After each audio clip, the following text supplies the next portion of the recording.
Lost on Venus by Edgar Rice Burroughs. Introduction.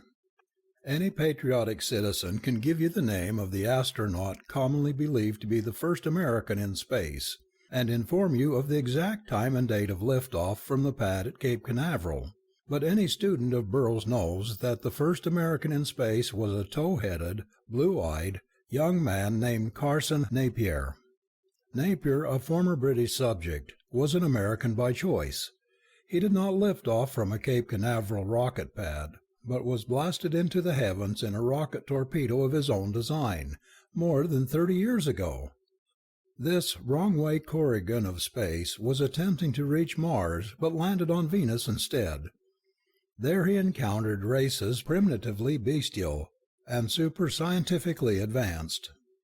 There he battled with strange beasts and giant insects. There he lost his heart to Duar, daughter of a Venusan Jong, whose beauty could mean death to the beholder. Carson Napier's amazing adventures on Amtor are recorded in 4 volumes, of which this is the second, as communicated directly from him to Edgar Rice Burroughs through the marvelous medium of telepathy. Impossible? Science fiction fantasy? You don't believe it? Well, if you cannot believe in the reality of the worlds of Edgar Rice Burroughs after reading the first few pages of this book, then there is no Tarzan of the Apes. For it is the unique style of making the impossible plausible that made Edgar Rice Burroughs the most popular and best-selling author in the world. Vernel Coriel, founder, The Burroughs Bibliophiles. The Perils of Amtor. When Carson Napier, Californian, pierced the mist-laden cloud blanket that shrouded the mysterious planet Venus, he embarked on an unparalleled adventure. For this planet was peopled by several antagonistic civilizations, none of whom believed his fantastic tale of the far-distant Earth he had come from. To them he was just a spy from another Venusan city, deserving only death. And so, Carson traveled over perilous mountains and through forests, inhabited by creatures more terrifying than any nightmare, in search of the lovely Princess Duar, who had been snatched from his arms. A tale of adventure on another world from the pen of the master Edgar Rice Burroughs. End of introduction.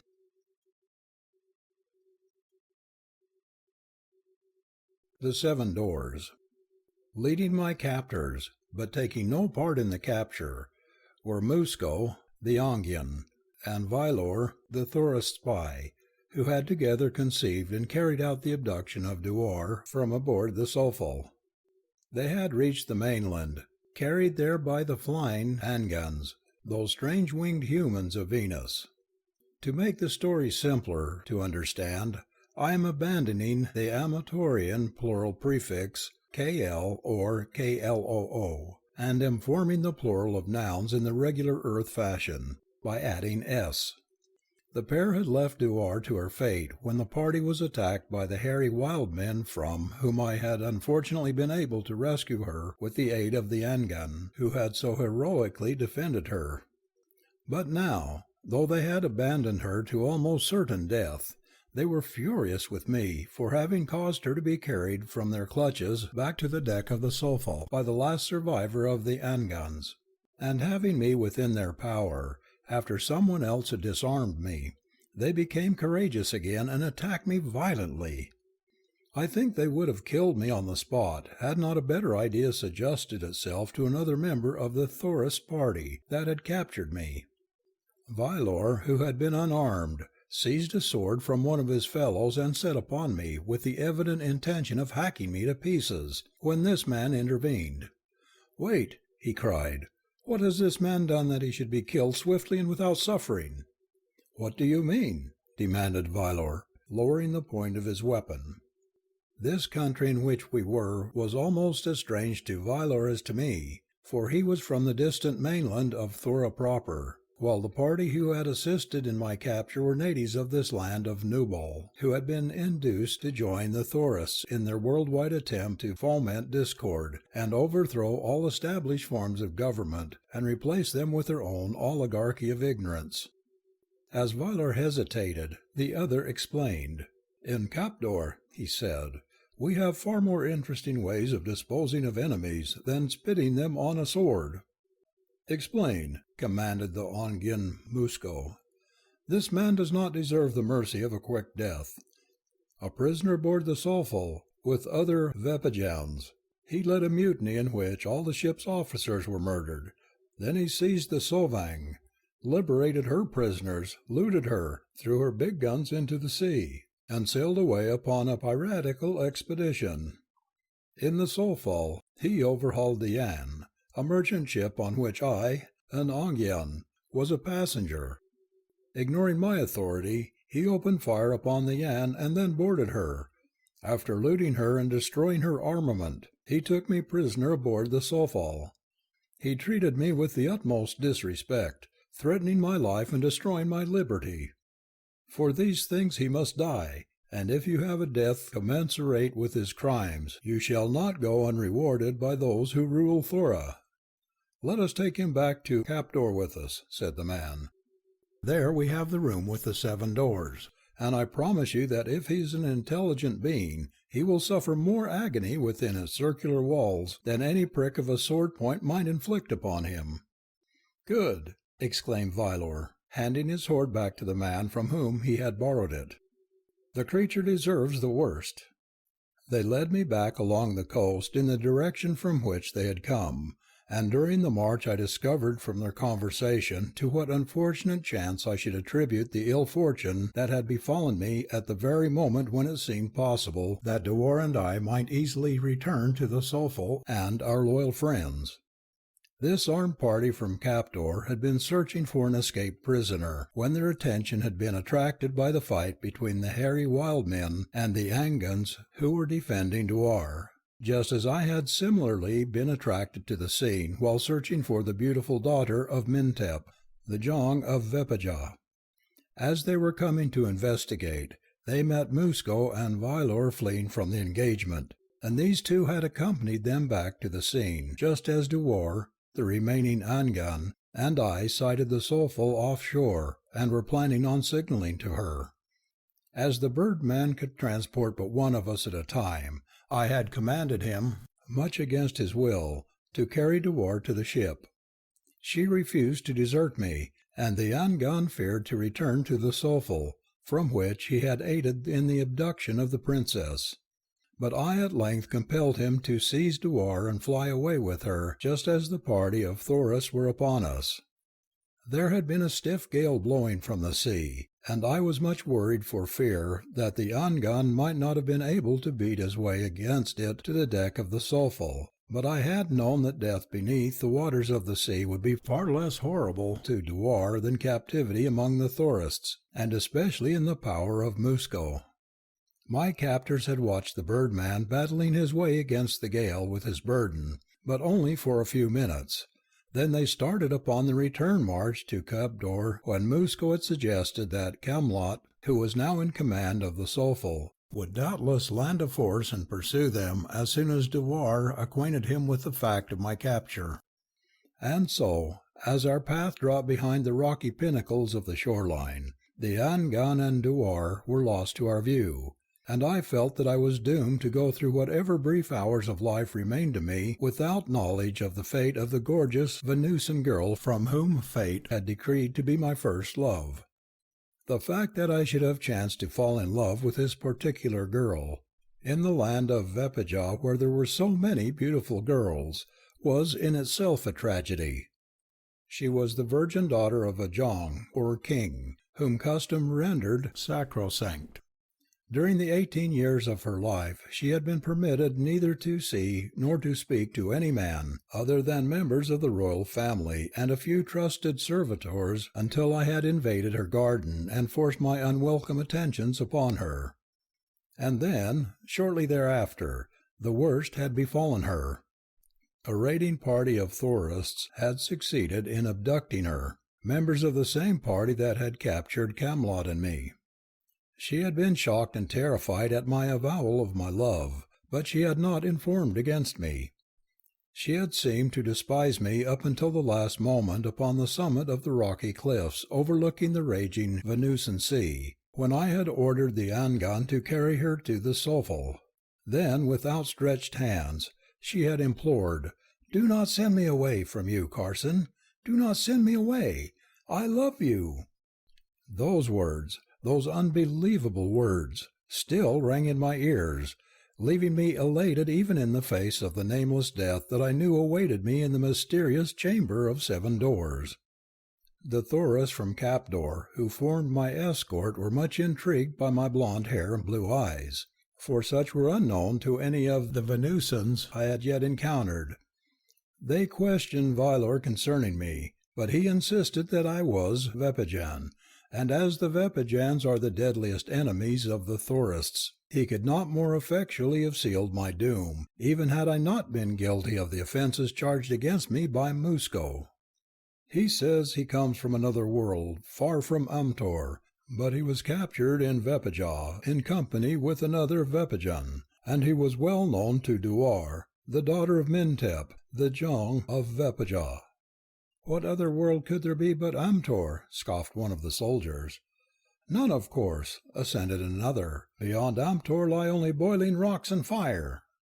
The cosmic theory of the Amtorians is as wrapped in impenetrable fog as is their world by the two great cloud envelopes that surround it. From the spouting lava of their volcanoes, they visualize a sea of molten rock upon which floats Amtor, a vast disk, the occasional rents in the enveloping clouds, through which they glimpse the fiery sun and feel his consuming heat, assure them that all is fire above. And when these rents occur at night, they believe the myriad stars to be sparks from the eternal, fiery furnace that fuses the molten sea beneath their world. I was almost exhausted by what I had passed through since the screeching of the hurricane and the plunging of the Solfall had awakened me the preceding night. After the great wave had swept me overboard, I had had a battle with the great waves that would have wholly sapped the strength of a less powerful man than I, and then, after I had reached shore, I had walked far in search of Duar and her abductors, only to have my strength further sapped by a strenuous battle with the savage no-bargains, the hairy beastmen who had attacked her abductors. And now I was about all in, as, topping a rise, there burst upon my view a walled city, lying close to the sea at the mouth of a little valley. I guessed that this was Capdor, our destination, and though I knew that death awaited me there, I could not but look forward to the city with anticipation, since I guessed that food and drink might also await me behind those substantial walls. The city gate through which we entered was well guarded, suggesting that Capdor had many enemies, and all the citizens were armed, with swords or daggers or pistols, the last similar to those I had first become acquainted with in the house of Duran, the father of Camelot, in the tree city of Huaid, which is the capital of Mintep's island kingdom, Vepija. These weapons discharge a lethal R-ray, which destroys animal tissue, and are far more deadly than the 45 automatics with which we are familiar, since they discharge a continuous stream of destructive rays as long as the mechanism which generates them is kept in action by the pressure of a finger. There were many people on the streets of Capdor, but they seemed dull and apathetic. Even the sight of a blond-haired, blue-eyed prisoner aroused no interest within their sodden brains. To me they appeared like beasts of burden, performing their dull tasks without the stimulus of imagination or of hope. It was these that were armed with daggers, and there was another class that I took to be the soldier class, who carried swords and pistols.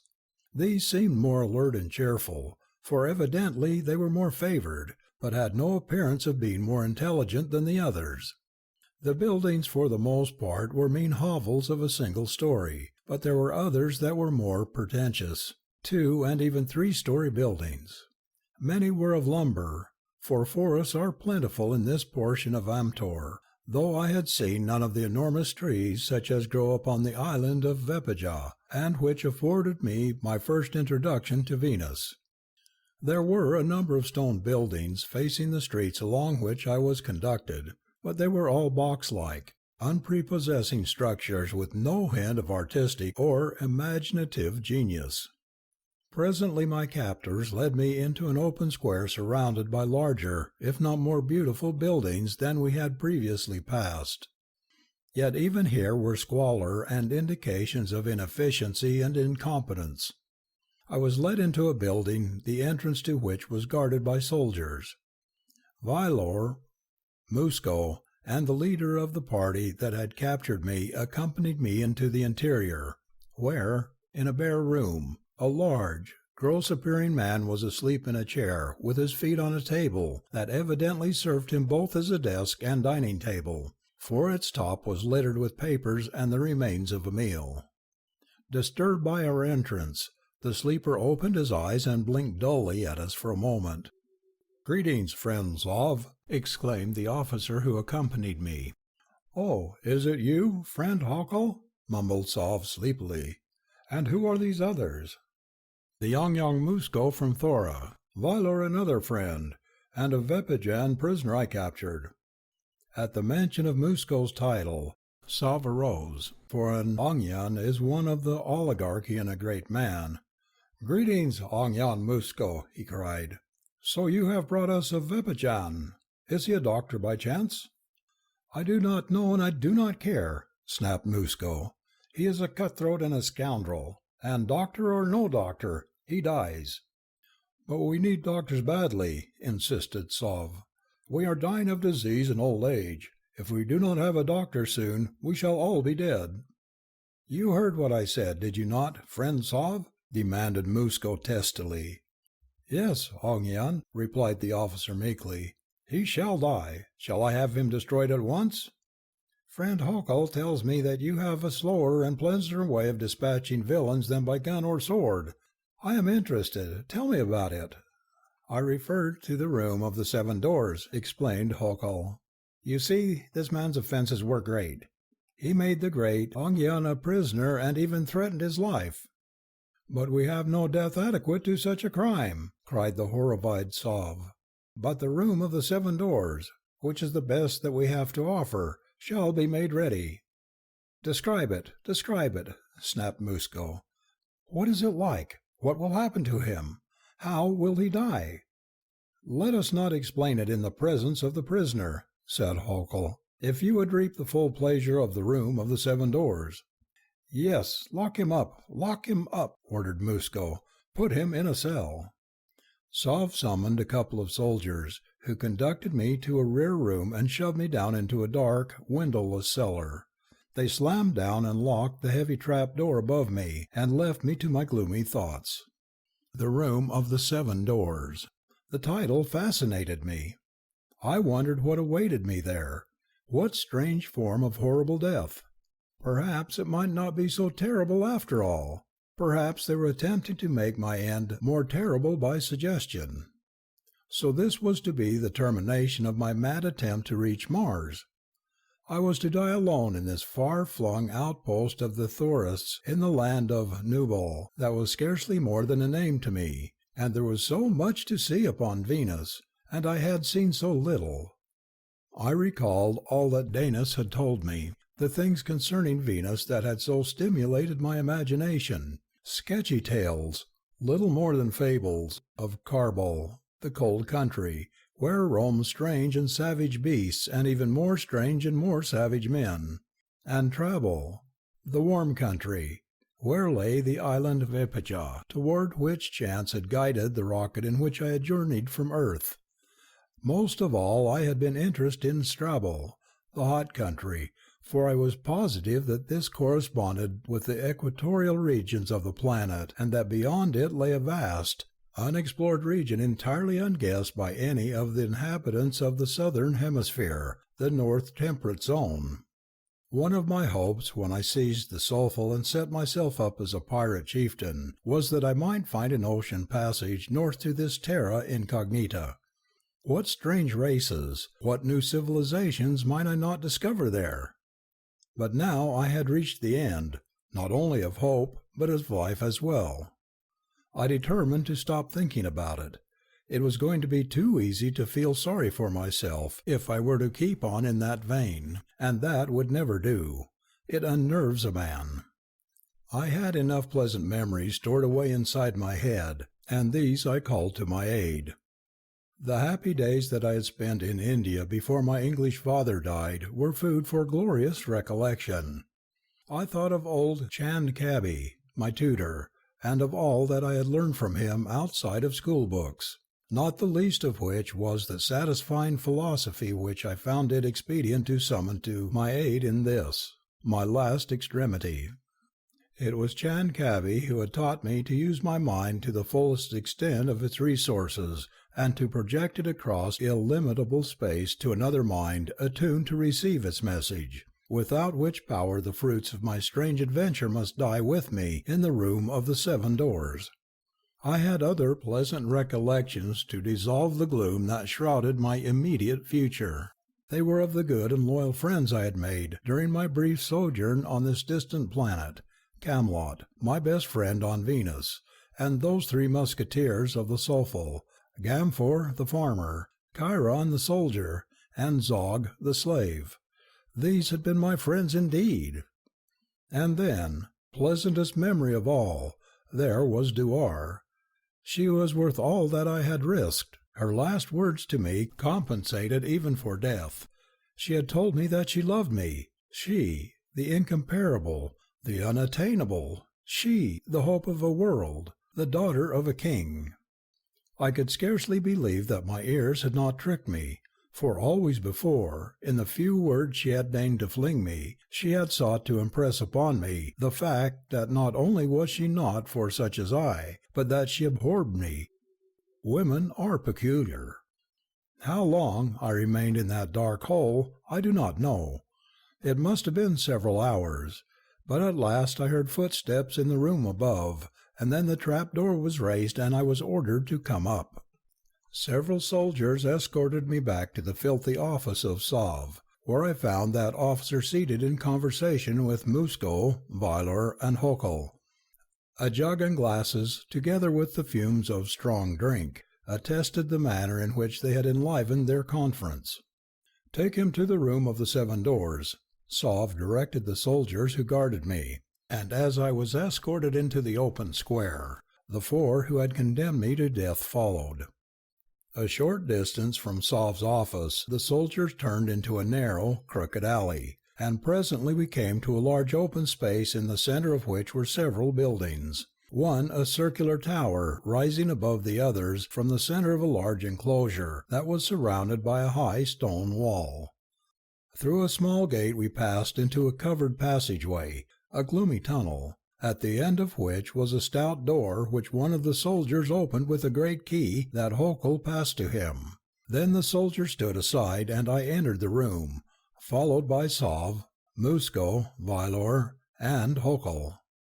I found myself in a circular apartment in the walls of which were 7 identical doors, placed at regular intervals about the circumference, so that there was no way of distinguishing one door from another.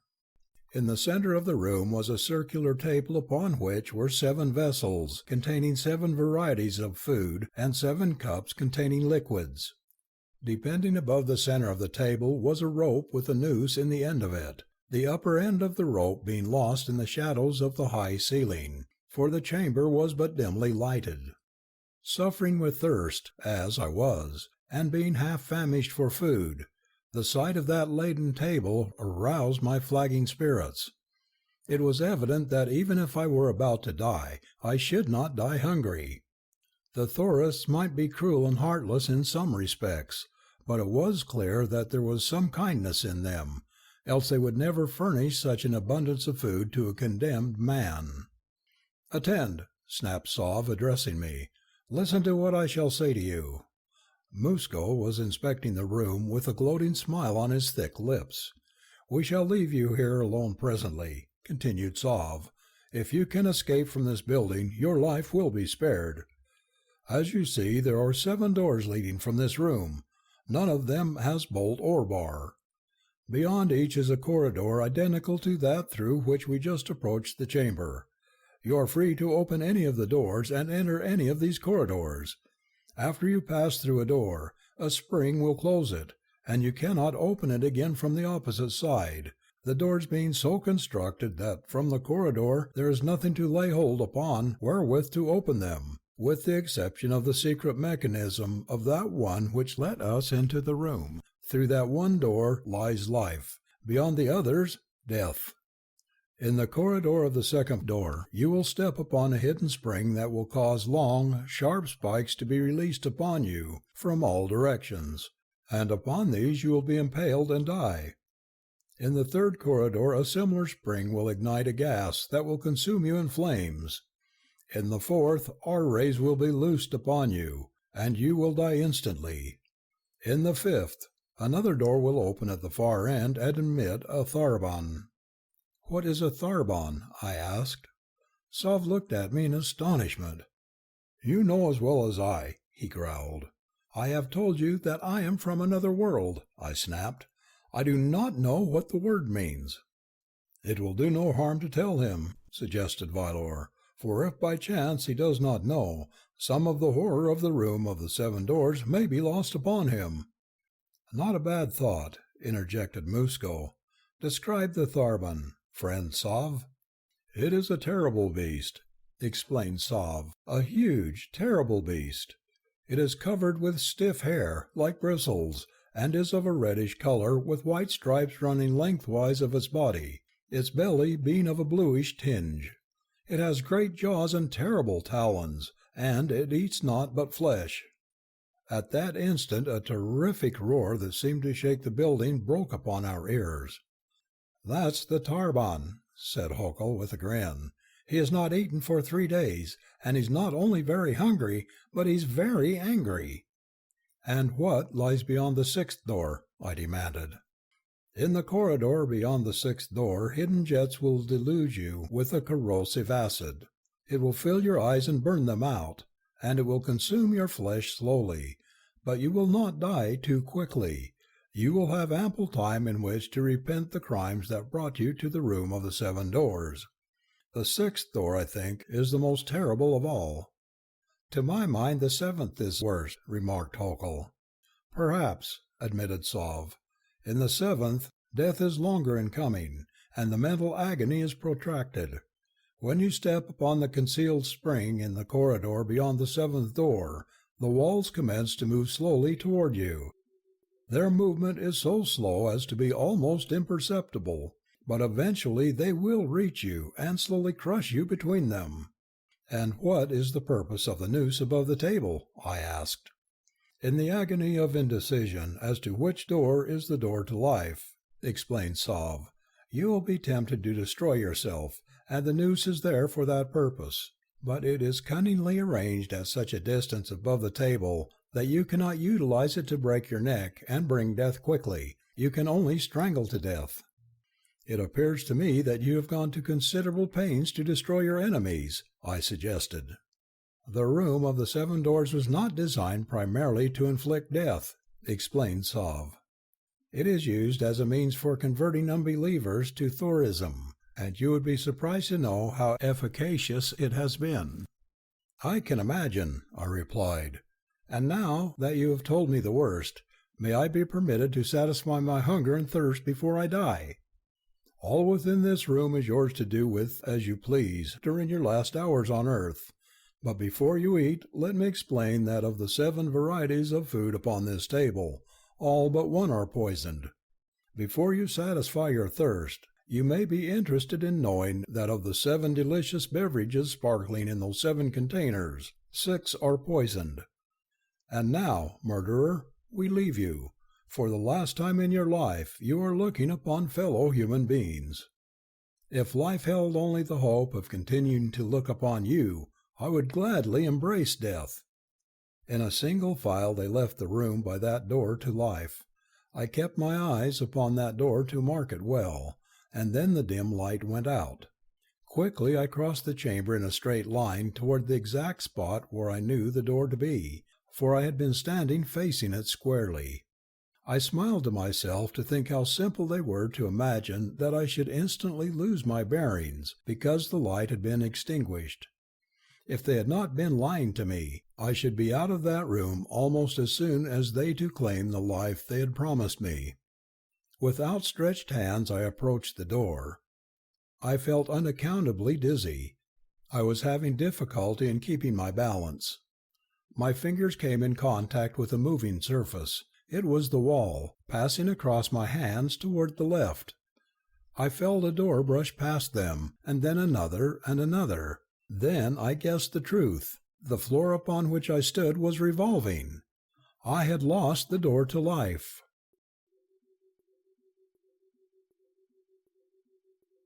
Coiled fury. As I stood there, plunged for the moment into despondency, the light came on again, and I saw the wall and the procession of doors passing slowly before me. Which was the door to life? Which was the door to choose? I felt very tired and rather hopeless. The pangs of hunger and thirst assailed me. I walked to the table in the center of the room. Wines and milk mocked me from the 7 cups. One of the 7 was harmless, and would quickly satisfy the gnawing craving for drink that was become almost a torture. I examined the contents of each receptacle, testing each with my nose. There were 2 cups of water, the contents of which had a cloudy appearance. I was positive that the other was the one unpoisoned liquid.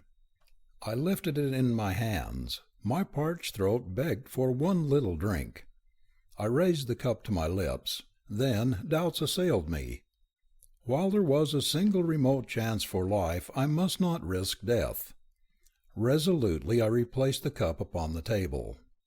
Glancing about the room, I saw a chair and a couch in the shadows against the wall beyond the table. At least, if I could not eat nor drink, I could rest, and perhaps sleep. I would rob my captors of the fulfillment of their expectations as long as possible, and with this idea in mind I approached the couch. The light in the room was poor, but as I was about to throw myself upon the couch, it was sufficient to enable me to discern that its bed was composed of needle-sharp metal spikes, and my vision of restful sleep was dispelled. An examination of the chair revealed the fact that it was similarly barbed. What ingenious fiendishness the theorists had displayed in the conception of this room and its appurtenances! There was nothing about it that I might use that was not feral, with a single exception of the floor. And I was so tired as I stretched myself at full length upon it, that for the moment it seemed a luxurious couch. It is true that the discomfort of its hardness became more and more appreciable. Yet, so exhausted was I was upon the verge of sleep, half dozing, when I felt something touch my naked back, something cold and clammy. Instantly apprehending some new and devilish form of torture, I sprang to my feet. Upon the floor, wriggling and writhing toward me, were snakes of all kinds and sizes, many of them unearthly reptiles of horrifying appearance. Snakes with saber-like fangs, snakes with horns, snakes with ears, snakes of blue, of red, of green, of white, of purple. They were coming from holes near the bottom of the wall, spreading out across the floor as though they were seeking what they might devour, seeking me. Now even the floor, that I had considered my sole remaining hope, was denied me. I sprang to the table-top amidst the poisoned food and drink, and there I squatted watching the hideous reptiles squirming about. Suddenly the food began to tempt me, but now for a reason apart from hunger. I saw in it escape from the hopelessness and torture of my situation. What chance had I for life? My captors had known, when they put me in here, that I would never come out alive. What a vain and foolish thing was hope under such circumstances! I thought of Dewar, and I asked myself, what of her? Even I were to escape through some miracle, what chance had I of ever seeing Dewar again? I, who could not even guess the direction in which lay Vepajah, the land of her people, the land to which Camelot was most assuredly returning her even now. I had harbored a faint-hearted hope immediately after my capture that Camelot would land the fighting crew of the Sulphal in an attempt to rescue me, but I had long since abandoned it, for I knew that his first duty was to Dewar, the daughter of his king, and that no consideration would tempt him to delay an instant the return voyage to Vepajah. As, immersed in thought, I watched the snakes, there came faintly to my ears what sounded like a woman's scream, and I wondered indifferently what new horror was occurring in this hateful city. Whatever it was, I could neither know nor prevent, and so it made little impression upon me, especially in view of a sudden new interest in the snakes.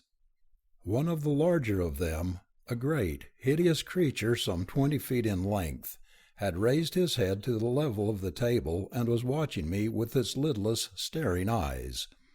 It seemed to me that I could almost read that dim, reptilian brain reacting to the presence of food. It laid its head flat upon the table, and its body undulating slowly, it glided toward me across the tabletop. I glanced quickly about the room, vainly seeking some avenue of escape. There, evenly spaced in the periphery of the chamber, were the 7 doors, stationary now, for the floor had ceased to revolve shortly after the light had come on again. Behind one of those identical doors lay life. Behind each of the other 6, death. Upon the floor, between them and me, were the snakes. They had not distributed themselves evenly over the entire area of the flagging. There were spaces across which one might run swiftly without encountering more than an occasional reptile, yet a single one, were it venomous, would be fatal as a score of them, and I was harassed by knowledge of my ignorance of the nature of a single one of the numerous species represented. The hideous head of the serpent that had raised itself to the tabletop was gliding slowly toward me. The greater part of its length extended along the floor, moving in undulating waves as it crept after the head. As yet it had given no indication of the method of its attack. I did not know if it might be expected to strike first with poison fangs, to crush within its constricting folds, or merely to seize in widespread jaws and swallow as I had seen snakes, in my boyhood, swallowing frogs and birds. In any event, the outlook was far from pleasing. I shot a quick glance toward the doors. Should I risk all on a single cast of the die with fate? The repulsive head was moving closer and closer to me. I turned away from it, determined to run for the door, the way to which was clearest of snakes. As I glanced quickly about the room, I saw a comparatively open avenue leading toward a door just beyond the spiked couch and chair. One door was as good as another. I had one chance in 7, and there was no way to differentiate one door from another. Life might lie behind this door or death. There was at least a chance. To remain where I was, the certain prey of that hideous reptile, offered no chance whatever. I have always enjoyed more than my share of the lucky breaks of life, and now something seemed to tell me that fate was driving me toward the one door beyond which lay life and liberty. So it was with the optimism of almost assured success that I leaped from the table and the yawning jaws of the great snake and ran toward that fateful door. Yet I was not unmindful of that sound advice: "Put your trust in God, my boys, and keep your powder dry." In this event I might have paraphrased it to read, "Put your trust in fate, but keep an avenue of retreat open."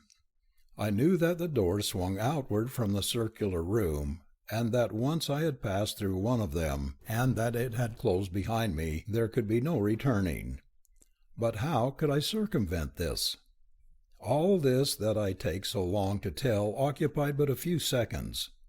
I ran swiftly across the room, eluding the 1 or 2 snakes that were in my path, but I could not be unaware of the hissing and screaming that arose about me, nor fail to see the snakes writhing and wriggling forward to intercept or pursue me. What prompted me to seize the spiked chair as I passed it, I do not know. The idea seemed to come to me like an inspiration. Perhaps subconsciously, I hoped to use it as a weapon of defense, but it was not thus that it was to serve me. As the nearer snakes were closing upon me, I reached the door. There was no time now for further deliberation. I pushed the door open and stepped into the gloomy corridor beyond. It was exactly like the corridor through which I had been brought to the room of the 7 doors. Hope sprang high within my breast, but I braced the door open with the spiked chair. I was keeping my powder dry. I had taken but a few steps beyond the doorway when my blood was frozen by the most terrifying roar that I have ever heard, and in the gloom ahead I saw 2 blazing balls of fire. I had opened the door of the 5th corridor that led to the lair of the Tharbon. I did not hesitate. I knew that death awaited me in the darkness of that gloomy hole. No, it was not awaiting me. It was coming charging toward me. I turned and fled for the temporary safety that the light and space of the larger room would give me, and as I passed through the doorway, I sought to snatch the chair away and let the door close in the face of the savage beast that was pursuing me. But something went wrong. The door, impelled by a powerful spring, closed too quickly, before I could drag the chair out of the way, wedging it tightly so that I could not free it, and there it stuck, holding the door half open. I had been in tight places before, but nothing like this. Before me were the snakes, and, dominating them, the huge creature that had sought me on the table. Behind me was the roaring Tharbon. And now the only haven that I could think of was that very tabletop from which I had so thankfully escaped a few seconds before. To the right of the doorway was a small open space in which there were no snakes, and hurtling those hissing and striking at me from the threshold, I leaped to it at the very instant that the Tharbon sprang into the room. For the instant I was held in the power of a single urge, to reach the top of the table. How futile and foolish the idea may have been did not occur to me. My mind clung to it to the effacement of all other thoughts. And perhaps because of my very singleness of purpose, I would have reached my goal in any event. But when I stood again among the dishes and cups of poisoned food and drink, and turned to face my fate, I saw that another factor had intervened to save me for the moment, and permit me to attain the questionable sanctuary of the tabletop. Halfway between the door and the table, the Tharbon, a fighting, rearing, roaring monster, was being set upon by the snakes. He snapped and struck and clawed, ripping them to pieces, tearing them in halves, but still they came for him, hissing, striking, entwining. Bodies cut in two, heads severed still sought to reach him, and from all parts of the room came 10 to replace each that he disposed of. Immense and threatening, standing out above them all, rose the huge reptile that had sought to devour me, and the Tharbon seemed to realize that in this creature lay a foe worthy of its mettle, for while he brushed away the lesser snakes with irritable contempt, he always faced the great one and launched his most vicious attacks against it. But of what avail? With lightning-like movements the sinuous coils darted hither and thither, eluding every blow like some practised boxer and striking with terrific force at every opening, burying its fangs deep in the bloody flesh of the Tharbon. The roars and screams of the carnivore mingled with the hisses of the reptiles to produce the most horrid din that the mind of man might imagine, or at least so it seemed to me, cooped up in this awful room filled with implacable engines of death. Which would win this struggle of the Titans? What difference could it make to me other than the difference as to which belly I should eventually fill? Yet I could not help watch the encounter with the excited interest of a disinterested spectator at some test of strength and skill. It was a bloody encounter, but the blood was all that of the Tharbon and the lesser snakes. The huge creature that was championing my cause that it might later devour me was so far unscathed.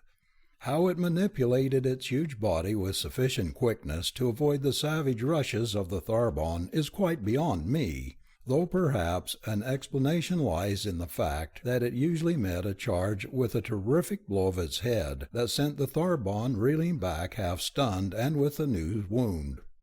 Presently the Tharbon ceased its offensive and began to back away. I watched the weaving, undulating head of the great snake following every move of its antagonist. The lesser snakes swarmed over the body of the Tharbun. It seemed not to notice them. Then, suddenly, it wheeled and sprang for the entrance to the corridor that led to its lair. This, evidently, was the very thing for which the snake had been waiting. It lay half-coiled where it had been fighting, and now, like a giant spring suddenly released, it shot through the air, and so quickly that I could scarcely perceive the action. It wrapped a dozen coils about the body of the Tharbun, raised its gaping jaws above the back of the beast's neck, and struck. A horrible scream burst from the distended jaws of the stricken carnivore as the coils tightened suddenly about it. Then it was limp. I breathed a sigh of relief as I thought for how long an entire Tharbun might satisfy the hunger of this 20-foot snake and distract its mind from other sources of food supply.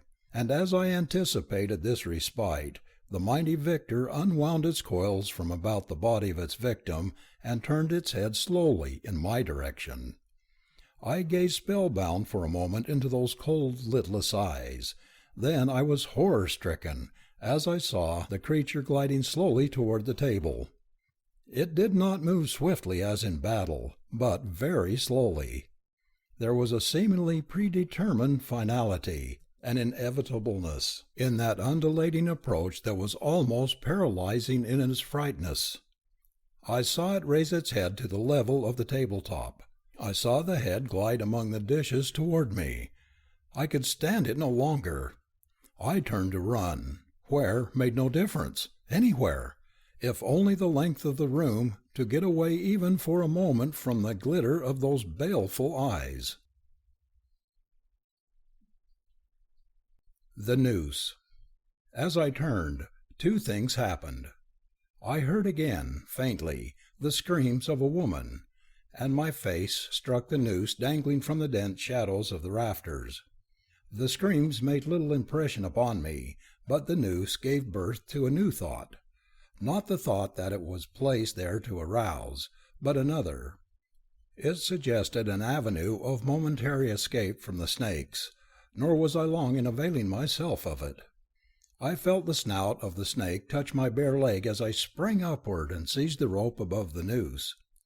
I heard a loud hiss of rage as I clambered, hand over hand, toward the gloomy shadows where I hoped to find at least temporary refuge. The upper end of the rope was fastened to a metal eye-bolt set in a great beam. Onto this beam I clambered and looked down. The mighty serpent was hissing and writhing below me.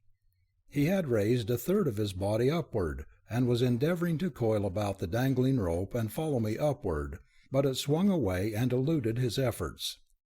I doubted that a snake of his great girth could ascend this relatively tiny strand. But, not caring to take the chance, I drew the rope up and looped it over the beam. For the moment, at least, I was safe, and I breathed a deep sigh of relief. Then I looked about me. The shadows were dense and almost impenetrable, yet it appeared that the ceiling of the room was still far above me. About me was a maze of beams and braces and trusses. I determined to explore this upper region of the room of the 7 doors. Standing upright upon the beam, I moved cautiously toward the wall. At the end of the beam I discovered a narrow walkway that, clinging to the wall, apparently encircled the room. It was 2 feet wide and had no handrail. It seemed to be something in the nature of a scaffolding left by the workmen who had constructed the building. As I took my exploratory way along it, feeling each step carefully and brushing the wall with my hand, I again heard the agonized scream that had twice before attracted my attention, if not my keenest interest. For I was still more interested in my troubles than in those of some unknown female of this alien race. And a moment later my fingers came in contact with something that drove all thoughts of screaming women from my mind. By feel, it was the frame of a door or of a window. With both hands I examined my find. Yes, it was a door. It was a narrow door about 6 feet in height. I felt the hinges. I searched for a latch, and at last I found it. Cautiously I manipulated it, and presently I felt the door move toward me. What lay beyond? Some new and fiendishly conceived form of death or torture, perhaps. Perhaps freedom. I could not know without opening that portal of mystery. I hesitated, but not for long. Slowly I drew the door toward me, an eye close to the widening crack. A breath of night air blew in on me. I saw the faint luminosity of a Venusan night. Could it be possible that with all their cunning the Thoris had inadvertently left this avenue of escape from this lethal chamber? I could scarcely credit it, yet there was naught that I could do but go on and chance whatever lay beyond. I opened the door and stepped out upon a balcony which extended in both directions until it passed from the range of my vision beyond the curve of the circular wall to which it clung. At the outer edge of the balcony was a low parapet behind which I now crouched while I reconnoitered my new situation. No new danger seemed to threaten me, yet I was still suspicious. I moved cautiously forward upon a tour of investigation, and again an agonized scream rent the silence of the night. This time it seemed quite close. Previously the walls of the building in which I had been imprisoned had muffled it. I was already moving in the direction of the sound, and I continued to do so. I was searching for an avenue of descent to the ground below, not for a damsel in distress. I am afraid that at that moment I was callous and selfish and far from chivalric. But if the truth be known, I would not have cared had I known that very inhabitant of Capdor, male and female, was being destroyed. Rounding the curve of the tower, I came in sight of another building standing but a few yards distant, and at the same instant I saw something that greatly aroused my interest and even my hope. It was a narrow causeway leading from the balcony on which I stood to a similar balcony on the adjoining structure. Simultaneously the screams were renewed. They seemed to be coming from the interior of the building I had just discovered. It was not the screams, however, that lured me across the causeway, but the hope that I might find there the means of descent to the ground. Crossing quickly to the other balcony, I followed it to the nearest corner, and as I rounded it, I saw a light apparently shining from windows on a level with it. At first I was of a mind to turn back, lest, in passing the windows, I be discovered. But once again that scream burst upon my ears, and this time it was so close that I knew it must come from the apartment from which the light shone. There was such a note of hopelessness and fear in it that I could no longer ignore the demand it made upon my sympathies, and setting discretion aside, I approached the window nearest me. It was wide open, and in the room beyond I saw a woman in the clutches of a man. The fellow was holding her down on a couch, and with a sharp dagger was pricking her. Whether he had it in his mind to kill her eventually or not was not apparent, his sole purpose at the moment seeming to be torture. The fellow's back was toward me, and his body hid the features of the woman, but when he pricked her and she screamed, he laughed a hideous, gloating laugh. I guessed at once the psychopathic type he represented, deriving pleasure from the infliction of pain upon the object of his maniacal passion. I saw him stoop to kiss her, and then she struck him in the face, and as she did so he half turned his head to avoid the blow, revealing his profile to me, and I saw that it was Musco, the Onguian. He must have partially released his hold upon her as he shrank aside, for the girl half rose from the couch in an effort to escape him. As she did so her face was revealed to me, and my blood froze in rage and horror. It was Dewar. With a single bound I cleared the sill and was upon him. Grasping him by the shoulder, I whirled him about, and when he saw my face he voiced a cry of terror and shrank back, drawing his pistol from its holster. Instantly I closed with him, grasping the weapon and turning its muzzle toward the ceiling. He toppled backwards across the couch, carrying me with him, both of us falling on top of Dewar. Musco had dropped his dagger as he reached for his pistol, and now I tore the latter from his grasp and hurled it aside. Then my fingers sought his throat. He was a large, gross man, not without strength, and the fear of death seemed to increase the might of his muscles.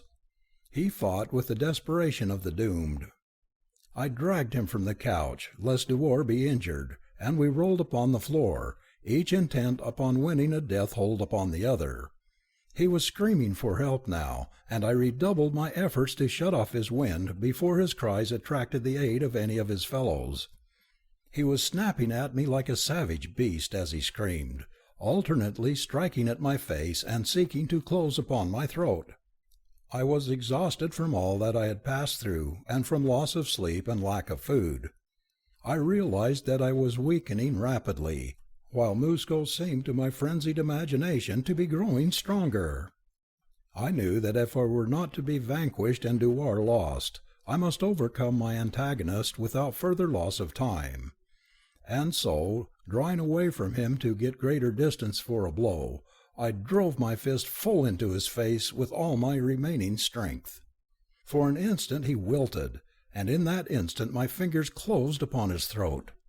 He struggled and writhed and struck me terrific blows, but dizzy and half-stunned though I was, I clung to him until at last he shuddered convulsively, relaxed, and sank to the floor. If ever a man were dead, Musco appeared so as I arose and faced Dewar, who, half sitting, had crouched upon the cot where she had been a silent witness to this brief duel for possession of her. "You!" she cried. "It cannot be!" "It is," I assured her. Slowly she rose from the couch as I approached it, and stood facing me as I opened my arms to press her to me. She took a step forward. Her hands went up. Then she stopped in confusion. "No," she cried, "it's all a mistake." "But you told me that you loved me, and you know that I love you," I said, bewildered. "That is the mistake," she said. "I do not love you. Fear, gratitude, sympathy, nerves distraught by all that I had passed through, brought strange words to my lips that I might not have meant. I felt suddenly cold and weary and forlorn. All hope of happiness was crushed in my breast. I turned away from her. I no longer cared what happened to me. But only for an instant did this mood possess me. No matter whether she loved me or not, my duty remained plain before me. I must get her out of Capdor, out of the clutches of the Thorists, and, if possible, return her to her father Mintep, king of Vepajah. I stepped to the window and listened. Musco's cries had not attracted succor in so far as I could perceive. No one seemed to be coming. And if they had not come in response to Dewar's screams, why should they be attracted by Musco's?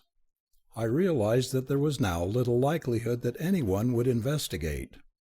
I returned to the body of Musco and removed his harness, to which was attached a sword that he had had no opportunity to draw against me. Then I retrieved his dagger and pistol. I now felt much better, far more efficient. It is strange what the possession of weapons will do, even for one not accustomed to bearing them, and until I had come to Venus I had seldom, if ever, carried a lethal weapon. I took the time now to investigate the room, on the chance that it might contain something else of use or value to us in our bid for liberty.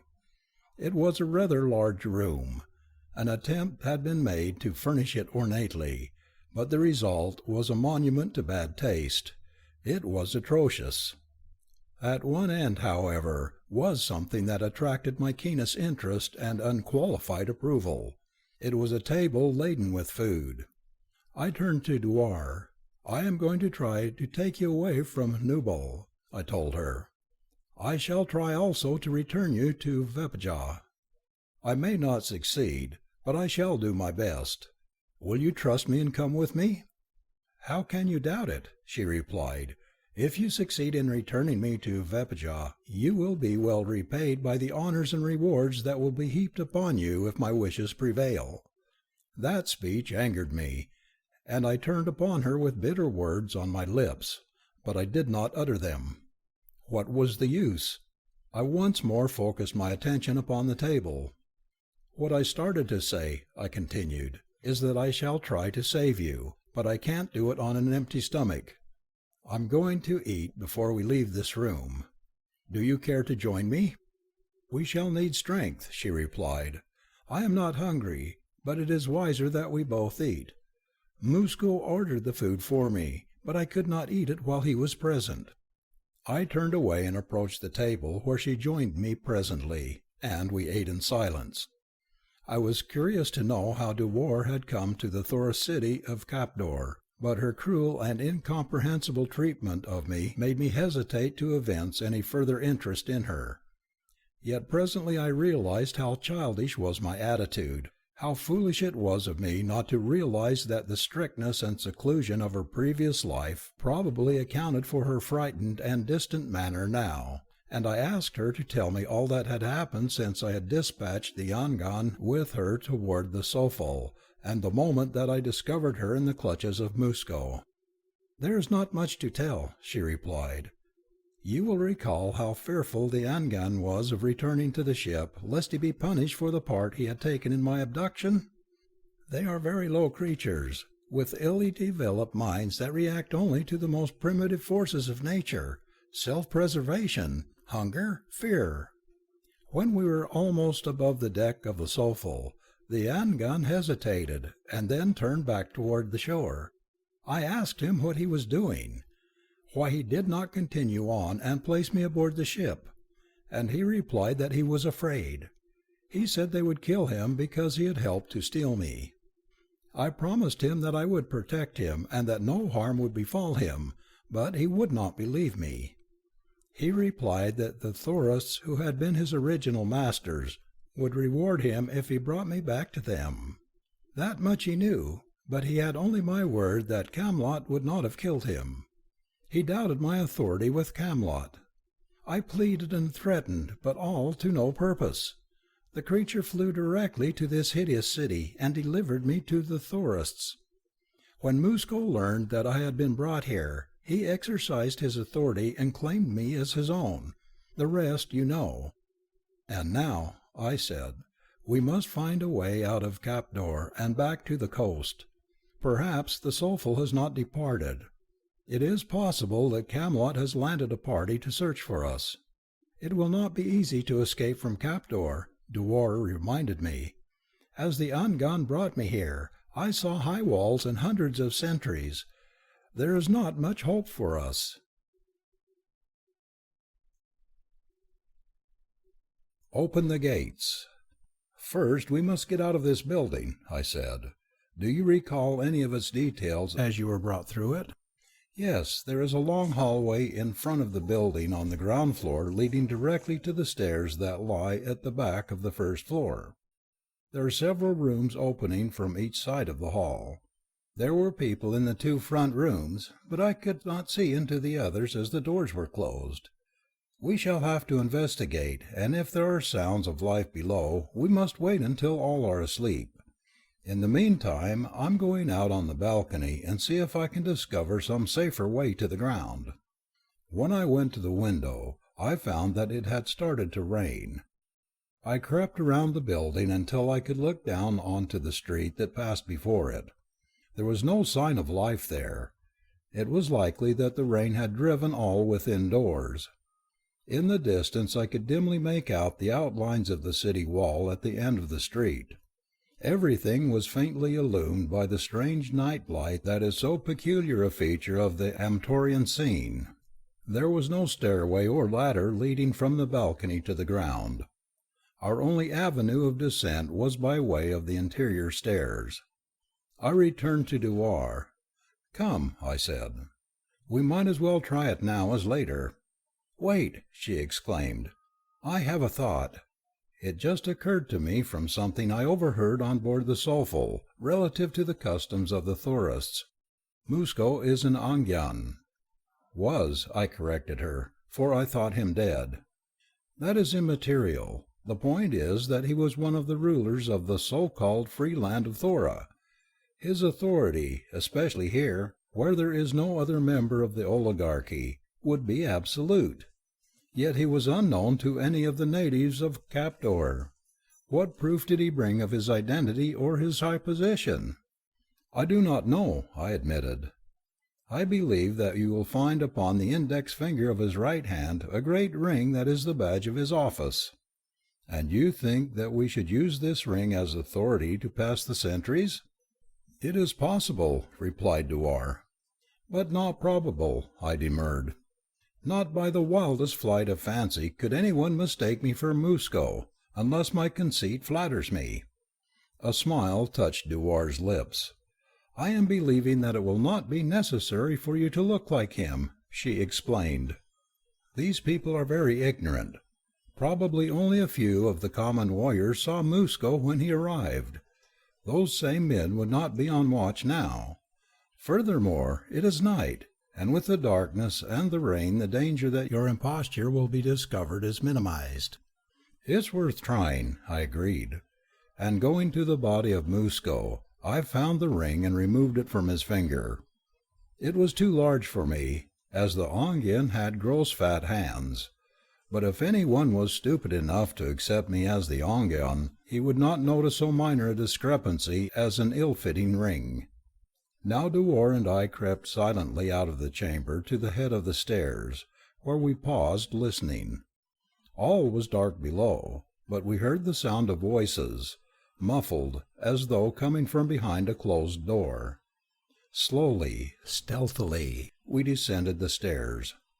I felt the warmth of the girl's body as it brushed mine, and a great longing seized me to take her in my arms and crush her to me, but I only continued on down the stairway as outwardly cool and possessed as though no internal fire consumed me. We had reached the long hallway, and groped our way about half the distance to the door that opened upon the street, a feeling of optimism enveloping me, when suddenly a door at the end of the corridor opened, and the passageway was illuminated by the light from the room beyond. I saw a portion of the figure of a man standing in the open doorway. He had paused and was conversing with someone in the room he was about to quit. In another moment he might step into the corridor. At my elbow was a door. Gingerly I tripped the latch and pushed the door open. The room beyond was in darkness, but whether or not it was occupied I could not tell. Stepping through the doorway I drew Dewar in after me and partially closed the door again, standing close to the aperture, watching and listening. Presently I heard the man who had been standing in the other doorway say, "Until tomorrow, friends, and may you sleep in peace." Then the door slammed, and the hallway was plunged into darkness again. Now I heard footsteps. They were coming in our direction. Very gingerly I drew the sword of Musco the Ongian. On came the footsteps. They seemed to hesitate before the door behind which I waited, but perhaps it was only my imagination. They passed on. I heard them ascending the stairway. Now a new fear assailed me. What if this man should enter the room in which lay the dead body of Musco? He would spread the alarm. Instantly I recognized the necessity for immediate action. "Now, Dewar," I whispered, and together we stepped into the corridor and almost ran to the front door of the building. A moment later we were in the street. The drizzle had become a downpour. Objects were undiscernible a few yards distant, and for this I was thankful. We hastened along the street in the direction of the wall and the gate, passing no one, seeing no one. The rain increased in violence. "What are you going to say to the sentry?" asked Dewar. "I do not know," I replied candidly. "He will be suspicious, for you can have no possible excuse for wishing to leave the safety of a walled city on a night like this, and go out without an escort into a dangerous country where savage beasts and savage men roam." "I shall find a way," I said, "because I must." She made no reply, and we continued on toward the gate. It was not at a great distance from the house from which we had escaped, and presently we came upon it looming large before us through the falling rain. A sentry, standing in the shelter of a niche in the wall, discovered us and demanded what we were doing abroad at this hour of such a night. He was not greatly concerned, since he did not know that it was in our minds to pass through the gateway. He merely assumed, I presume, that we were a couple of citizens passing by on our way to our home. "Is Sov here?" I demanded. "Sov here?" he exclaimed in astonishment. "What would Sov be doing here on a night like this?" "He was to meet me here at this hour," I said. "I instructed him to be here." "You instructed Sov to be here?" The fellow laughed. "Who are you to give instructions to Sov?" "I am Ongyan Musko," I replied. The man looked at me in astonishment.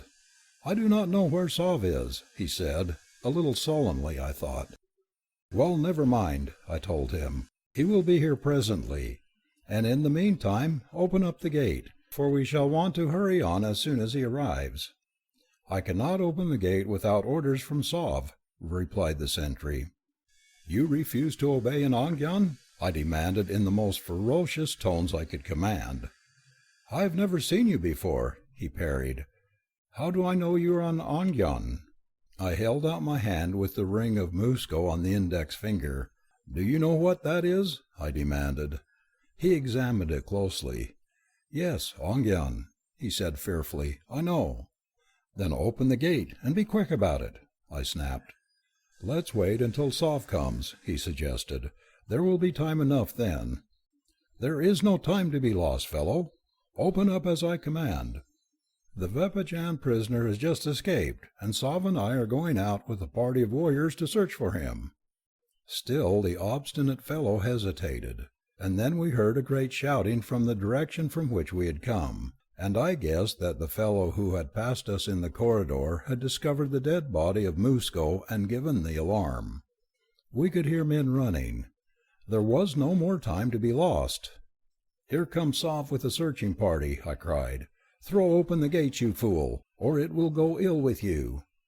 I drew my sword, intending to run him through if he did not obey. As finally he turned to do my bidding, I heard the excited voices of the approaching men grow louder as they neared us. I could not see them yet for the rain, but as the gate swung open I glimpsed the oncoming figures through the murk. Taking Dewar by the arm, I started through the gate. The sentry was still suspicious and wanted to stop us, but he was not sure of himself. "Tell Sov to hurry," I said, and before the man could bolster his courage to do his duty, Dewar and I hastened into the outer darkness and were lost to his view in the rain. It was my intention to reach the coast and follow along it until daylight, when, I hoped and prayed, we should sight the Soulful offshore and be able to contrive a means of signaling to her. We groped our way through the darkness and the rain during all that terrible night. No sound of pursuit reached our ears, nor did we come upon the ocean. The rain ceased about dawn, and when full daylight came we looked eagerly for the sea, but only low hills and rolling country dotted with trees and a distant forest where we had thought the sea to be rewarded our straining eyes. "Where is the sea?" asked Dewar. "I do not know," I admitted. "Only at sunrise and at sunset, for a few minutes, is it possible to differentiate between the points of the compass on Venus. Then the direction of the sun is faintly indicated by a slightly intensified light along the eastern or the western horizon. And now the sun was rising at our left, when it should have been upon our right were we going in the direction that I believed the ocean to be. My heart sank in my breast, for I knew that we were lost.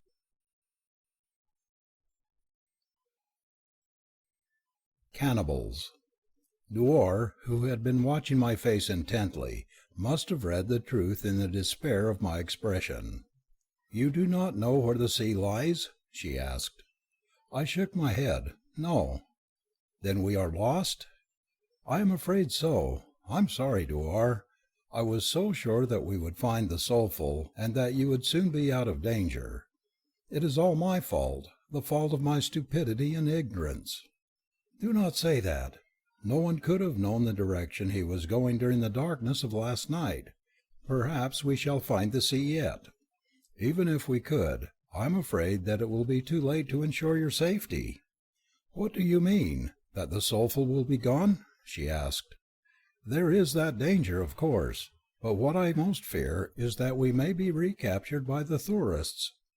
They will certainly search along the coast for us in the locality where they found us yesterday. They are not so stupid as not to guess that we will try to reach the sulphur. If we can find the ocean, we might hide from them, she suggested, until they tire of the search and return to Capdor. Then, if the sulphur is still there, we may yet be saved. And if not, what? I asked. Do you know anything about Nubal? Is there not some likelihood that we may find a friendly people somewhere in this land who will aid us to reach Vepajah again? She shook her head. I know little about Nubal, she replied, but what little I've heard is not good. It is a sparsely settled land reaching, it is supposed, far into Strabel, the hot country, where no man may live. It is filled with wild beasts and savage tribes. There are scattered settlements along the coast, but most of these have been captured or reduced by the tourists. The others, of course, would be equally dangerous, for the inhabitants would consider all strangers as enemies. The outlook is not bright, I admitted, but we will not give up. We will find a way. If any man can, I'm sure that is you, she said. Praise from Dewar was sweet. In all the time that I had known her, she had said only one other kind thing to me, and later she had retracted that. I could work miracles if only you loved me, Dewar. She straightened haughtily. You will not speak of that, she said. Why do you hate me, Dewar, who have given you only love? I demanded. I do not hate you, she replied, but you must not speak of love to the daughter of a Zhang. We may be together for a long time, and you must remember that I may not listen to love from the lips of any man. Our very speaking together is a sin, but circumstances have made it impossible to do otherwise. Before I was stolen from the house of the Zhang, no man had ever addressed me, other than the members of my own family, except a few loyal and privileged members of my father's household, and until I should be 20 it were a sin in me and a crime in any man who should disregard this ancient law of the royal families of Amtor. You forget, I reminded her, that one man did address you in the house of your father. An impudent knave, she said, who should have died for his temerity. Yet you did not inform on me, which made me equally guilty with you, she replied, flushing. It is a shameful secret that will abide with me until my death. A glorious memory that will always sustain my hope, I told her. A false hope that you would do well to kill, she said. And then, why did you remind me of that day? She demanded. When I think of it, I hate you, and I do not want to hate you. That is something, I suggested. Your effrontery and your hope feed on meagre fare. Which reminds me that it might be well for me to see if I can find something in the way of food for our bodies, too. There may be game in that forest, she suggested, indicating the wood toward which we had been moving. We'll have a look, I said, and then turn back and search for the elusive sea. A Venusan forest is a gorgeous sight. The foliage itself is rather pale. Orchid, heliotrope, and violet predominate. But the boles of the trees are gorgeous. They are of brilliant colors and often so glossy as to give the impression of having been lacquered. The wood we were approaching was of the smaller varieties of trees, ranging in height from 200 to 300 feet, and in diameter from 20 to 30 feet. There were none of the colossi of the island of Vepajah that reared their heads upward 5,000 feet to penetrate the internal inner cloud envelope of the planet. The interior of the forest was illuminated by the mysterious Venusan ground glow, so that, unlike an earthly forest of similar magnitude upon a cloudy day, it was far from dark or gloomy. Yet there was something sinister about it. I cannot explain just what, nor why it should have been. I do not like this place, said Dewar, with a little shudder. There is no sight of an animal, no sound of a bird. Perhaps we frightened them away, I suggested. I do not think so. It is more likely that there is something else in the forest that has frightened them. I shrugged. Nevertheless, we must have food, I reminded her, and I continued on into the forbidding and at the same time gorgeous wood that reminded me of a beautiful but wicked woman. Several times I thought I saw a suggestion of movement among the boles of distant trees, but when I reached them there was nothing there. And so I pressed on, deeper and deeper, and constantly a sense of impending evil grew stronger as I advanced. "There," whispered Dewar, suddenly, pointing. "There is something there, behind that tree. I saw it move." Something, just glimpsed from the corner of my eye, caught my attention to the left of us, and as I turned quickly in that direction, something else dodged behind the bole of a large tree. Dewar wheeled about. "There are things all around us." "Can you make out what they are?" I asked. "I thought I saw a hairy hand, but I'm not sure. They move quickly, and keep always out of sight. Oh, let's go back. This is an evil place, and I'm afraid." "Very well," I agreed. "Anyway, this doesn't seem to be a particularly good hunting ground, and after all that is all that we are looking for." As we turned to retrace our steps, a chorus of hoarse shouts arose upon all sides of us, half human, half bestial, like the groans and roars of animals blending with the voices of men.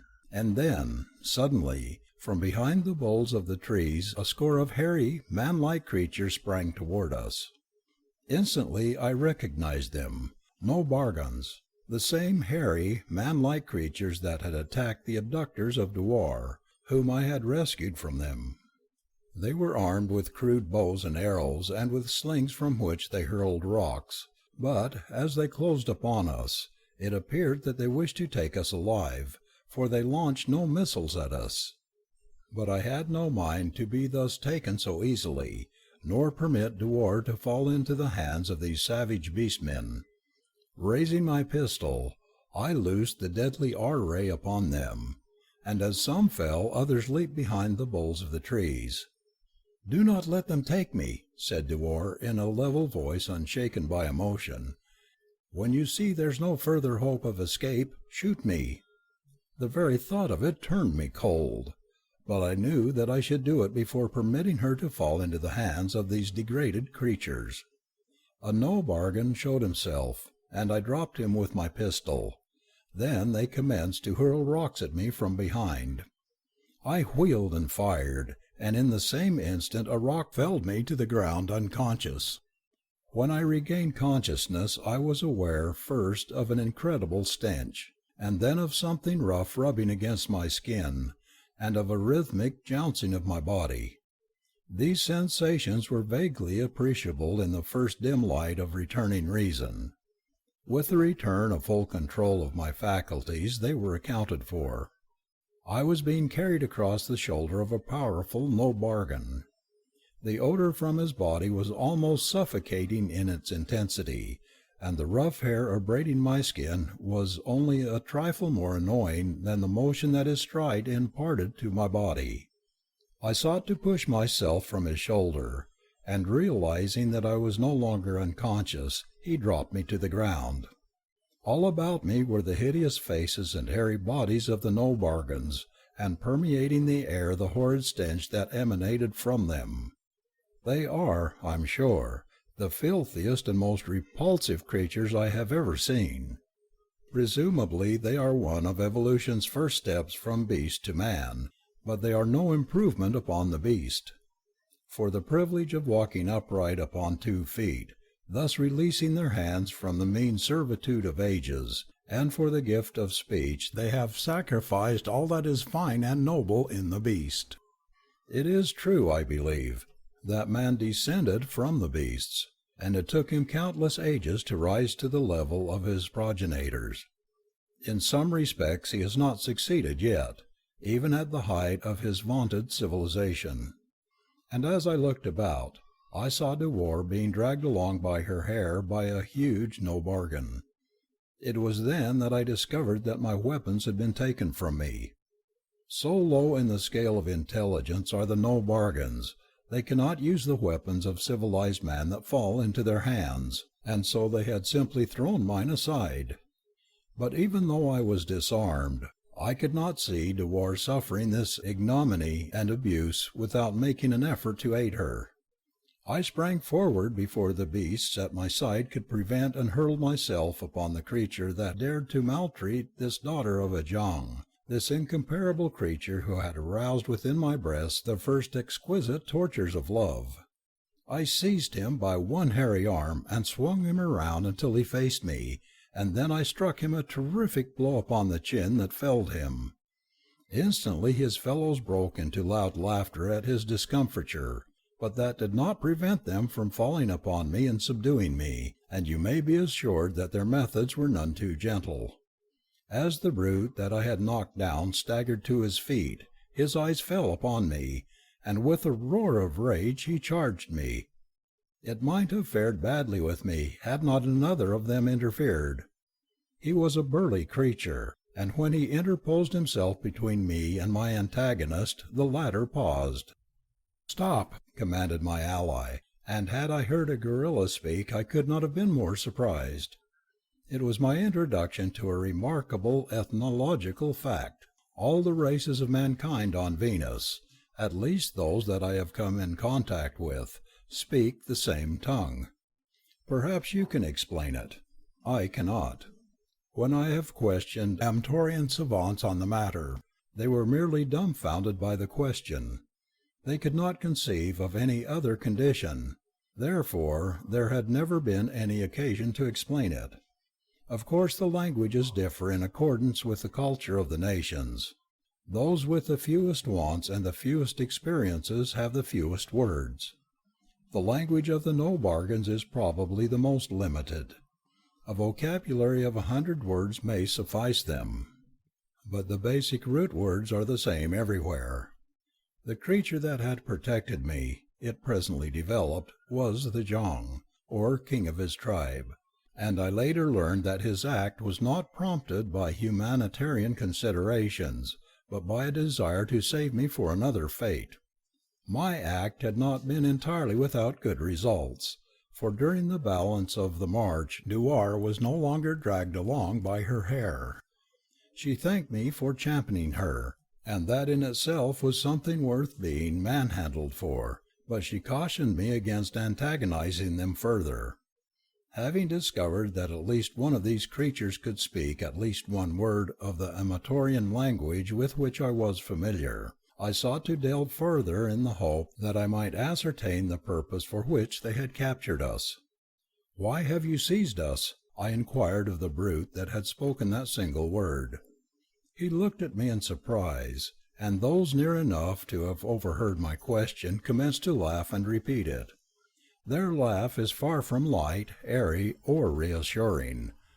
They bare their teeth in a grimace and emit a sound that is for all the world like the retching of a mal de mer, and there is no laughter in their eyes.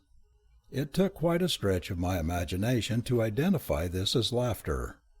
"Albargan not know?" asked the Jong. Albargan is, literally, no hair man, or without hair man, otherwise hairless man. "I do not know," I replied. "We were not harming you. We were searching for the sea-coast where our people are." "Albargan find out soon," and then he laughed again. I tried to think of some way to bribe him into letting us go, but inasmuch as he had thrown away as useless the only things of value that we possessed, it seemed rather hopeless. "Tell me what you want most," I suggested, "and perhaps I can get it for you if you will take us to the coast." "We have what we want," he replied, and that answer made them all laugh. I was walking close to Dewar now, and she looked up at me with a hopeless expression. "I'm afraid we are in for it," she said. "It is all my fault. If I had had brains enough to find the ocean, this never would have happened. Don't blame yourself. No one could have done more to protect and save me than you have. Please do not think that I do not appreciate it." That was a lot for Dewar to say, and it was like a ray of sunshine in the gloom of my despondency. That is a simile entirely earthly, for there is no sunshine upon Venus. The relative proximity of the sun lights up the inner cloud envelope brilliantly, but it is a diffused light that casts no well-defined shadows, nor produces contrasting highlights. There is an all-pervading glow from above that blends with the perpetual light emanations from the soil, and the resultant scene is that of a soft and beautiful pastel. Our captors conducted us into the forest for a considerable distance. We marched practically all day. They spoke but seldom, and then usually in monosyllables. They did not laugh again, and for that I was thankful. One can scarcely imagine a more disagreeable sound. We had an opportunity to study them during this long march, and there is a question if either of us was quite sure in his own mind as to whether they were beast-like men or man-like beasts. Their bodies were entirely covered with hair, their feet were large and flat, and their toes were armed, like the fingers, with thick, heavy, pointed nails that resembled talons. They were large and heavy, with tremendous shoulders and necks. Their eyes were extremely close set in like a baboon face, so that in some respects their heads bore a more striking similarity to the heads of dogs than of men. There was no remarkable dissimilarity between the males and the females, several of which were in the party, and the latter deported themselves the same as the bulls, and appeared to be upon a plane of equality with these, carrying bows and arrows and slings for hurling rocks, a small supply of which they carried in skin pouches slung across their shoulders. At last we reached an open space beside a small river where there stood a collection of the rudest and most primitive of shelters. These were constructed of branches of all sizes and shapes thrown together without symmetry, and covered with a thatch of leaves and grasses. At the bottom of each was a single aperture through which one might crawl on hands and knees. They reminded me of the nests of pack rats built upon a gargantuan scale. Here were other members of the tribe, including several young, and at sight of us they rushed forward with excited cries. It was with difficulty that the Jong and other members of the returning party kept them from tearing us to pieces. The former hustled us into one of their evil-smelling nests and placed a guard before the entrance, more to protect us from his fellows, I suspect, than to prevent our escape. The hut in which we were was filthy beyond words, but in the dim light of the interior I found a short stick with which I scraped aside the foul litter that covered the floor, until I had uncovered a space large enough for us to lie down on the relatively clean earth. We lay with our heads close to the entrance that we might get the benefit of whatever fresh air should find its way within.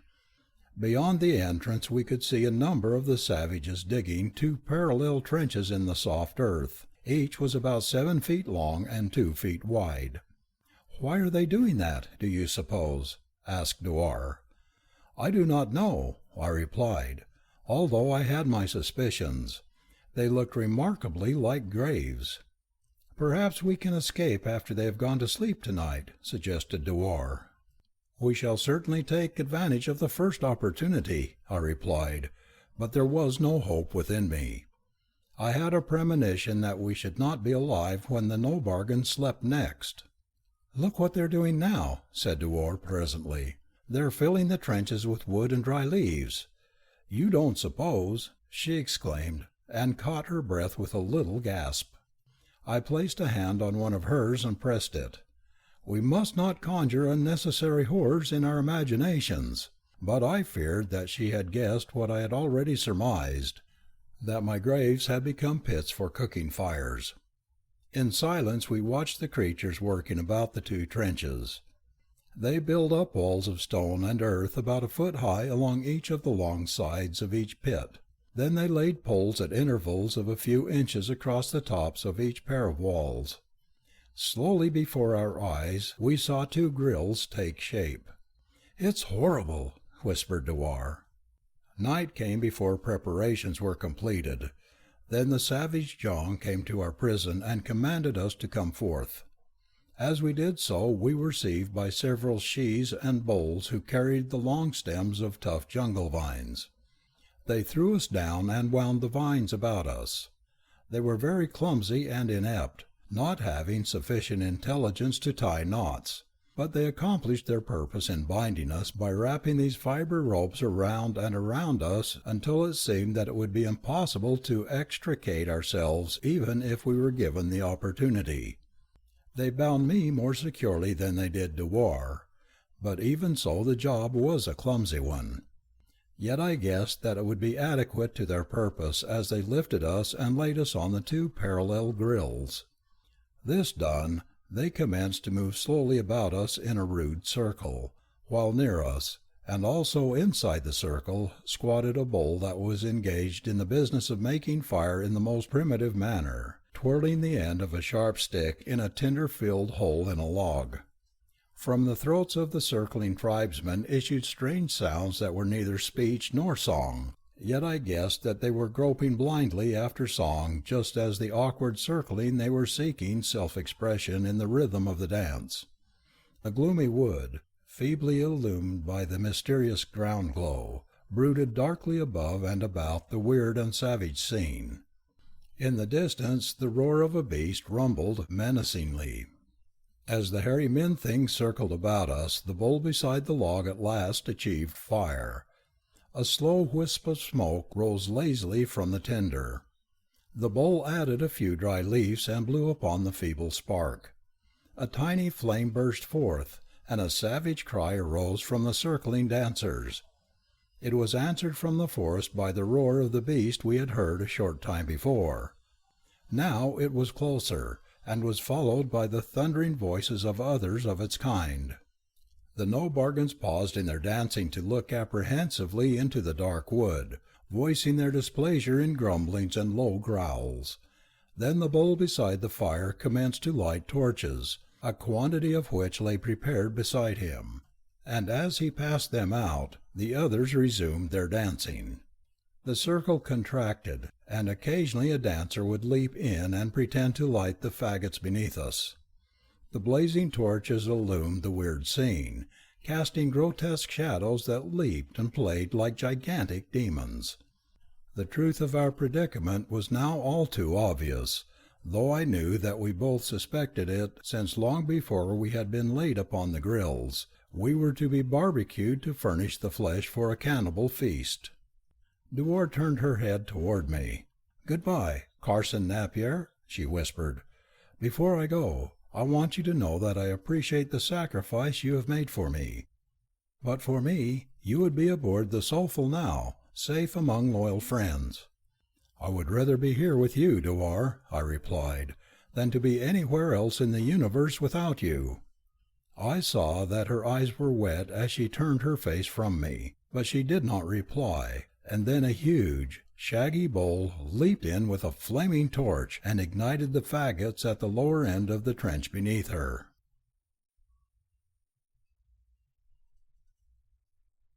Fire.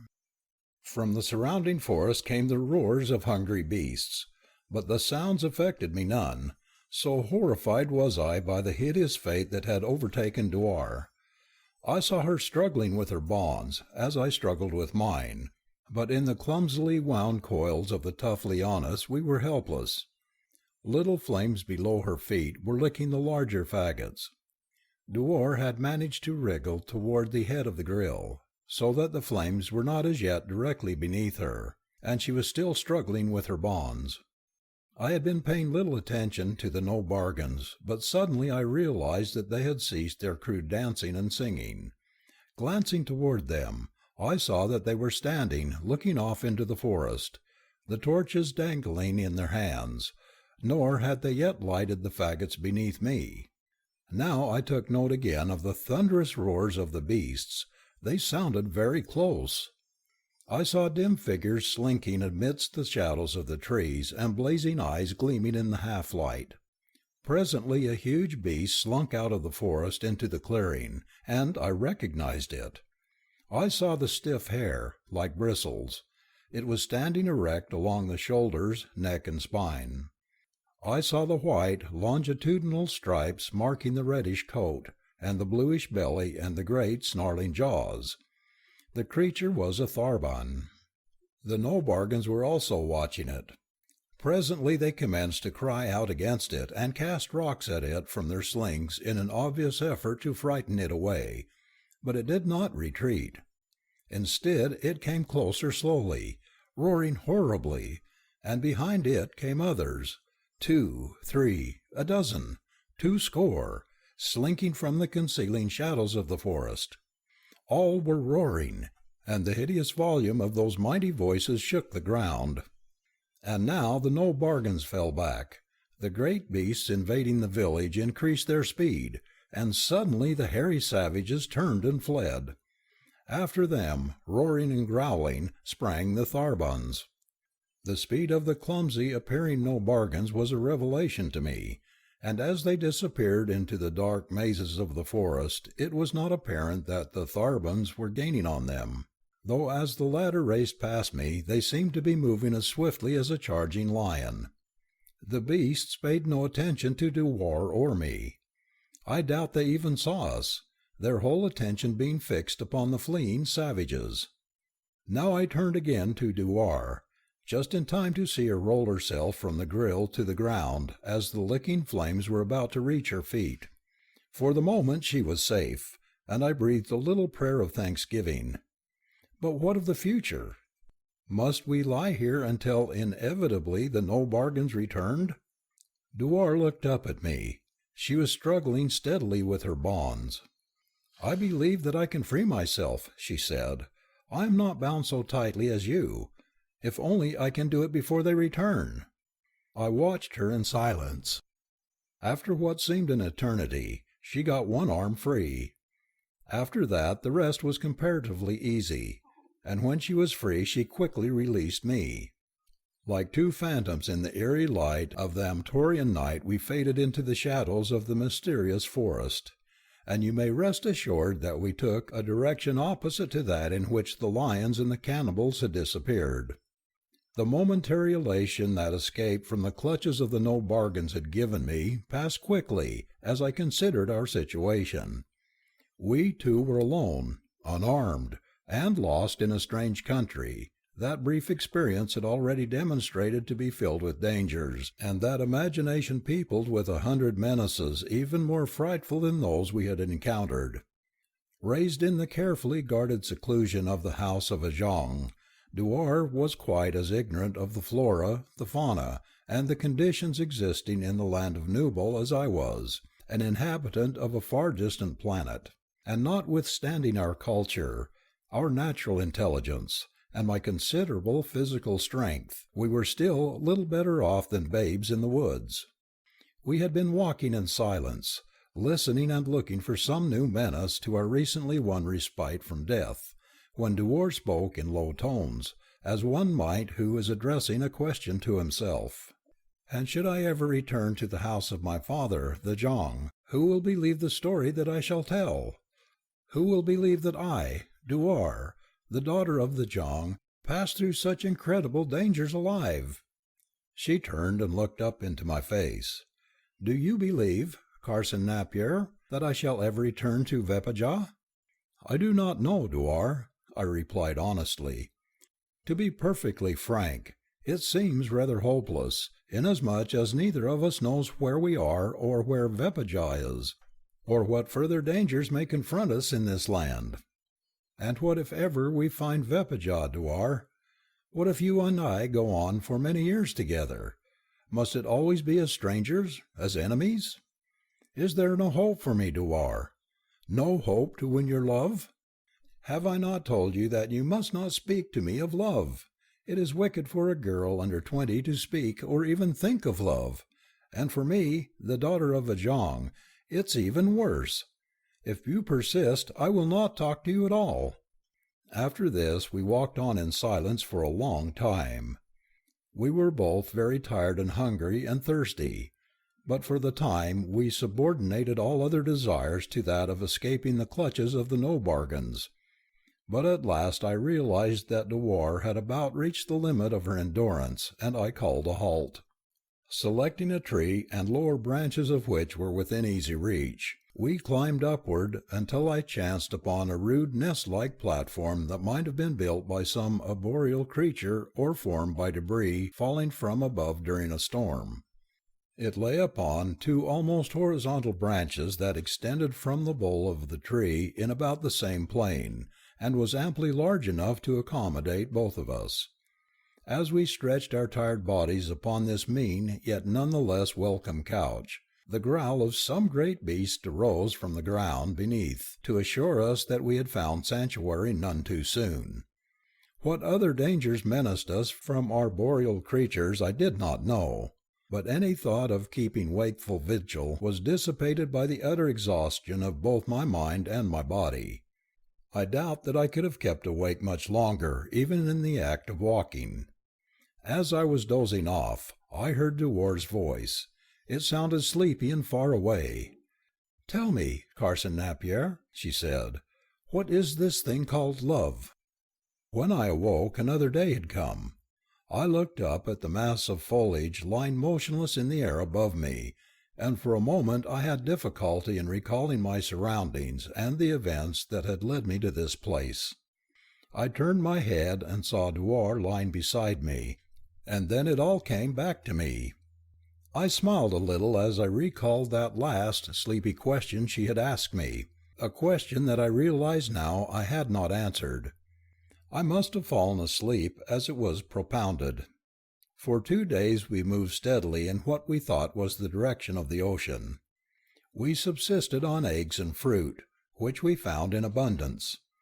There was a great deal of life in the forest, strange birds such as no earthly eye had ever gazed upon before, monkey-like creatures that raced, chattering, through the trees, reptiles, herbivores, and carnivorous animals.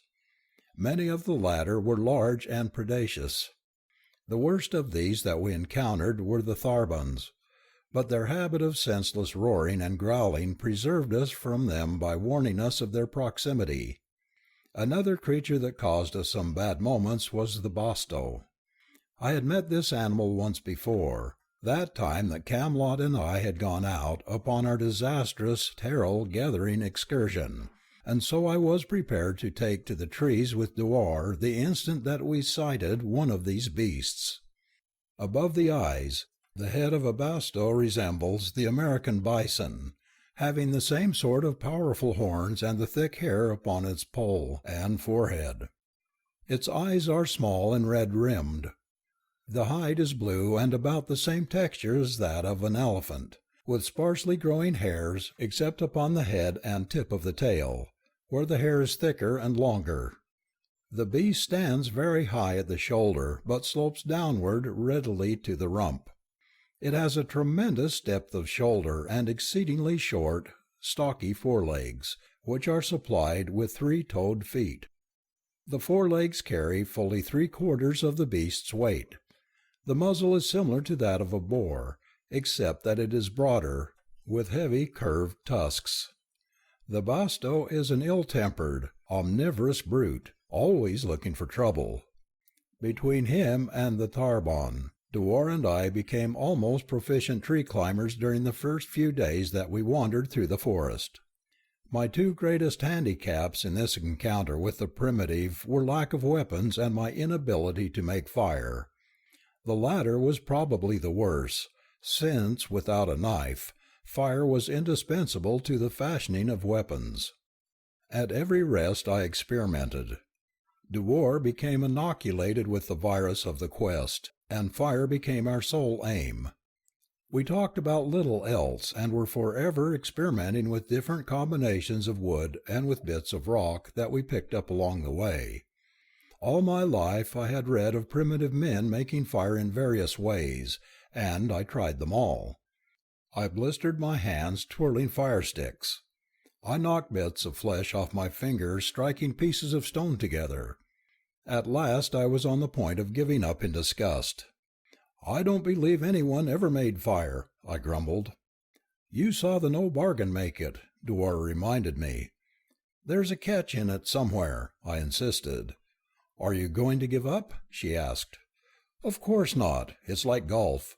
Most people never learn to play it, but very few give up trying." I shall probably continue my search for fire until death overtakes me, or Prometheus descends to Venus as he did to Earth." "What is golf, and who is Prometheus?" demanded Dewar. "Golf is a mental disorder, and Prometheus a fable." "I don't see how they can help you." I was squatting over a little pile of tinder, laboriously knocking together various bits of rock that we had collected during the day. "Neither do I," I replied, viciously striking two new specimens together. A string of sparks shot from the two rocks and ignited the tinder. "I apologize to Prometheus," I cried. "He is no fable." With the aid of this fire I was able to fashion a bow and to make and sharpen a spear and arrows. I strung the bow with a fibre from a tough liana, and I feathered my arrows gaily with the plumage of birds. Dewar was much interested in this work. She gathered feathers, split them, and bound them to the arrows with the long blades of a very tough grass that grew in profusion throughout the forest. Our work was facilitated by the use of bits of stone we had found so shaped that they made excellent scrapers. I cannot express the change that came over me with the possession of weapons. I had come to feel like a hunted beast whose only defense is flight, and that is a most unhappy situation for the man who wishes to impress the object of his love with his heroic qualities. I really cannot say that I had any such intention in my mind at any time, yet with the growing realization of my futility, I really did come to wish that I might cut a better figure before Dewar. Now I stepped out with a new stride. I was the hunter rather than the hunted. My pitiful, inadequate little weapon swept all doubts from my mind.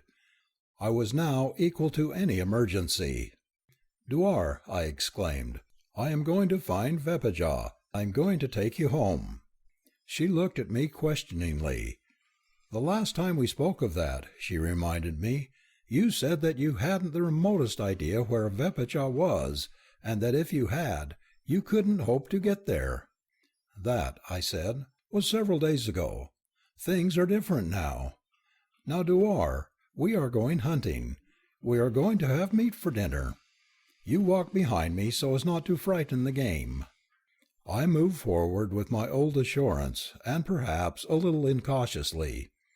Dewar followed a few paces in the rear.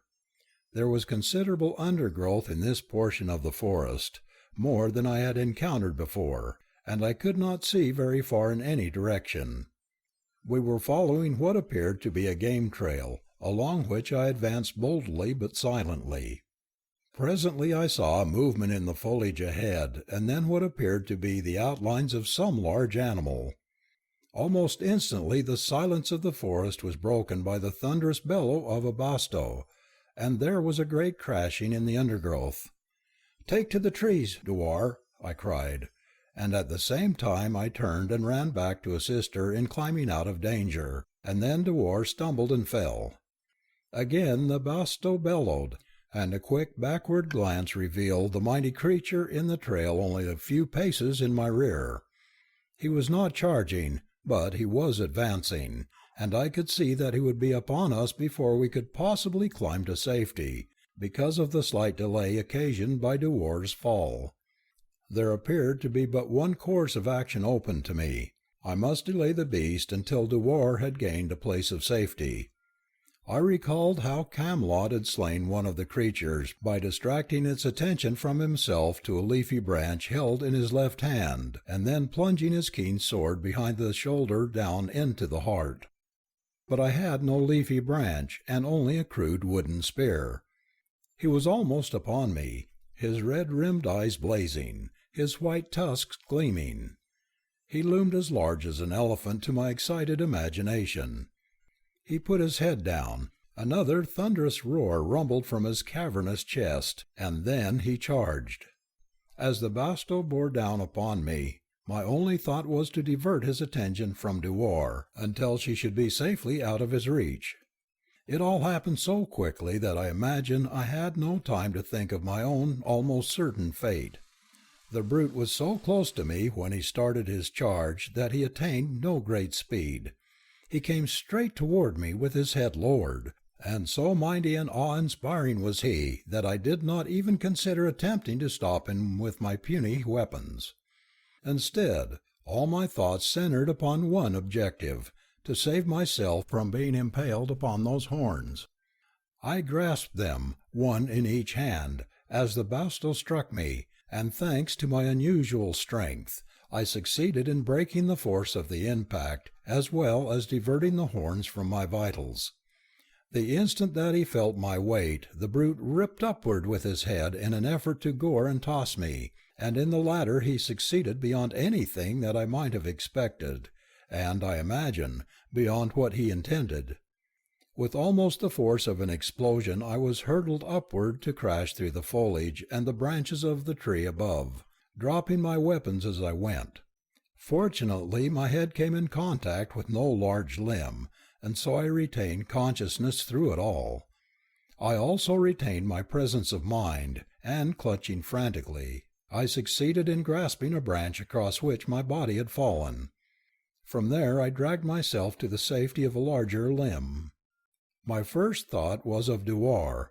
Was she safe? Had she been able to climb out of danger before the basto disposed of me and was upon her? Or had he reached and gored her? My fears were almost immediately allayed by the sound of her voice. "Oh, Carson, Carson, are you hurt?" she cried. The anguish of her tones was ample reward for any hurts I might have sustained. "I think not," I replied, "just shaken up a bit. Are you all right? Where are you?" "Here, in the next tree. Oh, I thought he had killed you."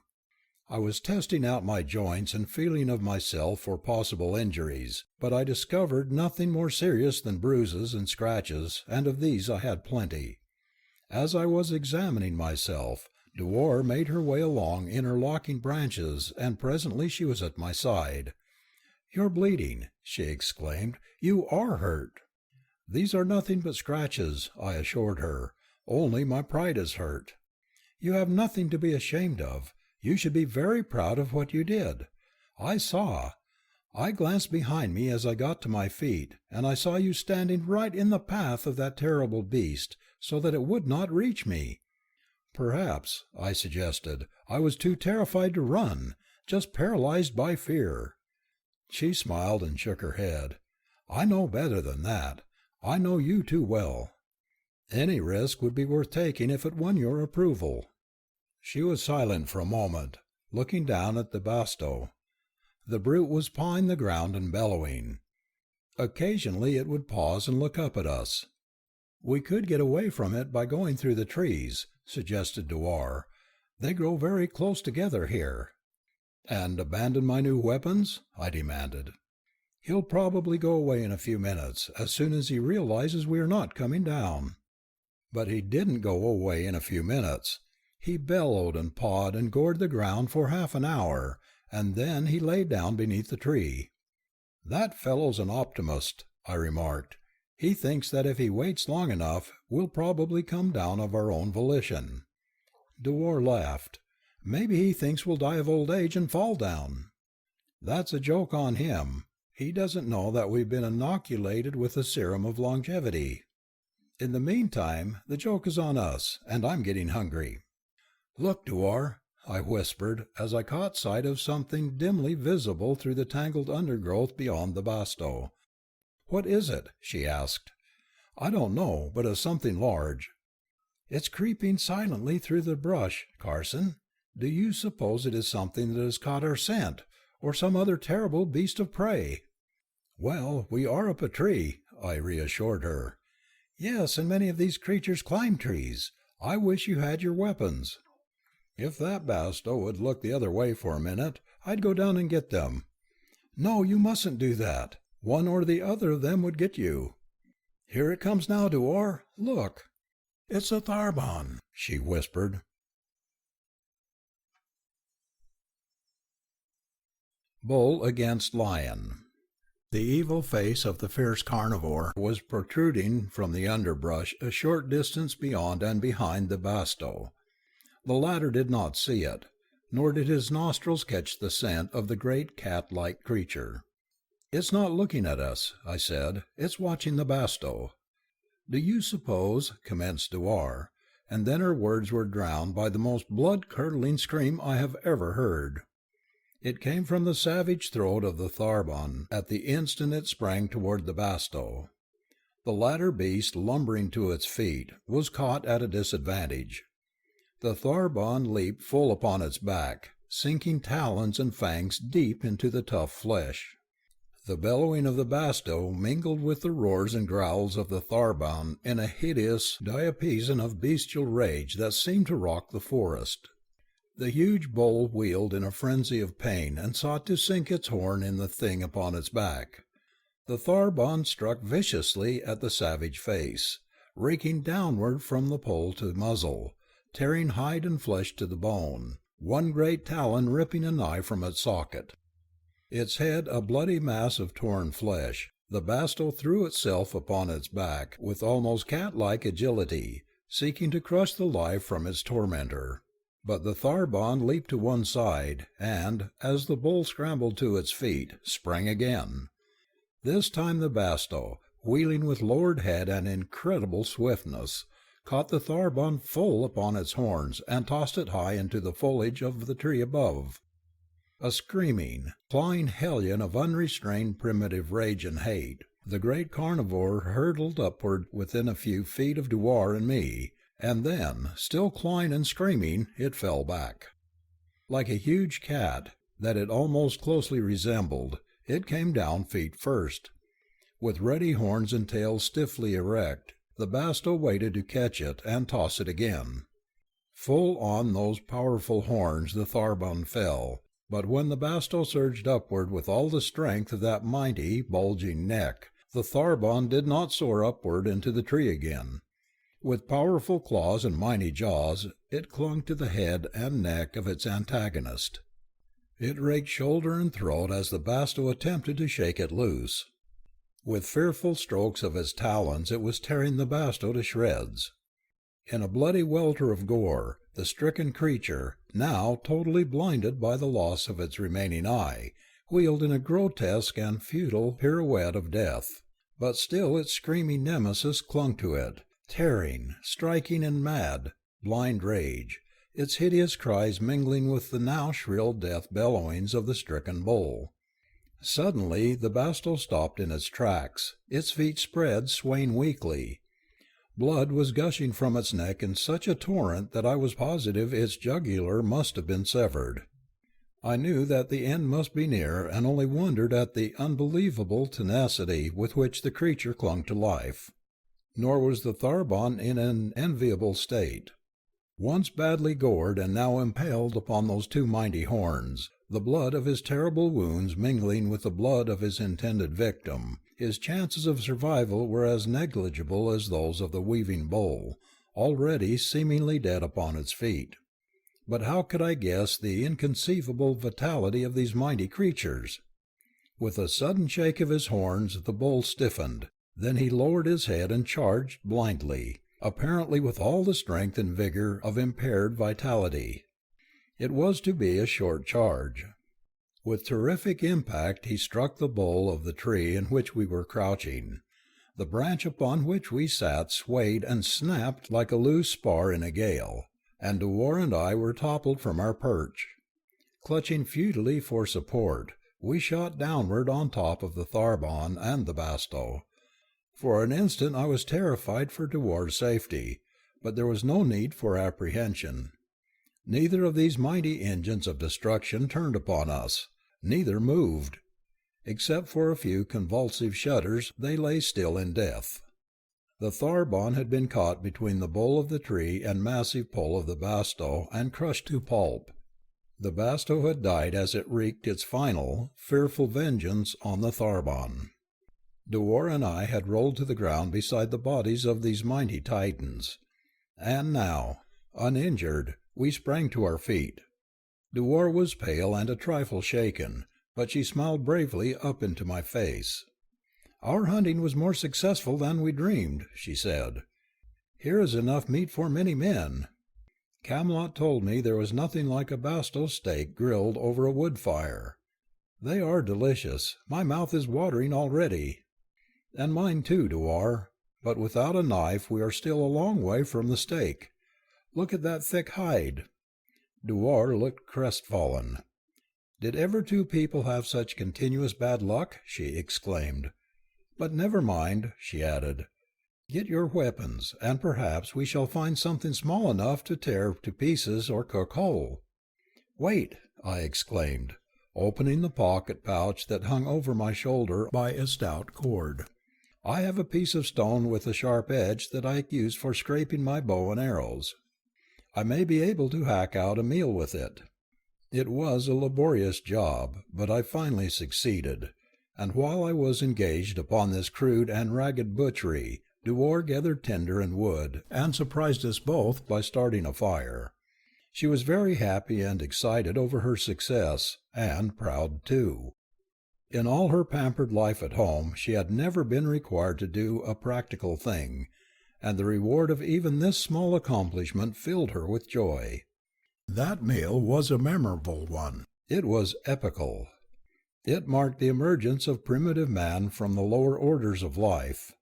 He had achieved fire. He had fashioned weapons. He had made his kill, figuratively in this case, and now for the first time he was eating cooked food. And I like to carry the metaphor a little further in this instance and think of the partner of his achievements as his mate. I sighed as I thought of the happiness that might be ours did Dewar but return my love. "What is the matter?" demanded Dewar. "Why do you sigh?" "I am sighing because I'm not really a primitive man instead of a poor, weak imitation of one." "Why do you want to be a primitive man?" she inquired. "Because primitive man was not bound by silly conventions," I replied. "If he wanted a woman and she did not want him, he grabbed her by the hair and dragged her to his lair." "I'm glad that I did not live in those times," said Dewar. For several days we wandered on through the forest. I knew that we were hopelessly lost, but I was anxious to get out of that gloomy wood. It was getting on our nerves. I managed to kill small game with my spear and my arrows. There was an abundance of fruit and nuts, and water was plentiful. In the matter of food we lived like kings, and we were fortunate in our encounters with the more formidable creatures we met. Luckily for us, we saw none that were arboreal, though I am positive that this was merely by the luckiest chance, for the woods of Amtor harbor many terrible creatures that live wholly in the trees. Dewar, notwithstanding all the hardships and dangers she was constantly undergoing, seldom complained. She remained remarkably cheerful in the face of what was now palpably the absolute certainty that we could never hope to find the distant land where her father was king. Sometimes she was sober and silent for long periods, and I guessed that at these times she was sorrowing. But she did not share her sorrows with me. I wished that she would. We often share our sorrows with those we love. But one day she suddenly sat down and began to cry. I was so surprised that I just stood there for several minutes, staring at her before I could think of anything to say, and then I didn't think of anything very brilliant. "Why, Dewar," I cried, "what's the matter? Are you ill?" She shook her head and sought to stifle her sobs. "I'm sorry," she managed to say at last. "I didn't mean to. I've tried not to. But this forest! Oh, Carson, it's on my nerves. It haunts me even in my sleep. It is endless. It goes on and on forever. Gloomy, forbidding, filled with terrible dangers. There!" she exclaimed, and rising shook her head as though to dispel unwelcome visions. "I'm all right now. I won't do it again." She smiled through her tears. I wanted to take her in my arms and comfort her. Oh, how badly I wanted to! But I only laid a hand upon her shoulder. "I know just how you feel," I told her. "I've felt the same way for days. I have to take it out by swearing to myself. But it can't last forever, Dewar. There must be an end to it pretty soon. And anyway, you must remember that the forest has fed us and sheltered us and protected us." "As a jailer feeds and shelters and protects the criminal condemned to die," she responded dully. Come, let's not speak of it any more." Once again the underbrush was thick, and we were following a game trail that was as erratic as most game trails. I think it was this thick brush that depressed Dewar even more than the forest itself. I know it always depressed me. The trail was wide and we were walking abreast when suddenly at turning the forest seemed to disappear in front of us. There was a void staring us in the face, and beyond that, far, far away, the outlines of distant mountains.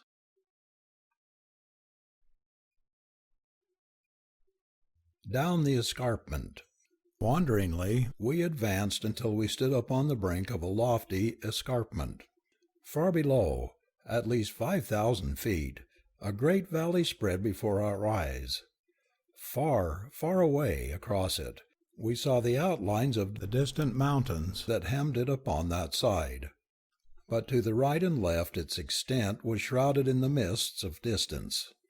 During the days that we had been wandering in the forest we must have been climbing steadily, but the ascent had been so gradual that we had scarcely noticed it.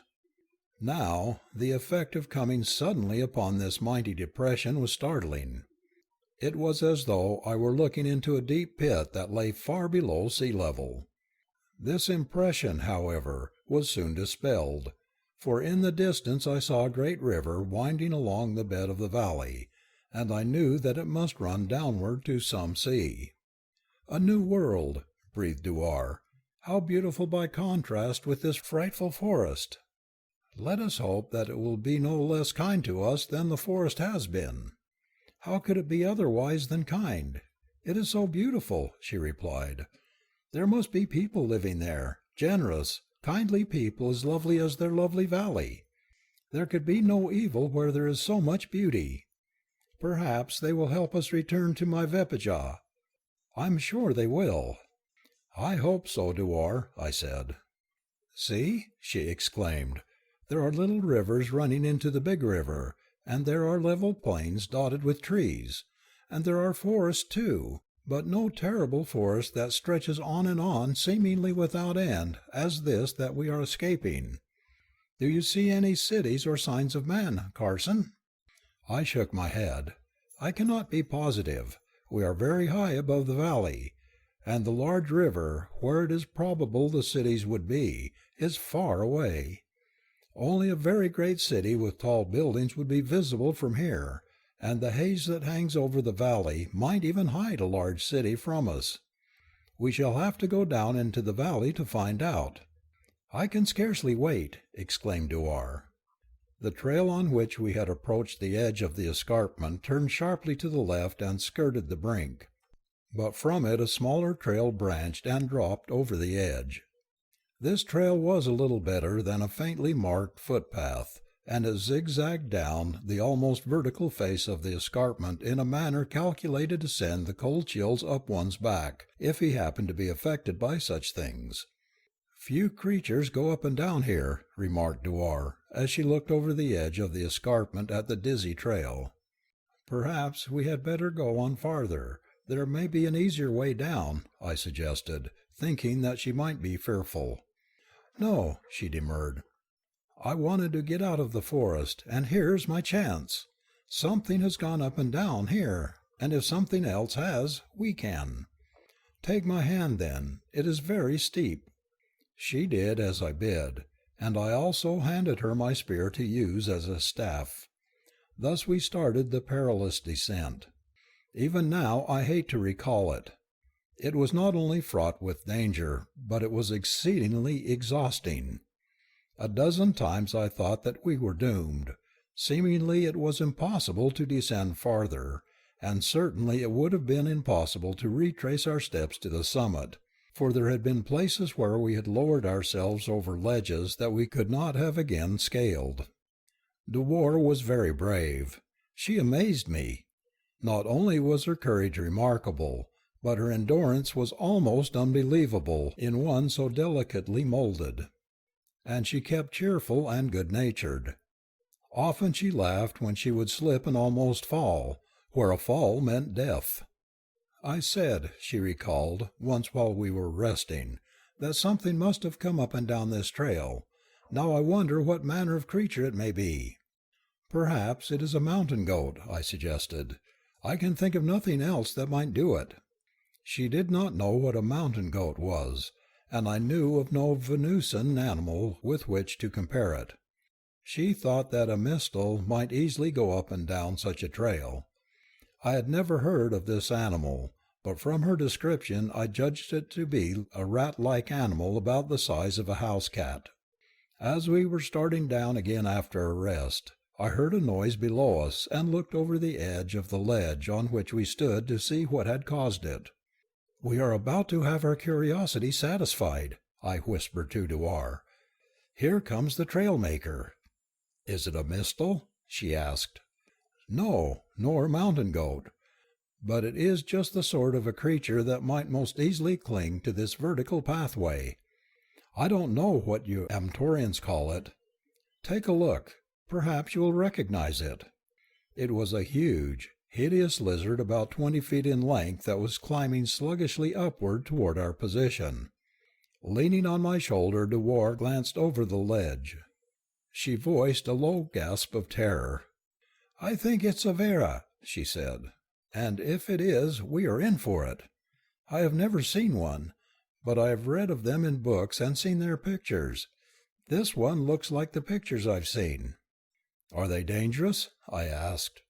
"They're deadly," she replied. "We wouldn't have a chance against a Vera." "See if you can climb back out of the way," I said to Dewar. "I will try to hold it here until you are safe." Then I turned toward the creature crawling slowly upward. It was covered with scales of red, black, and yellow, arranged in intricate designs. Its coloration and ornamentation were beautiful, but right there its beauty stopped. It had a head not unlike that of a crocodile, and along each side of its upper jaw was a row of gleaming white horns. Across the top and down the sides of its head sprawled a single huge eye of myriad facets. It had not discovered us yet, but in another half-minute it would be upon us. I loosened a bit of rock near my hand and hurled it down, thinking I might turn the creature back. The missile struck it on the snout, and with a grunt it raised its head and saw me. Its great jaws opened and shot out the most prodigious tongue I'd ever seen. Like lightning, it curled about me and snapped me toward those gaping jaws from which was issuing a harsh, screaming whistle. All that saved me from being instantly engulfed was the fact that I was a little too large for a mouthful for the creature to negotiate with ease. I wedged crosswise of its snout, and there I fought with all my strength to keep from being dragged into that rapacious maw. It was a great slimy, toothless, sucking gullet that I struggled to escape. Evidently the creature swallowed its prey whole, its horns being probably solely for defense. From that repulsive throat issued a fetid odor that almost overpowered me. I think that it may have been a poisonous exhalation that was intended to anesthetize its victims. I felt myself growing weak and dizzy, and then I saw Dewar at my side. She was grasping my spear with both hands and lunging viciously at the horrid face of the Vera. All the time she was moaning, "Carson! Carson!" How small and frail and inadequate she looked to be pitting herself against this fearsome creature! And how magnificent!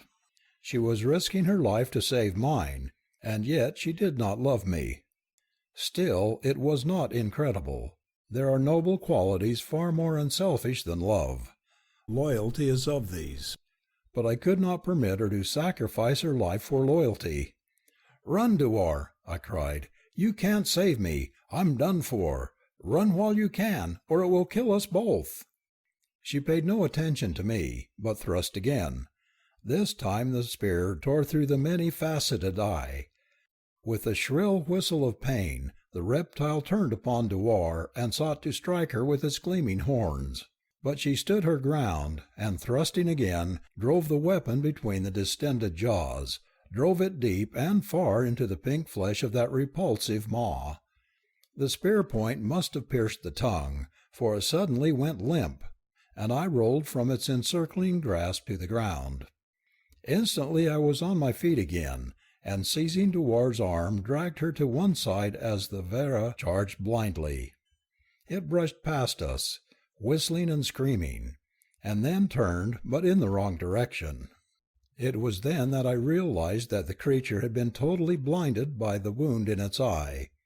Taking a perilous risk, I threw an arm about Dewar and slid over the edge of the ledge upon which the brute had encountered us, for to have remained even an instant where we were would have meant being maimed or hurled to our doom by the viciously lashing tail of the frenzied lizard. Fortune favored us, and we came safely to rest upon another ledge at a slightly lower level. Above us we could hear the whistling scream of the Vera and the thudding of its tail against the rocky escarpment. Fearing that the creature might descend upon us, we hurried on, taking even greater risks than we had before, nor did we stop until we had reached comparatively level ground near the foot of the escarpment. Then we sat down to rest. We were both panting from our exertions. "You are wonderful," I said to Dewar. "You risk your life to save mine." "Perhaps I was just afraid to be left alone," she said, with some embarrassment. "I may have been entirely selfish." "I don't believe that," I remonstrated. The truth was that I didn't want to believe it. Another implication was far sweeter to me. "Anyhow," remarked Dewar, "we found out what made the trail up the escarpment." "And that our beautiful valley may not be as secure as it looks," I added. "But the creature was going out of the valley up into the forest," she argued. "That is probably where it lived. However, we had best be on our guard constantly. And now you have no spear, and that is a real loss, for it is because of the spear that you are alive. Down there a little way," I indicated, pointing, "is a winding strip of wood that seems to be following the meanderings of a stream. There we can find material for another spear, and also water. I'm as dry as a bone." "So am I," said Dewar, "and hungry too. Perhaps you can kill another basto." I laughed. "This time I shall make you a spear and a bow and arrows, too. From what you have already done, you seem to be better able to kill bastos than I." Leisurely we walked toward the wood, which was about a mile away, through soft grass of a pale violet hue. Flowers grew in profusion on every hand. There were purple flowers and blue and pale yellow, and their foliage, like blossoms, was strange and unearthly. There were flowers and leaves of colors that have no name, colors such as no earthly eye had ever seen before. Such things bear in upon me the strange isolation of our senses. Each sense lives in a world of its own, and though it lives a lifetime with its fellow senses, it knows nothing of their worlds. My eyes see a color, but my fingers, my ears, my nose, my palate may never know that color. I cannot even describe it so that any of your senses may perceive it as I perceive it, if it is a new color that you have never seen. Even less well might I describe an odor or a flavor or the feel of some strange substance. Only by comparison might I make you see the landscape that stretched before our eyes, and there is nothing in your world with which I may compare it. The glowing fog bank overhead, the pale, soft pastels of field and forest and distant misty mountains, no dense shadows and no highlights, strange and beautiful and weird, intriguing, provocative, compelling, always beckoning one on to further investigation, to new adventure. All about us the plain between the escarpment and the forest was dotted with trees, and lying beneath them or gazing in the open were animals that were entirely new to my experience either here or on earth. That several distinct families and numerous genera were represented was apparent to even a cursory survey. Some were large and cumbersome, others were small and dainty. All were too far away for me to note them in detail, and for that I was glad, for I guessed that among that array of wild beasts there must be some, at least, which might prove dangerous to man.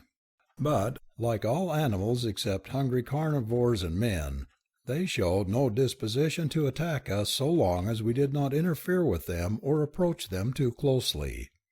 "I see that we shall not go hungry here," remarked Dewar. "I hope some of these little fellows are good to eat," I laughed. "I'm sure that big one under the tree is delicious, the one looking at us," and she pointed to an enormous, shaggy creature as large as an elephant. Dewar had a sense of humor. "Possibly it entertains the same idea concerning us," I suggested. "Here it comes." The huge beast was walking toward us. The forest was still 100 yards away. "Shall we run?" asked Dewar. "I'm afraid that would be fatal. You know, it is almost instinctive for a beast to pursue any creature that runs away from it. I think the best course for us to follow is to continue steadily toward the forest without seeming haste. If the thing does not increase its speed, we shall reach the trees ahead of it. If we run for it, the chances are that it will overtake us, for of all created things mankind seems to be about the slowest." As we proceeded, we constantly cast backward glances at the shaggy menace trailing us. He lumbered along, exhibiting no signs of excitement, but his long strides were eating up the distance between us. I saw that he would overtake us before we reached the forest. I felt utterly helpless, with my puny bow and my tiny arrows, before this towering mountain of muscle. "Quicken your pace a little, Dewar," I directed.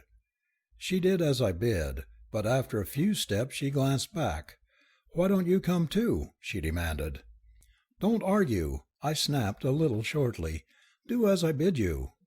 She stopped and waited for me. "I shall do as I please," she informed me, "and it does not please me to let you make this sacrifice for me. If you are to be killed, I shall be killed with you. Furthermore, Carson Napier, please remember that I am the daughter of a Jong, and I am not accustomed to being ordered about. If there were not more pressing matters to occupy me, I would spank you," I growled. She looked at me horrified. Then she stamped one little foot in rage and commenced to cry. "You take advantage of me because there's no one to protect me," she sputtered. "I hate you. You. But I'm trying to protect you, Dewar, and you are only making it harder for me. I don't want any of your protection. I would rather be dead. It is more honorable to be dead than to be talked to like that. I am the daughter of a Jong." "I think you have mentioned that several times before," I said coldly. She threw up her head and walked stiffly on without looking back at me. Even her little shoulders and back radiated offended dignity and stifled rage. I glanced behind me.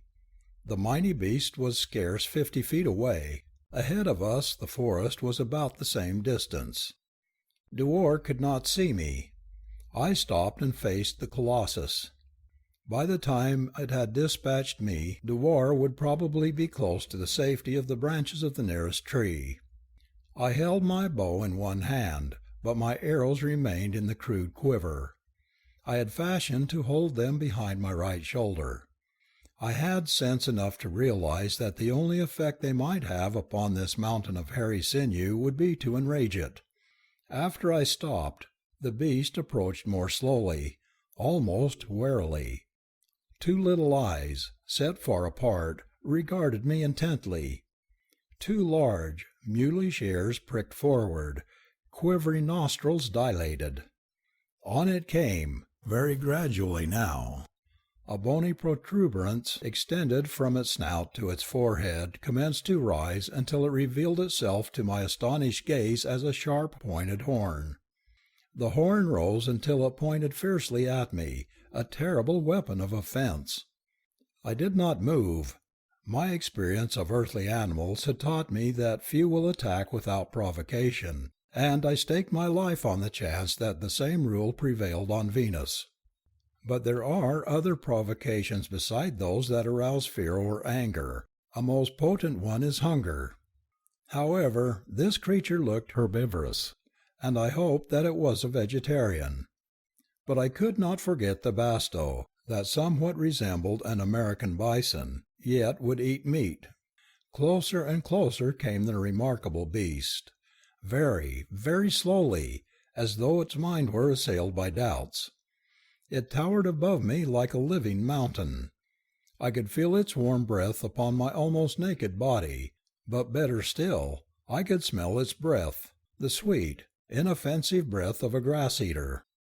My hopes rose.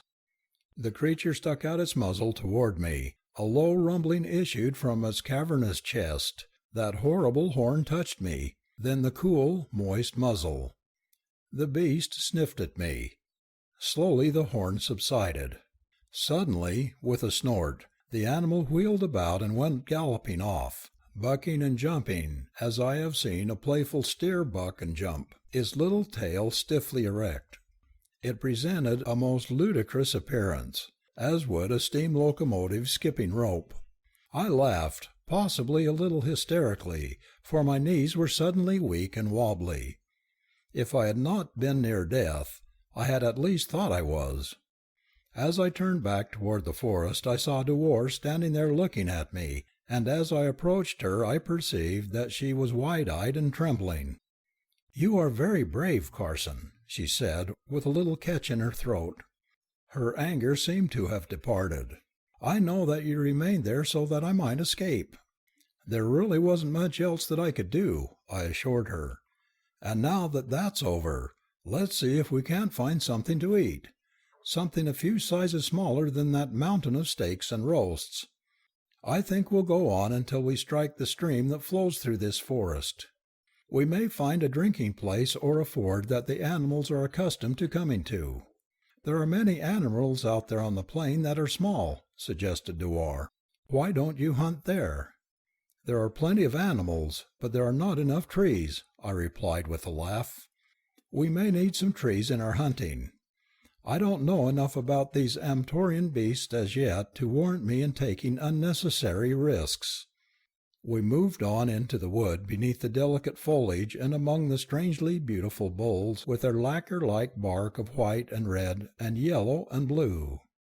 Presently we came in sight of a little river winding leisurely between its violet banks, and at the same instant I saw a small creature drinking. It was about the size of a goat, but it didn't look like a goat.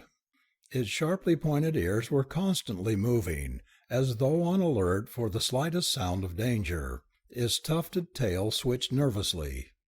A collar of short horns encircled its neck just where it joined the head. They pointed slightly forward. There must have been a dozen of them. I could not but wonder what their specific purpose might be until I recalled the Vera from whose horrible maw I had so recently escaped. That necklace of short horns would most certainly have discouraged any creature that was in the habit of swallowing its prey whole. Very gently I pushed Dewar behind a tree and crept forward, fitting an arrow to my bow. As I was preparing to shoot, the creature threw up its head and turned half around. Probably it had heard me. I had been creeping on it from behind, but its change of position revealed its left side to me, and I planted my first arrow squarely in its heart. So we made our camp beside the river and dined on juicy chops, delicious fruits, and the clear water from the little stream. Our surroundings were idyllic. Strange birds sang to us. Arboreal quadrupeds swung through the trees, jabbering melodiously in soft sing-song voices. "It is very lovely here," said Dewar dreamily. "Carson, I wish that I were not the daughter of a Jong." The Gloomy Castle. We were both loath to leave this lovely spot, and so we tarried there for 2 days while I made weapons for Dewar and a new spear for myself. I had constructed a little platform in a tree that overhung the river, and there at night we were comparatively safe from predatory animals, while the soft music of the purling water lulled us to sleep, a sleep that might be suddenly broken by the savage roars of hunting beasts or the screams of their victims, to which the distant lowing and bellowing of the vast herds upon the plain furnished a harmonious undertone in this raw area of life. It was our last night in this pleasant camp. We were sitting on our little platform watching the fish leaping and jumping in the river below. I could be happy here forever with you, Dewar, I said. One may not think of happiness alone, she replied. There is duty also. But what if circumstances make us helpless to perform our duties? Aren't we warranted in making the best of our fate and making the most of the chance for happiness where we find it? What do you mean? She asked. I mean that there is practically no possibility that we can ever reach Vepajah. We do not know where it is, and if we did, it seems to me that there is not even the remotest chance that we could survive the dangers that must lie along that unknown trail that leads us back to the house of Mintep, your father. I know that you're right, she replied a little wearily, but it is my duty to try, and I may never cease to seek to return, to the end of my life, no matter how remote I may know the chance of success may be. Isn't that being a little unreasonable, Dewar? You do not understand, Carson Napier. If I had a brother or a sister, it might make a difference, but I have neither, and my father and I are the last of our line. It is not for myself nor for my father that I must return, but for my country. The royal line of the Jongs of Vepajah must not be broken, and there is none to perpetuate it but myself. And if we do return, what then? When I am 20 I shall marry a noble selected by my father, and after my father dies I shall be Vadjong, or queen, until my oldest son is 20, then he will be Jong. But with the longevity serum that your scientists have perfected, your father will never die, so why return? I hope he will not die, but there are accidents and battles and assassins. Oh, why discuss it? The royal line must be preserved. And what of me, if we reach Vepajah? I asked. What do you mean? Will there be a chance for me? I do not understand. If your father consents, will you marry me? I blurted. Dewar flushed. How many times must I tell you that you may not speak of such serious things to me? I can't help it, Dewar. I love you. I care nothing for customs, nor jongs, nor dynasties. I shall tell your father that I love you, and I shall tell him that you love me. I do not love you. You have no right to say that. It is sinful and wicked. Because once I was weak and lost my head and said a thing, I did not mean you have no right to constantly throw it in my face. Now that was just like a woman. I had been fighting every impulse to keep from speaking of love during all the time we had been together. I couldn't recall but one other instance when I had lost control of myself, yet she accused me of constantly throwing in her face the one admission of love that she had made. Well, I said sullenly, I shall do what I said I'd do, if I ever see your father again. And do you know what he will do? If he is the right kind of father, he'll say, Bless you, my children. He is a Jong before he is a father, and he will have you destroyed. Even if you do not make any such mad admission to him, I shall have to use all of my powers of persuasion to save you from death. Why should he kill me? No man who has spoken, without royal permission, to a Janjong or princess is ordinarily permitted to live. That you may be with me alone for months and possibly years before we return to Vepajah will but tend to exaggerate the seriousness of the situation. I shall plead your service to me, that you risk your life innumerable times to preserve mine, and that I think I will have sufficient weight to save you from death. But of course you will be banished from Vepajah. That is an unpleasant outlook. I may lose my life, and I am certain to lose you. Under such circumstances, do you think that I will prosecute the search for Vepajah with much enthusiasm or diligence? Perhaps not with enthusiasm, but with diligence, yes. You will do it for me, because of that thing which you call love. Possibly you are right, I said, and I knew that she was. The next day we started, in accordance with a plan we had formulated, to follow the little river down toward the big river along which we would continue to the sea. Where we should go from there was problematical. We decided to wait until we reached the sea before making any further plans. What lay before us we could not guess. Had we been able to, we might have fled back to the comparative safety of the gloomy forest we had so recently quitted with delight. Late in the afternoon, we were taking a short cut across open ground, where the river made a great bend. It was rather rough going, for there were many rocks and boulders, and the surface of the land was cut by gullies. As we clambered up the bank of a particularly deep gully, I chanced to glance back and saw a strange animal standing on the opposite rim watching us. It was about the size of a German police dog, but there the similarity ceased. It had a massive, curved beak remarkably similar to that of a parrot, and its body was covered with feathers. But it was no bird, for it went on 4 legs and had no wings. Forward of its 2 short ears were 3 horns, one in front of either ear and the third growing midway between the others.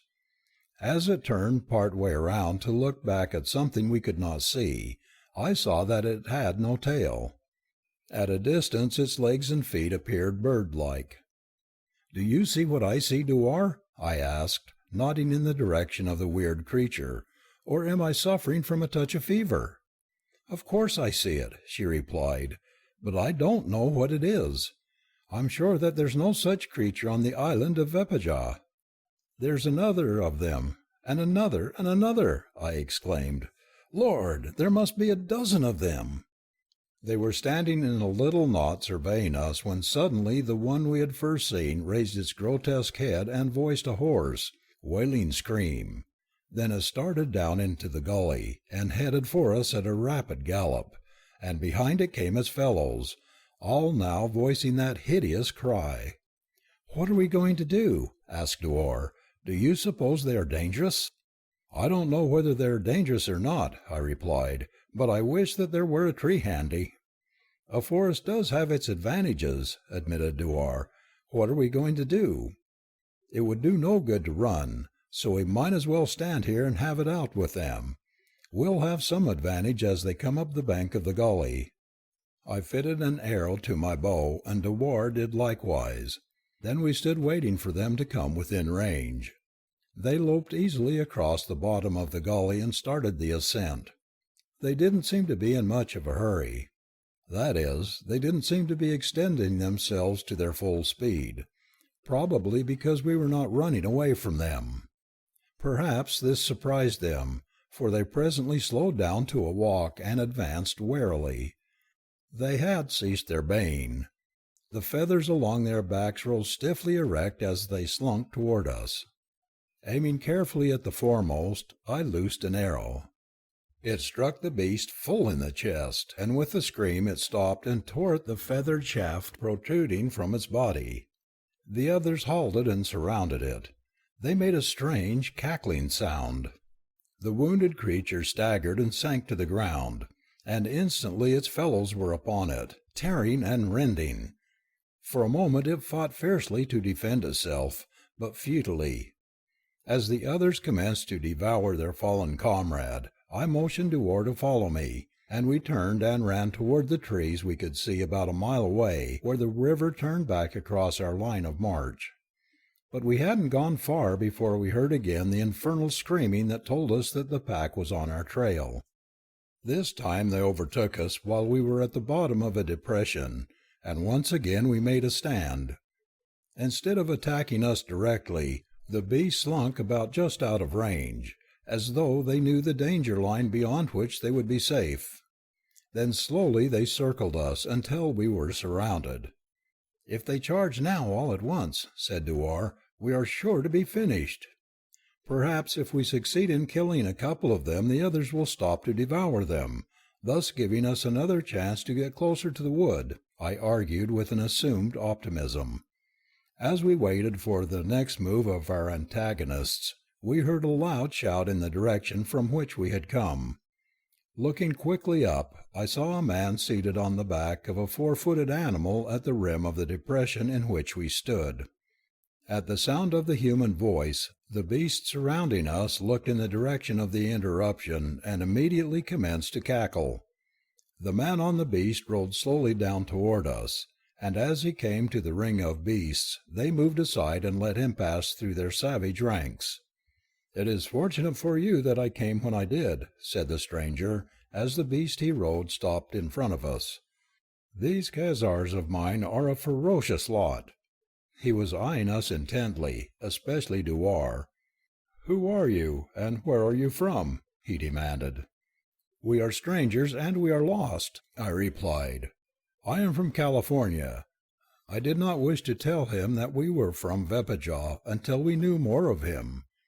If he was a Thorist, he was an enemy, and the less he knew about us the better, especially that we were from the country of Mintep, the Jong, than whom the Thorists have no more bitter enemy. "California," he repeated. "I've never heard of such a country. Where is it?" "In North America," I replied, but he only shook his head. "And who are you?" I asked, "and what country is this?" "This is Nubal, but that of course you already know. This part of it is known as Morov. I am Skor, the Jong of Morov. But you have not told me your names." "This is Dewar," I replied, "and I am Carson." I did not give my surname, as they are seldom used on Venus. "And where are you going?" "We were trying to find our way to the sea." "From where did you come?" "Recently we were in Capdor," I explained. I saw his eyes narrow ominously. "So you are Thorists," he snapped. "No," I assured him, "we are not. We were prisoners of the Thorists."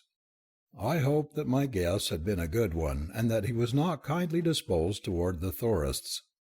The slender thread upon which I hung my hopes was no more substantial than the frown that had clouded his brow at my admission that we had just come from Capdor. To my relief his expression changed. "I am glad that you are not Thorists. Otherwise I would not help you. I have no use for the breed." "You will help us then?" I asked. "With pleasure," he replied. He was looking at Dewar as he spoke, and I did not exactly relish the tone of his voice nor the expression on his face. The Khazars were circling around us, cackling and whistling. When one of them approached us too close, Skor would flick it with the lash of a long whip he carried, and the creature would retreat, screaming and cackling the louder. "Come," he said presently, "I will take you to my house. Then we may discuss plans for the future. The woman may ride behind me on my Zorat." "I prefer to walk," said Dewar. "I am accustomed to it now." Skor's eyes narrowed a bit. He started to speak, and then he checked himself. Finally he shrugged. "As you will," he said, and turned the head of his mount back in the direction from which he had come. The creature he rode, which he called a Zorat, was unlike any beast that I had ever seen before. It was about the size of a small horse. Its long, slender legs suggested great speed. Its feet were round and nailless and heavily calloused on the bottoms. Its almost vertical pasterns suggested that it might be a hard-gaited beast, but this was not so. Later I learned that almost horizontal femurs and humeri absorbed the jolts and rendered the Zorat an easy-riding saddle animal. Above its withers and just forward of its kidneys were soft pads or miniature humps, which formed a perfect saddle, with natural pommel and cantle. Its head was short and broad, with two large, saucer-like eyes and pendulous ears. Its teeth were those of a grass-eater. Its only means of defense seemed to lie in its fleetness, although, as I afterward had occasion to discover, it could use its jaws and teeth most effectively when its short temper was aroused. We walked beside Skor on the journey toward his house, the grotesque Khazars following docilely behind at the command of their master. The way led toward the great bend of the river that we had sought to avoid by taking a short cut, and a forest that lined its banks. The proximity of the Khazars made me nervous, for occasionally one of them would trot close at our heels, and I was fearful that Dewar might be injured by one of the fierce beasts before I could prevent it. I asked Skor what purpose the creature served. "I use them for hunting," he replied, "but principally for protection. I have enemies, and then, too, there are many savage beasts roaming large in Morov. The Khazars are quite fearless and very savage fighters.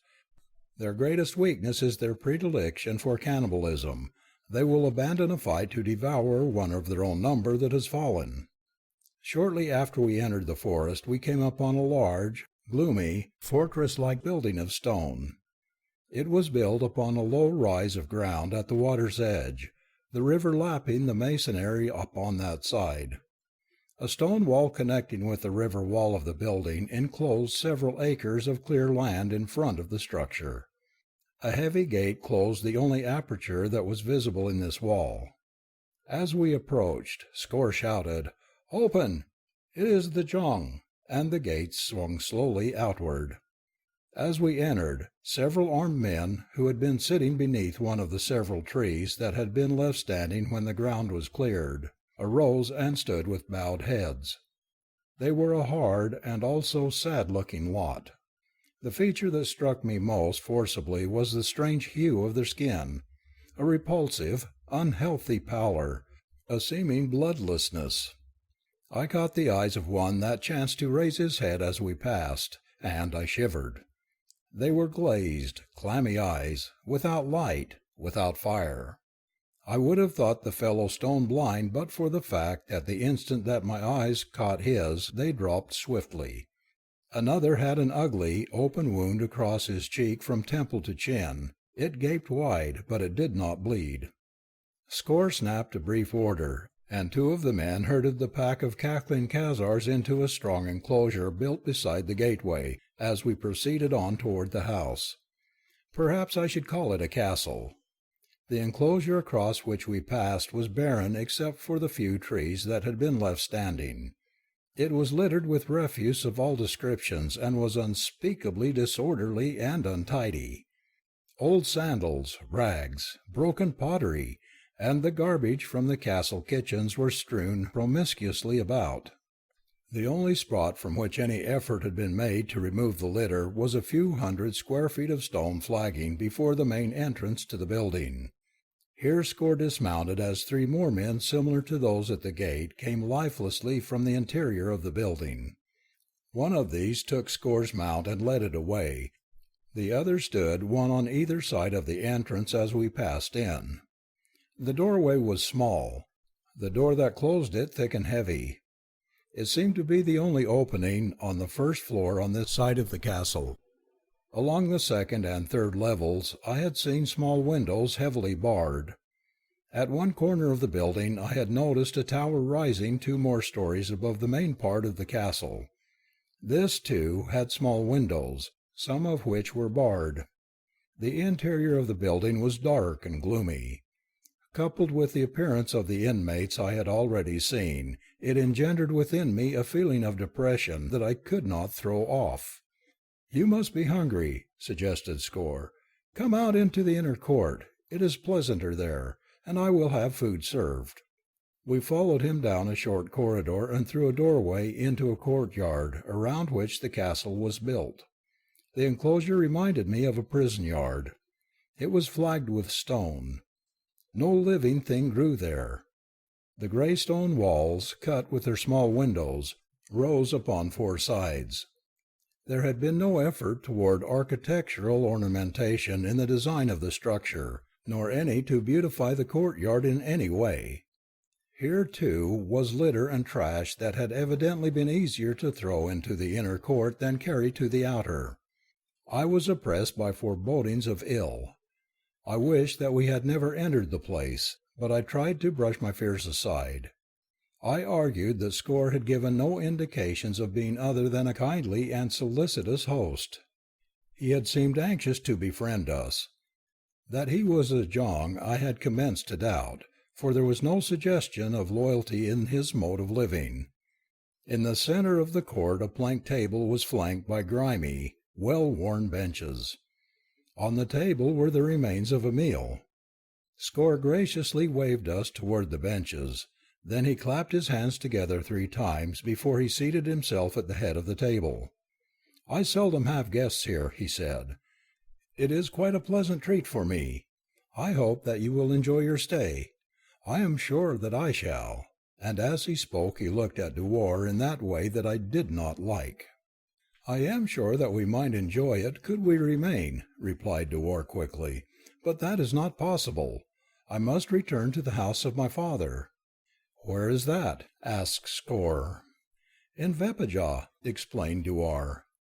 "I've never heard of that country," said Score. "Where is it?" "You've never heard of Vepajah?" exclaimed Dewar incredulously. "Why, all the present country of Thora was called Vepajah, until the Thoris rose and took it, and drove the remnants of the ruling class to the island that is now all that remains of ancient Vepajah." "Oh, yes, I had heard of that," admitted Score, "but it was a long time ago, and in distant Travel." "Is this not Travel?" asked Dewar. "No," replied Score, "this is Strabble." "But Strabble is the hot country," argued Dewar. "No one can live in Strabble." "You are in Strabble now. It is hot here during a portion of the year, but not so hot as to be unendurable." I was interested. What if Score said were true? We had crossed the equator and were now in the northern hemisphere of Venus. The Vepajans had told me that Strabble was uninhabitable, a steaming jungle reeking with heat and moisture, and inhabited only by fierce and terrible beasts and reptiles. The entire northern hemisphere was a terra incognita to the men of the southern hemisphere, and for that reason I had been anxious to explore it. With the responsibility of Dewar on my shoulders, I could not do much exploring, but I might learn something from Score, so I asked him of the country farther north. "It's no good," he snapped. "It's the land of fools. They frown upon true science and progress. They drove me out. They would have killed me. I came here and established the kingdom of Morov. That was many years ago, perhaps 100 years. I have never returned since to the country of my birth, but sometimes their people come here," and he laughed unpleasantly. Just then a woman came from the building, evidently in response to Score's summons. She was middle-aged.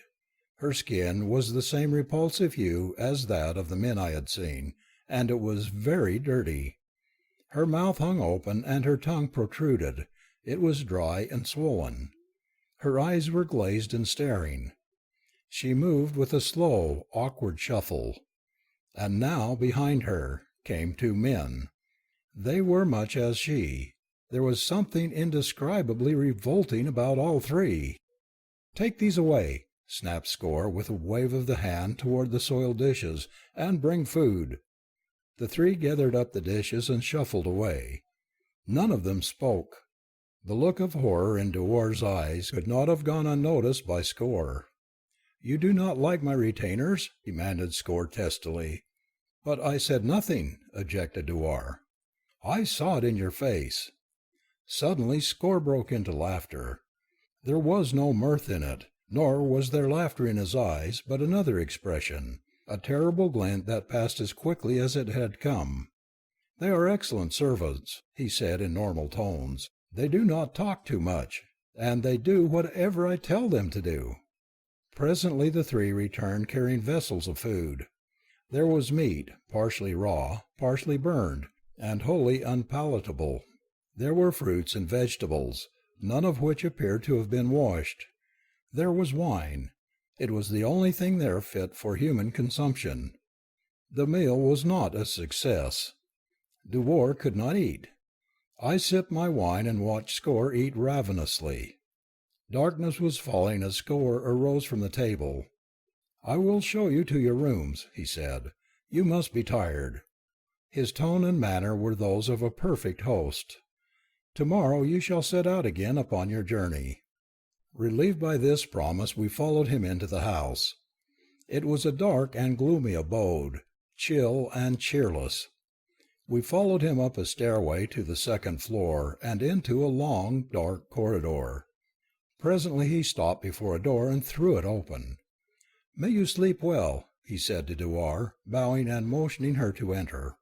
Silently Dewar crossed the threshold, and Score closed the door behind her. Then he conducted me to the end of the corridor, up 2 flights of stairs, and ushered me into a circular room that I guessed was in the tower I had seen when we entered the castle. "I hope you awaken refreshed," he said politely and withdrew, closing the door behind him. I heard his footsteps descending the stairs until they were lost in the distance.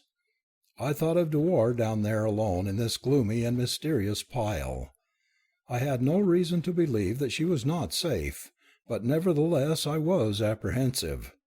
Anyway, I had no intention of leaving her alone. I waited until he had had plenty of time to go to his own quarters, wherever they might be. Then I stepped to the door, determined to go to Dewar. I laid my hand upon the latch and sought to open it. It was locked from the outside. Quickly I went to the several windows. Each was heavily barred. Faintly, from the distant recesses of that forbidding pile, I thought I heard a mocking laugh.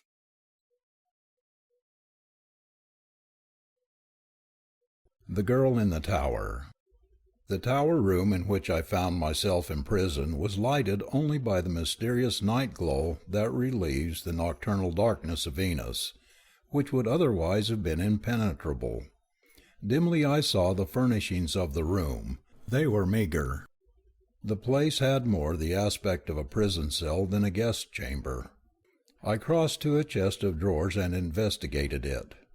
It was filled with odds and ends of worn and useless apparel, bits of string, a few lengths of rope which, I had an ugly suspicion, might once have served as bonds. I paced the floor, worrying about Dewar. I was helpless. I could do nothing. It would be vain to pound on the door or call for release. The will that had incarcerated me was supreme here. Only by the voluntary act of that will could I be released. Seating myself on a rude bench before a small table, I tried to plan. I sought to discover some loophole for escape. Apparently there was none. I arose and once again examined the window bars and the sturdy door. They were impregnable. Finally I crossed to a rickety couch that stood against the wall and lay down upon the worn and odorous hide that covered it. Absolute silence reigned, the silence of the tomb. For a long time it was unbroken. Then I heard a sound above me. I listened, trying to interpret it. It was like the slow padding of naked feet, back and forth, to and fro, above my head. I had thought that I was on the top floor of the tower, but now I realized that there must be another room above the one in which I had been placed, if the sound I heard was that of human feet. Listening to that monotonous padding had a soporific effect upon my jaded nerves. I caught myself dozing a couple of times. I did not wish to go to sleep. Something seemed to warn me that I must remain awake, but at last I must have succumbed. How long I slept I do not know. I woke with a start, conscious that something touched me. A dim figure was leaning over me. I started to rise. Instantly strong fingers clutched my throat. Cold, clammy fingers. The fingers of death they seemed. Struggling, I sought the throat of my antagonist. I closed upon it. It, too, was cold and clammy. I am a strong man, but the thing upon my chest was stronger. I struck at it with closed fists. From the doorway came a low, hideous laugh. I felt my scalp stiffen to the horror of it all. I sensed that death was close, and a multitude of thoughts raced through my mind. But uppermost among them were thoughts of Dewar, and harrowing regret that I must leave her here in the clutches of the fiend I was now certain was the instigator of this attack upon me. I guessed that its purpose was to dispose of me, and thus remove the only possible obstacle that might stand between himself and Dewar. I was still struggling when something struck me on the head. Then came oblivion. It was daylight when I regained consciousness. I still lay upon the couch, sprawled upon my back. Staring up at the ceiling, trying to collect my thoughts and memories, I perceived a crack just above me such as might have been made by a trap-door partially raised, and through the crack 2 eyes were peering down at me. Some new horror? I did not move. I lay there fascinated, watching the trap-door slowly open. Presently a face was revealed. It was the face of a girl A very beautiful girl, but it was strained and drawn, and the eyes were terrified, frightened eyes. In a whisper the girl spoke. "You are alive?" she asked. I raised myself on an elbow. "Who are you?" I demanded. "Is this some new trick to torture me?" "No, I'm a prisoner too. He has gone away. Perhaps we can escape." "How?" I asked. I was still skeptical, believing her a confederate of Score. "Can you get up here?" "There are no bars on my windows. That is because they are so high that no one could jump from them without being killed or badly injured. If we only had a rope." I considered the matter for a moment before I replied. What if it was a trick? Could I be any worse off in one room in this accursed castle than in another? "There is a rope down here," I said. "I will get it and come up. Perhaps there's not enough to be of any use to us, but I will bring what there is." "How will you get up?" she asked. "That will not be difficult. Wait until I get the rope." I went to the chest of drawers and took out all the rope and string that I had discovered there the previous night. Then I shoved the chest across the floor until it was directly beneath a trap door. From the top of the chest I could easily reach the edge of the floor above. Handing the rope up to the girl, I quickly drew myself up into the room with her. Then she closed the trap and we stood facing each other. Despite her disheveled and frightened appearance, I found her even more beautiful than I had first thought her, and as her fine eyes met mine in mutual appraisal, my fears of treachery vanished. I was sure that no duplicity lurked behind that lovely countenance.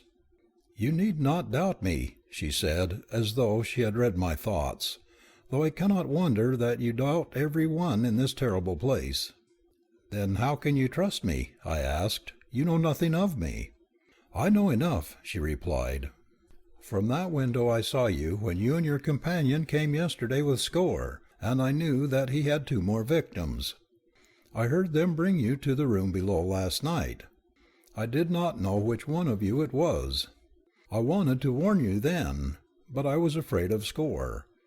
I walked the floor for a long time trying to decide what to do." "Then it was you I heard walking?" "Yes. Then I heard them come again. I heard sounds of a scuffle and Score's awful laugh. Oh, how I hate and fear that laugh! After that it was quiet. I thought they had killed you, if it was you, or taken the girl away, if it was she they had imprisoned in the room below. Oh, the poor thing! And she is so beautiful. I hope she got away safely, but I'm afraid there can be little hope of that." "Got away? What do you mean?" I demanded. "She escaped very early this morning. I do not know how she got out of her room, but from the window I saw her cross the outer courtyard. She climbed the wall on the riverside, and she must have dropped into the river. I did not see her again." "Dewar has escaped? You're sure it was she?" "It was the beautiful girl who came here with you yesterday. About an hour after she got away, Score must have discovered that she was gone. He came out of the castle in a terrible rage. He took with him all the miserable creatures that watched the gate, and all his fierce Khazars, and set out in pursuit. Possibly never again may we have such an opportunity to escape." "Let's get busy then," I exclaimed. "Have you a plan?" "Yes," she replied. "With the rope we can lower ourselves to the castle roof, and from there to the courtyard. There is no one watching the gate. The Khazars are gone. If we are discovered, we shall have to trust to our legs. But there are only 3 or 4 of Score's retainers left in the castle, and they are not very alert when he is not here." "I have my weapons," I reminded her. "Score did not take them from me, and if any of his people try to stop us, I will kill them." She shook her head. "You cannot kill them," she whispered, shuddering. "What do you mean?" I demanded. "Why can I not kill them?" "Because they are already dead." I looked at her in astonishment as the meaning of her words slowly filtered to my shocked brain to explain the pitiful creatures that had filled me with such disgust on the previous day. "But," I exclaimed, "how can they be dead? I saw them move about and obey the commands of Score." "I do not know," she replied. "It is Score's terrible secret. Presently you will be as they, if we do not escape, and the girl who came with you, and I, after a while. He will keep us a little longer in the flesh for the purpose of his experiments. Every day he takes a little blood from me. He is seeking the secret of life. He says he can reproduce body cells, and with these he has instilled synthetic life into the poor creatures that he has resurrected from the grave. But it is only a parody on life. No blood flows in those dead veins, and the dead minds are animated only by the thoughts that Score transmits to them by some occult, telepathic means. But what he most desires is the power to reproduce germ cells, and thus propagate a new race of beings fashioned according to his own specifications. That is why he takes blood from me. That is why he wanted the girl you call Dewar. When our blood has become so depleted that death is near, he will kill us, and we will be like these others. But he would not keep us here. He would take us to the city where he rules as Jong. Here he keeps only a few poor, degraded specimens, but he says that in Cormor he has many fine ones." "So he is a Jong." "I doubted it." "He made himself a Jong and created his own subjects," she said. "And he kept you only to draw blood from you?" "Yes, he is not like other men. He is not human." "How long have you been here?" "A long time, but I am still alive because Score has been away most of the time in Cormor." "Well, we must get away, too, before he returns. I want to search for Dewar." I went to one of the windows, none of which was barred, and looked down on the castle roof below, a distance of about 20 feet. Then I got the rope and examined it carefully. There were several pieces, in all about 40 feet, more than enough. Also, it was a stout rope. I tied the pieces together and then returned to the window. The girl was at my elbow. "Can anyone see us from here?" I asked. "The creatures are not very alert," she replied. "Those that Score left here are the servants. They remain in a room on the first floor on the other side of the castle. When he is away they just sit. After a while 2 of them will bring food for us, and we should get away before they come, for sometimes they forget to go back to their quarters. Then they sit around outside my door for hours. You will notice that there is a grill in the door. They would see us if we attempted to escape while they were there." "We'll start now," I said. Then I made a loop in one end of the rope and passed it around the girl's body so that she could sit in it while I lowered her to the roof. Without an instant's hesitation, she stepped to the sill of the window and lowered herself over the edge until she was seated securely in the loop. Bracing my feet against the wall, I let her down rapidly until I felt the rope go slack in my hands. I then dragged her cot close beneath the window, past the free end of the rope beneath it and out of the window, letting it fall toward the roof below. This gave me 2 strands of rope reaching to the roof, with the middle part of the rope passing around the cot, which was too large to be dragged through the window by my weight as I descended. Grasping both strands firmly in my 2 hands, I slipped through the window and slid quickly to the side of the waiting girl. Then I pulled in rapidly on one end of the rope, dragging the free end around the cot until it fell to the roof. Thus I retrieved the rope for use in descending the remainder of the way to the ground. We crossed the roof quickly to the edge overlooking the outer courtyard into which we expected to descend. There was no one in sight, and I was just about to lower the girl over the edge when a loud shout from behind us startled us both. Turning, we saw 3 of Score's creatures looking at us from an upper window of the castle on the opposite side of the inner court. Almost as we turned, the 3 left the window, and we could hear them shouting through the castle. "What shall we do?" cried the girl. "We are lost. They will come to the roof by the tower door, and they will have us trapped." They were not the servants. They were 3 of his armed men. I thought they had all accompanied him, but I was wrong. I said nothing, but I seized her hand and started toward the far end of the castle roof. A sudden hope had flared within me, born of an idea suggested by what the girl had told me of Duwar's escape. We ran as fast as we could, and when we reached the edge we looked down upon the river lapping the castle wall 2 stories below. I passed the rope about the girl's waist. She asked no question. She made no comment. Quickly she climbed over the low parapet, and I commenced lowering her to the river below. Hideous mouthings arose behind me. I turned and saw 3 dead men running toward me across the roof. Then I lowered away so rapidly that the rope burned my fingers, but there was no time to lose. I feared that they would be upon me before I could lower the girl to the dubious safety of the swirling waters. Nearer and nearer sounded the hurrying footsteps and the incoherent yammerings of the corpses. I heard a splash, and the rope went slack in my fingers. I glanced behind. The nearest of the creatures was already extending his hands to seize me. It was one of those that I had noticed at the gate the day before. I recognized it by the bloodless gash across his cheek. Its dead eyes were expressionless, glazed and staring, but its mouth was contorted in a ghastly snarl. Immediate recapture faced me. There was but a single alternative. I sprang to the top of the parapet and leaped.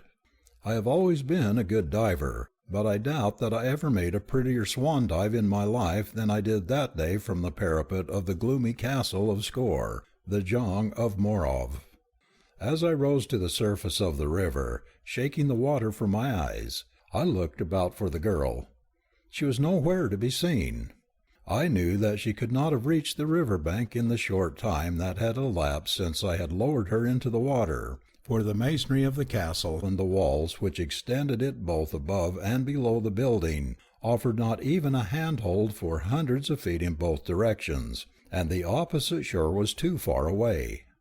I cast about me in all directions as the current carried me downstream, and I saw her head rise above the surface of the water a short distance below me. Swiftly I struck out for her. She went down again just before I reached her, but I dived for her and brought her to the surface. She was still conscious but almost out. Glancing back at the castle, I saw that my would-be captors had disappeared from the roof, and I guessed that they would shortly appear on the bank of the river, ready to seize us when we emerged. But I had no intention of emerging on their side. Dragging the girl with me, I struck out for the opposite shore. The river here was considerably deeper and broader than at the point we had first encountered it farther upstream. Now it was quite a river. What strange creatures inhabited its depths I had no means of knowing. I could only hope that none would discover us. The girl lay very quiet. She did not struggle at all. I began to fear that she was dead, and I exerted myself still more to reach the bank quickly. The current bore us downstream, and I was glad of that, for it was taking us farther away from the castle and retainers of Skor. At last I reached the bank and dragged the girl out onto a little patch of pale violet grass and set to work to resuscitate her, but even as I commenced she opened her eyes and looked up at me. A shadow of a smile touched her lips. "I shall be all right in a minute," she said weakly. "I was so frightened." "Don't you know how to swim?" I asked. She shook her head. "No." "And you let me lower you into a river without telling me?" I was amazed by the sheer bravery of her act. "There was nothing else to do," she said simply. "Had I told you, you would not have lowered me, and we both should have been recaptured. I do not see even now how you got down before they seized you." "I dived," I explained. "You jumped from the top of that castle? It's incredible." "You do not come from a land where there's much water," I commented with a laugh. "What makes you think so?" "If you did, you would have seen enough diving to know that mine was nothing extraordinary." "My country is in a mountainous district," she admitted, "where the streams are torrents and there is little swimming." "And where is that?" I asked. "Oh, it's very far," she replied. "I do not even know where." "How did you happen to get into Skor's country?" During a war in my country I was captured with others by the enemy. They carried us down out of the mountains into a great plain. One night 2 of us escaped. My companion was a soldier who had been long in the service of my father. He was very loyal. He tried to return me to my country, but we became lost. I do not know how long we wandered, but at last we came to a great river. Here were people who went in boats upon the river. They lived in the boats always, fighting. They sought to capture us, and my companion was killed defending me. Then they took me. But I was not with them long. The first night several men were quarreling over me. Each of them claimed me as his own. And while they quarreled, I slipped into a small boat tied to the larger one and floated away down the great river. I drifted for many days and nearly starved to death, although I saw fruits and nuts growing along the banks of the river. But the boat was without oars and was so heavy that I could not bring it in to shore. Finally it ran aground by itself on a sandbar where the river ran slowly about a great bend, and it chanced that Score was hunting near, and saw me. That is all. I have been here a long time.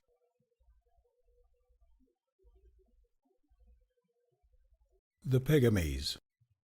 As the girl finished her story, I saw the 3 dead men standing upon the opposite bank. For a moment they hesitated. Then they plunged into the river. I seized the girl by the hand and raised her to her feet. Our only defense lay in flight. Although I had had to abandon my spear, I had saved my bows and arrows, the latter being tied securely in my quiver, while the former I had looped across one shoulder before leaving the tower. But of what use were arrows against dead men? Casting another glance toward our pursuers, I saw them floundering in the deep water of the channel, and it became immediately evident that none of them could swim. They were bobbing around helplessly as the current swept them downstream. Sometimes they floated on their backs, sometimes on their faces. "We haven't much to fear from them," I said. "They will all drown." "They cannot drown," replied the girl with a shudder. "I hadn't thought of that," I admitted. "But at least there is little likelihood that they will reach this shore, certainly not before they have been carried a long distance downstream. We shall have plenty of time to escape them." "Then let's be going. I hate this place. I want to get away from it." "I cannot go away until I have found Dewar," I told her. "I must search for her." "Yes, that is right. We must try to find her. But where shall we look?" "She would try to reach the big river and follow it to the sea," I explained. "And I think that she would reason much as we would, that it would be safer to follow this stream down to the larger one, inasmuch as then she would have the concealing protection of the forest." "We shall have to keep careful watch for the dead men," cautioned the girl. "If they wash ashore on this side, we shall be sure to meet them." "Yes, and I want to make sure where they do come ashore, because I intend crossing over and hunting for Dewar on the other side." For some time we moved cautiously downstream in silence, both constantly alert for any sound that might portend danger. My mind was filled with thoughts of Dewar and apprehension for her safety, yet occasionally it reverted to the girl at my side, and I could not but recall her courage during our escape and her generous willingness to delay her own flight that we might search for Dewar. It was apparent that her character formed a trinity of loveliness with her form and her face, and I did not even know her name. That fact struck me as being as remarkable as that I had only known her for an hour. So intimate are the bonds of mutual adversity and danger that it seemed I had known her always, that hour was indeed an eternity. "Do you realize," I asked, turning toward her, "that neither of us knows the other's name?" And then I told her mine. "Carson Napier," she repeated. "That is a strange name." "And what is yours?" "Nalti Vu John Kum Baltu," she replied, which means Nalti, the daughter of Baltu. "The people call me Vu Jan, but my friends call me Nalti." "And what am I to call you?" I asked. She looked at me in surprise. "Why, Nalti, of course." I am honored at being included among your friends. But are you not my best, my only friend now in all Amtor? I had to admit that her reasoning was sound, since as far as all the rest of Amtor was concerned, we were the only two people on that cloud-girt planet, and we were certainly not enemies.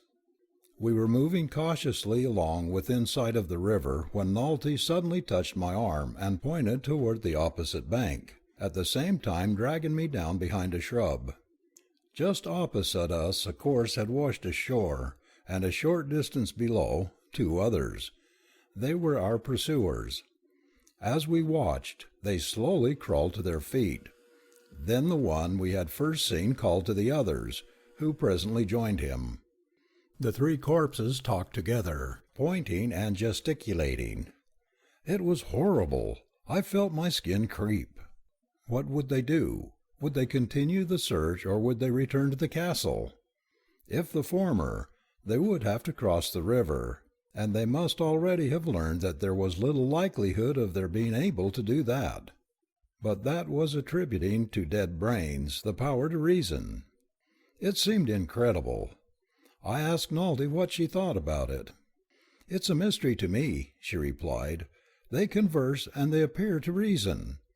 At first I thought they were motivated through the hypnotic influence of Score's mind solely, that they thought his thoughts, as it were, but they take independent action when Score is away, as you have seen them do today, which refutes that theory. Score says that they do reason. He has stimulated their nervous system into the semblance of life, though no blood flows through their veins. But the past experiences of their lives before they died are less potent in influencing their judgments than the new system of conduct and ethics that Score has instilled into their dead brains. He admits that the specimens he has at the castle are very dull, but that, he insists, is because they were dull people in life." The dead men conversed for some time, and then started slowly up-river in the direction of the castle, and it was with a sigh of relief that we saw them disappear. "Now we must try to find a good place to cross," I said. "I wish to search the other side for some sign of Dewar. She must have left footprints in the soft earth." "There is a ford somewhere down-river," said Nalty. "When Score captured me, we crossed it on our way to the castle. I do not know just where it is, but it cannot be far." We had descended the river some 2 miles from the point at which we had seen the dead man emerge upon the opposite bank, without seeing any sign of crossing, when I heard faintly a familiar cackling that seemed to come from across the river and farther down. "Do you hear that?" I asked Nalty. She listened intently for a moment as the cackling grew louder. "Yes," she replied, "the Khazars. We had better hide." Acting upon Nalty's suggestion, we concealed ourselves behind a clump of underbrush and waited. The cackling grew in volume, and we knew that the Khazars were approaching. "Do you suppose that it is Score's pack?" I asked. "It must be," she replied. "There is no other pack in this vicinity, according to Score." "Nor any wild Khazars?" "No. He says that there are no wild ones on this side of the big river. They range on the opposite side. These must be Score's." We waited in silence as the sounds approached, and presently we saw the new leader of the pack trot into view on the opposite bank.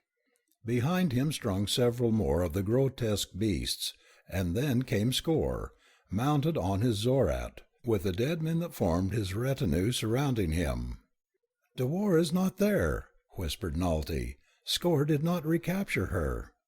We watched Score and his party until they had passed out of sight among the trees of the forest on the other side of the river, and it was with a sigh of relief that I saw what I hoped would be the last of the Jong of Morov. While I was relieved to know that Dewar had not been recaptured, I was still but little less apprehensive concerning her fate. Many dangers might beset her, alone and unprotected in this savage land, and I had only the vaguest conception of where to search for her. After the passing of Score, we had continued on down the river, and presently Nalty pointed ahead to a line of ripples that stretched from bank to bank where the river widened. "There is the ford," she said, "but there is no use crossing it to look for Dewar's trail. If she had escaped on that side of the river, the Khazars would have found her before now. The fact that they didn't find her is fairly good proof that she was never over there." I was not so sure of that. I did not know that Dewar could swim, nor that she could not, but the chances were highly in favor of the latter possibility, since Dewar had been born and reared in the tree city of Kuwait. "Perhaps they found her and killed her," I suggested, horrified at the very thought of such a tragedy. "No," dissented Nalty. "Score would have prevented that. He wanted her." "But something else might have killed her. They might have found her dead body."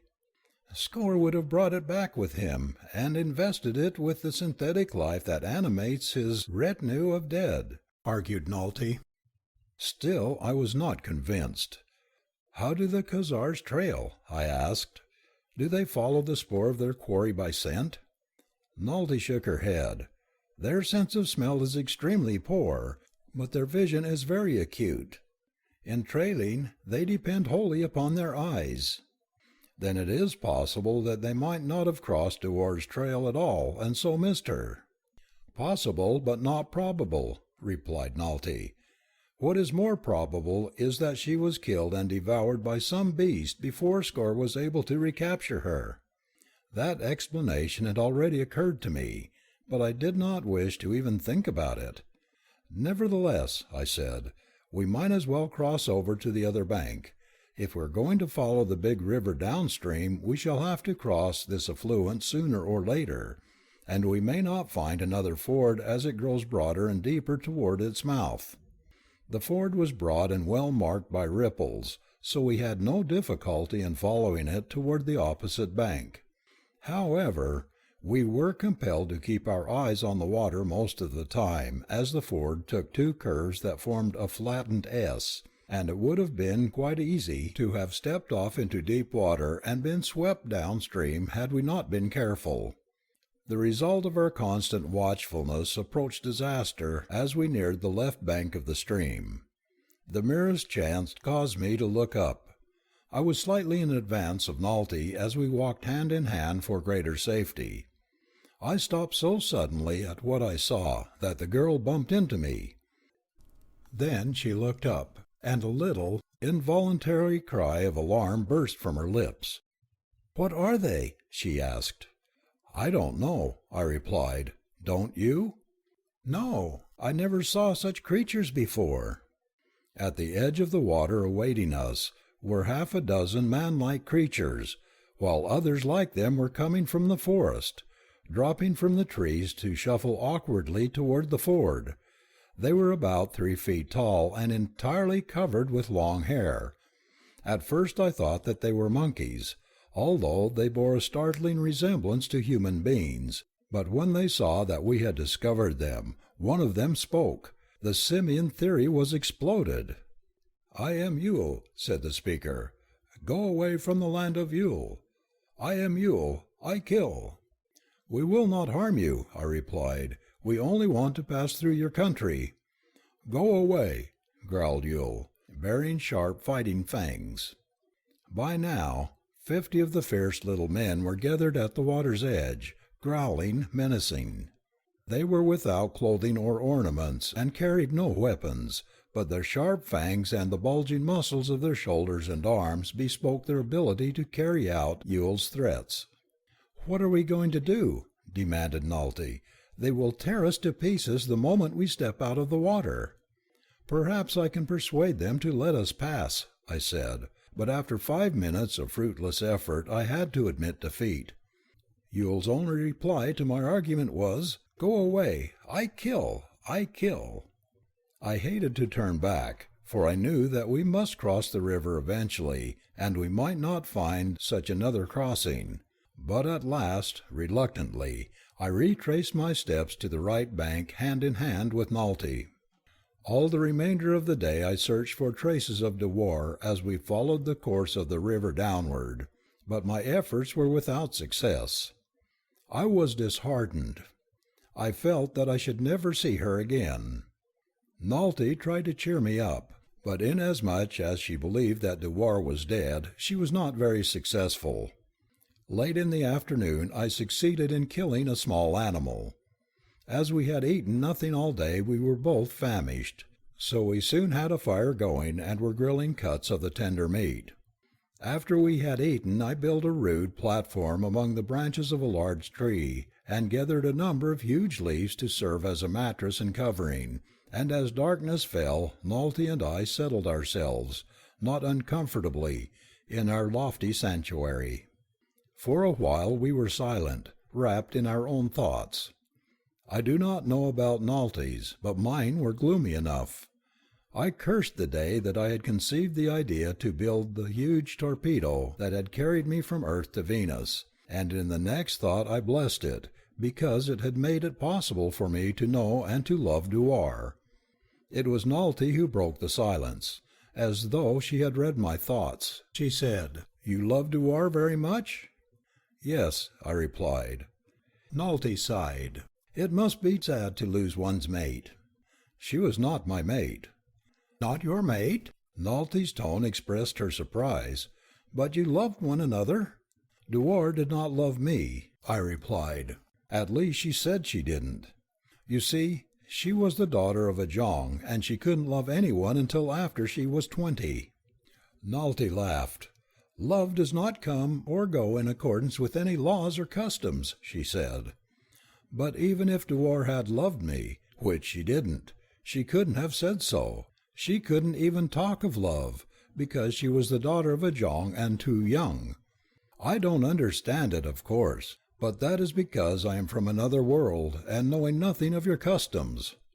"I am 19, said Nalty, "and the daughter of a Jong, but if I loved a man, I should say so." "Perhaps the customs of your country and those of Dewar's are not the same," I suggested. "They must be very different," agreed Nalty, "for in my country a man does not speak to a girl of love until she has told him that she loves him, and the daughter of the Jong chooses her own mate whenever she pleases." "That custom may have its advantages," I admitted, "but if I loved a girl I should want the right to tell her so." "Oh, the men find ways of letting a girl know without putting it into words. I could tell if a man loved me, but if I loved him very much, I wouldn't wait for that." "And what if he didn't love you?" I asked. Nalty tossed her head. "I'd make him." I could readily understand that Nalty might be a very difficult young person not to love. She was slender and dark, with an olive skin and a mass of black hair in lovely disorder. Her eyes sparkled with health and intelligence. Her features were regular and almost boyish, and over all was the suggestion of a veil of dignity that bespoke her blood. I could not doubt but that she was the daughter of a Jong. It seemed to be my fate to encounter daughters of Jongs. I said as much to Nalty. "How many have you met?" she asked. "Two," I replied, "you and Dewar." "That is not very many when you consider how many Jongs there must be in Amtor, and how many daughters they must have." "My father has 7. "Are they all as lovely as you?" I asked. "Do you think me lovely?" "You know you are." "But I like to hear people say so. I like to hear you say it," she added softly. The roars of hunting beasts came up to us from the dim forest aisles, the screams of stricken prey, then the silence of the night broken only by the murmuring of the river rolling down to some unknown sea. I was considering a tactful reply to Nalty's ingenuous observation when I dozed and fell asleep. I felt someone shaking me by the shoulder. I opened my eyes to look up into Nalty's. "Are you going to sleep all day?" she demanded. It was broad daylight. I sat up and looked around. "We have survived another night," I said. I gathered some fruit and we cooked some more of the meat left from my kill of the previous day. We had a splendid breakfast, and then we set off again downstream in our quest for what? "If we do not find Dewar today," I said, "I shall have to admit that she is irrevocably lost to me." "And then what?" asked Nalty. "You would like to return to your own country?" "Of course." "Then we shall start up the big river toward your home." "We shall never reach it," said Nalty, "but—" "But what?" I demanded. "I was thinking that we might be very happy while we were trying to reach Andu," she said. "Andu?" I queried. "That is my country," she explained. "The mountains of Andu are very beautiful." There was a note of wistfulness in her voice. Her eyes were contemplating a scene that mine could not see. Suddenly I realized how brave the girl had been, how cheerful she had remained through the hardships and menacing dangers of our flight, all despite the probably hopelessness of her situation. I touched her hand gently. "We shall do our best to return you to the beautiful mountains of Andu," I assured her. Nalty shook her head. "I shall never see them again, Carson. A great company of warriors might not survive the dangers that lie between here and Andu, 1,000 kobs of fierce and hostile country." "1,000 kobs is a long way," I agreed. "It does seem hopeless, but we will not give up. The Amtorians divide the circumference of a circle into 1,000 parts to arrive at their heta, or degree, and the kob is 1/10 of a degree of longitude at the equator, or what the Amtorians call the small circle, roughly about 2½ earth miles. Therefore 1,000 kobs would be about 2,500 miles. A little mental arithmetic convinced me that Nalty could not have drifted down the big river 2,500 miles without food, and I asked her if she was sure that Andu was that far away. "No," she admitted, "but it seems that far. We wandered a long time before we reached the river, and then I drifted for so long that I lost track of time."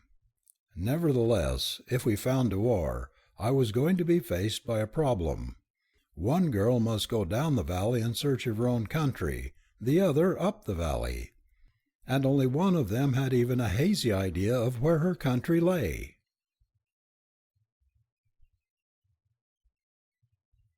The last second. During the afternoon of the second day of our search for Dewar, Nalty and I came to the big river that Dewar and I had seen from the summit of the escarpment, the same river down which Nalty had drifted into the clutches of Score. And it was a big river, comparable to the Mississippi. It ran between low cliffs of gleaming white limestone, flowing silently out of the mystery above, flowing silently toward the mystery below. Upon its broad expanse, from where it swept majestically into sight around a low promontory to where it disappeared again beyond a curve downstream, there was no sign of life, nor on either bank, only the girl, Nalty, and I. I felt the awe of its grandeur and my own insignificance. I had no words to express my thoughts, and I was glad that Nalty stood in silence that was almost reverential as we viewed the majesty and the desolation of the scene. Presently the girl sighed. It awoke me to the need of the moment. I could not stand mooning there in the face of the immediate necessity that confronted us. "Well," I said, "this is not crossing the river." I referred to the affluent that we had followed down from the castle of Score. "I am glad that we do not have to cross the big river," remarked Nalty. "We may have enough trouble crossing this other," I suggested. It flowed at our left, making a sudden turn before it emptied into the larger stream. Below us was a great eddy that had strewn the nearer bank with flotsam, leaves, twigs, branches of all sizes, and even boles of great trees. These things appeared to have been deposited during a period of high water. "How are we going to cross?" asked Nalty. "There is no ford, and it seems too wide and swift to swim, even if I were a good swimmer." She looked up at me quickly, then as a new thought seemed to strike her, "I am a burden to you," she said. "If you were alone, you would doubtless be able to cross easily.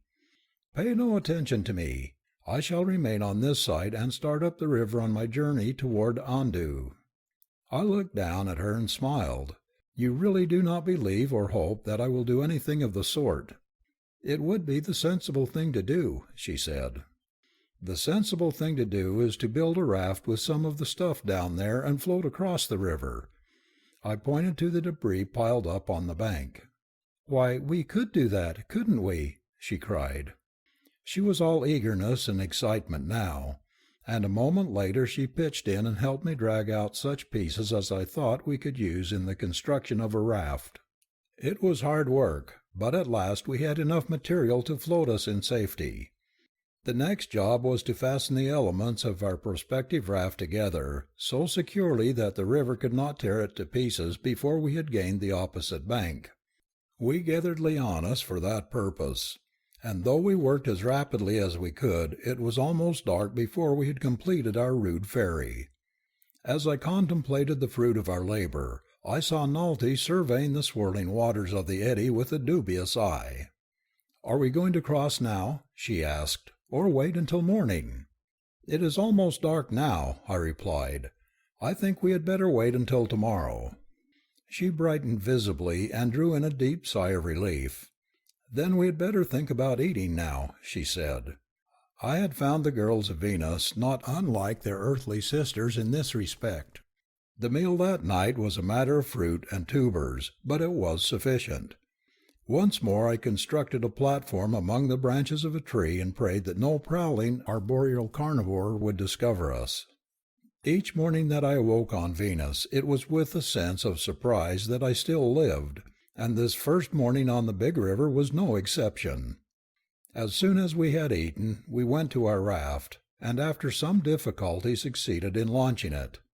I had equipped it with several long branches for poling and some shorter ones that we might use as oars after we got into the deep channel, but they were most inadequate makeshifts. I was depending almost exclusively on the eddy to carry us within striking distance of the opposite shore, where I hoped that we would then be able to pole the raft to the bank. Our craft floated much better than I had anticipated. I had feared that it would be almost awash and most uncomfortable, but the wood was evidently light, with the result that the top of the raft was several inches above the water. No sooner had we shoved off than the eddy seized us and commenced to bear us upstream and out toward the center.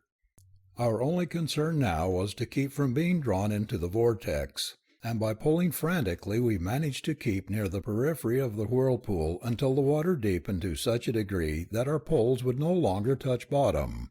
Then we seized the shorter branches and paddled desperately. It was grueling work, yet Nalty never faltered. At last we swung toward the left bank, and once more we seized our poles. But, to my astonishment and chagrin, I discovered that the water here was still too deep. The current, too, was much stronger on this side than on the other, and our futile oars were almost useless. Remorselessly, the river held us in its grip and dragged us backward toward the vortex.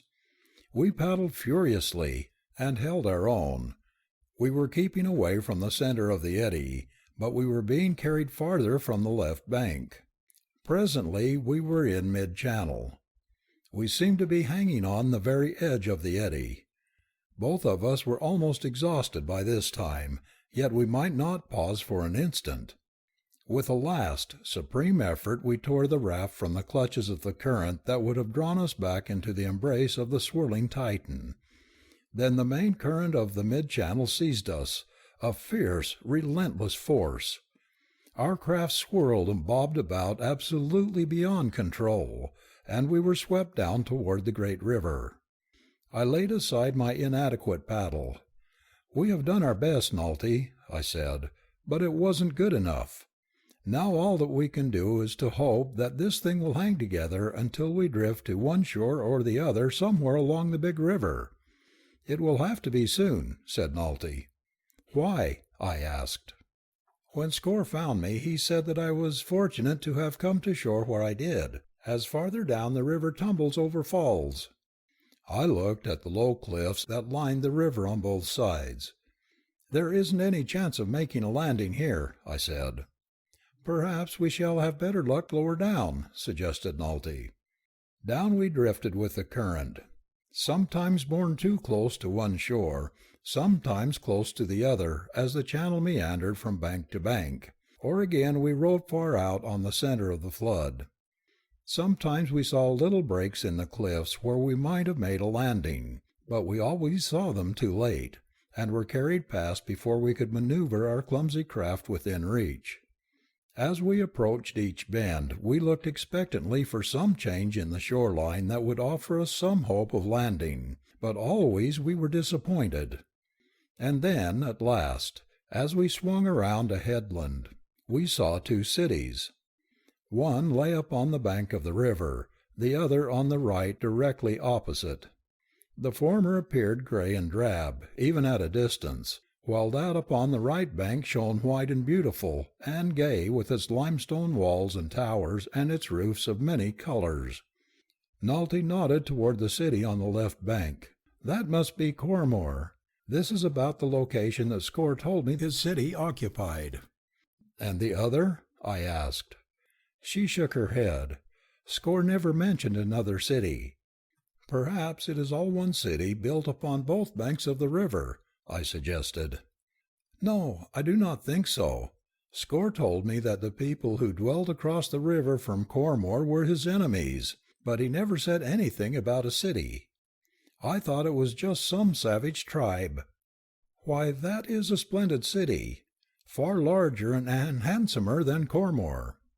We could not, of course, see the entire expanse of either city, but as we drifted closer it was apparent that the city on our right extended along the river front for several miles. This we could see because at this point the river ran almost as straight as a canal for a greater distance than I could see. But the city on our left, which was Cormor, was much smaller, extending but about a mile along the waterfront. As far as we could see, both cities were walled, a high wall extending along the river side of each. Cormor had a short quay in front of a gate about the center of this wall, while the quay of the other city appeared to be a long avenue extending as far as I could see. We had been drifting for some time opposite the right-hand city before we came close to Cormor. There were a few fishermen on the long quay of the former city, and others, possibly sentries, on top of the wall behind them. Many of these saw us and pointed at us and seemed to be discussing us, but at no time did we drift close enough to that side of the river so that we could obtain a close view of them. As we came down toward the quay of Cormor, a small boat pushed out into the river. It contained 3 men, 2 of whom were rowing while the third stood in the bow. That they were pulling out to intercept us appeared quite evident. "They are Score's men," said Nalty. "What do you suppose they want of us?" I asked. "To capture us, of course, for Score, but they will never capture me." She stepped toward the edge of the raft. "What do you mean?" I demanded. "What are you going to do?" "I'm going to jump into the river." "But you can't swim," I objected. "You will be sure to drown." "That is what I wish to do. I shall never let Score take me again." "Wait, Nalty," I begged. "They haven't taken us yet." "Perhaps they won't." "Yes, they will," she said hopelessly. "We must never give up hope, Nalty. Promise me that you will wait. Even in the last second you can still carry out your plan." "I will wait," she promised. "But in the last second you had better follow my example and join me in death rather than fall into the hands of Score and become one of those hopeless creatures that you saw in his castle, for then you will be denied even the final escape of death." The boat was now approaching closer, and I hailed its occupants. "What do you want of us?" I demanded. "You must come ashore with us," said the man in the bow. I was close enough now so that I could get a good look at the fellow. I had thought at first that they were some more of Score's living dead, but now I saw that this fellow's cheeks had the hue of health and blood. "We will not come with you," I called back to him. "Leave us alone. We are not harming you. Let us go our way in peace." "You will come ashore with us," said the man, as his boat drew closer. "Keep away, or I'll kill you," I cried, fitting an arrow to my bow. The fellow laughed, a dry, mirthless laugh. Then it was that I saw his eyes, and a cold chill swept over me. They were the dead eyes of a corpse. I loosed an arrow. It drove straight through the creature's chest, but he only laughed again and left the arrow sticking there. "Do you not know," cried Nalty, "that you cannot kill the dead?" She stepped to the far side of the raft. "Goodbye, Carson," she said quietly. "The last second is here." "No, no, Nalty," I cried. "Wait, it is not the last second." I turned again toward the approaching boat. Its bow was already within a foot of the raft. Before the fellow standing in it could grasp my intention, I leaped upon him. He struck me with his dead hands. His dead fingers clutched for my throat. But my attack had been too quick and unexpected. I had carried him off his balance, and in the same instant I seized him and threw him overboard. The two other creatures had been rowing, with their backs toward the bow, and were unaware that any danger threatened them, until I crashed upon their leader. As he went overboard, the nearer of the others rose and turned upon me. His skin, too, was painted in the semblance of life, but those dead eyes could not be changed. With a horrid, inarticulate scream he leaped for me. I met his rush with a right to the jaw that would have knocked a living man down for a long count, and while, of course, I couldn't knock the thing out, I did knock it overboard. A quick glance at the two in the water convinced me that my guess had not been amiss. Like their fellows at the castle, the two could not swim, and were floating helplessly downstream with the current. But there was still another, and it was stepping across the thwarts toward me. I sprang forward to meet it, ripping in a blow toward the side of the jaw that would have sent it after the other two had it connected, but it did not. Our movements caused the boat to rock and threw me off my balance, and before I could regain my equilibrium the creature seized me. It was very powerful, but it fought without fire or enthusiasm, just the cold, deadly application of force. It reached for my throat. To reach for its throat was useless. I could not choke the life from something that had no life. The best I could do was try to evade its clutches and wait for an opening that might never come. I am rather muscular myself, and I did manage to push the thing from me for a moment, but it came right back. It didn't say anything. It didn't make any sound at all. There was no expression in its glazed eyes, but its dry lips were drawn back over yellow teeth in a snarling grimace. The sight of it and the touch of those cold, clammy fingers almost unnerved me. These, and the strange odor that emanated from it, the strange odor that is the odor of death. As it came toward me the second time, it came with lowered head and outstretched arms.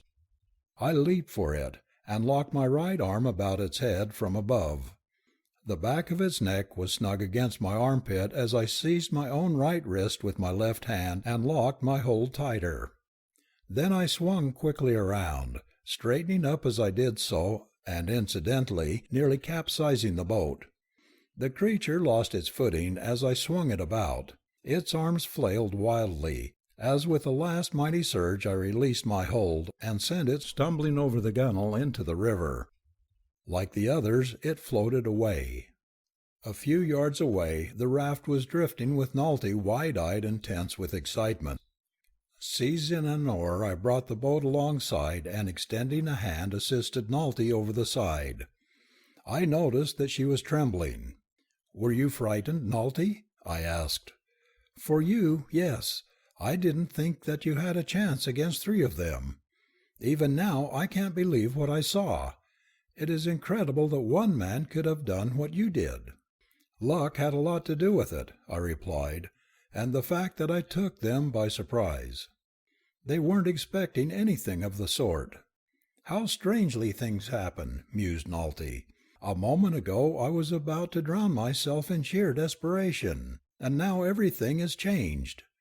The danger is over, and instead of an inadequate raft we have a comfortable boat. Which proves that one should never give up hope. I shan't again, while you are with me." I had been keeping an eye on Cormor Quay, rather expecting to see another boat put out in pursuit of us, but none did. The fishermen and the sentries on the waterfront of the other city had all stopped what they were doing and were watching us. "Shall we row over there and see if they will take us in?" I asked. "I am afraid," replied Nalty. "We have a saying in Andu that the farther strangers are away, the better friends they are." "You think that they would harm us?" I asked. Nalty shrugged. "I do not know, but the chances are that they would kill you and keep me." "Then we won't take the chance, but I would like to remain near here for a while and search for Dewar." "You can't land on the left bank until we are out of sight of Cormor," said Nalty, "or they would be after us in no time. And if we land inside of this other city, these people would take after us, if what you fear be true." "Let's go downstream until we are out of sight of both cities," suggested the girl, "and then wait until night before coming back near Cormor to search, for that is where you will have to search for Dewar." Following Nalty's suggestion, we drifted slowly downstream. We soon passed Cormor, but the white city on the right bank extended on for a couple of miles farther. I should say that its full length along the river front was fully 5 miles, and along all that length was the broad quay backed by a gleaming white wall, pierced by an occasional gate. I counted 6 or 7 along the full length of the waterfront. Just below the city the river turned to the right, and almost immediately the cliffs shut off our view of both cities. Simultaneously the aspect of the country changed. The limestone cliffs ended abruptly, the river running between low banks. Here it spread out to considerable width, but farther ahead I could see where it narrowed again and entered a gorge between cliffs, much higher than any that we had passed. They were wooded cliffs, and even from a distance I could see that they were not of the white limestone that formed those with which we had now become familiar. There came to my ears faintly an insistent sound that was at first little more than a murmur, but as we drifted down the river it seemed to grow constantly in volume. "Do you hear what I hear?" I demanded, "or am I the victim of head noises?" "That distant roaring?" "Yes, it has become a roar now. What do you suppose it can be?" "It must be the falls that Score told me of," said Nalty. "By Jove, that's just what it is," I exclaimed, "and the best thing that we can do is get to shore while we can." The current had carried us closer to the right bank at this point, and just ahead of us I saw a small stream emptying into the river. There was an open forest on the farther side of the stream and scattered trees on the nearer. It appeared an ideal location for a camp. We made the shore easily, for the current here was not swift. I ran the boat into the mouth of the small stream, but there was not water enough to float it. However, I managed to drag it up far enough to tie it to an overhanging limb of a tree where it was out of sight of any possible pursuers from Cormor, who might come down the river in search of Nalty and myself. "Now," I said, "the thing that interests me most at present is securing food." "That is something that always interests me," admitted Nalty, with a laugh. "What are you going to hunt? That forest on the other side of this little stream looks as though it should be filled with game." She was facing the forest as she spoke, while my back was toward it. Suddenly the expression on her face changed, and she seized my arm with a little cry of alarm. "Look, Carson, what is that?"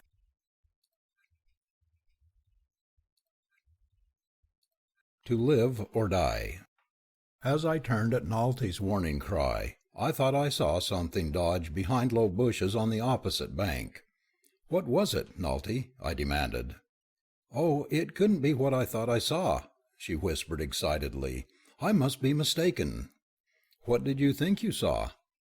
"There's another, there, look!" she cried. And then I saw it. It stepped from behind the bole of a large tree and stood eyeing us, its fangs bared in a snarl. It was a man that went on 4 feet like a beast. Its hind legs were short, and it walked on its hind toes, the heels corresponding to the hocks of animals. Its hands were more human, and it walked flat on the palms of them in front. Its nose was flat, its mouth broad, and its heavy, undershot jaws were armed with powerful teeth. Its eyes were small and close-set and extremely savage. Its skin was white and almost hairless except upon its head and jowls. Another one appeared suddenly beside it.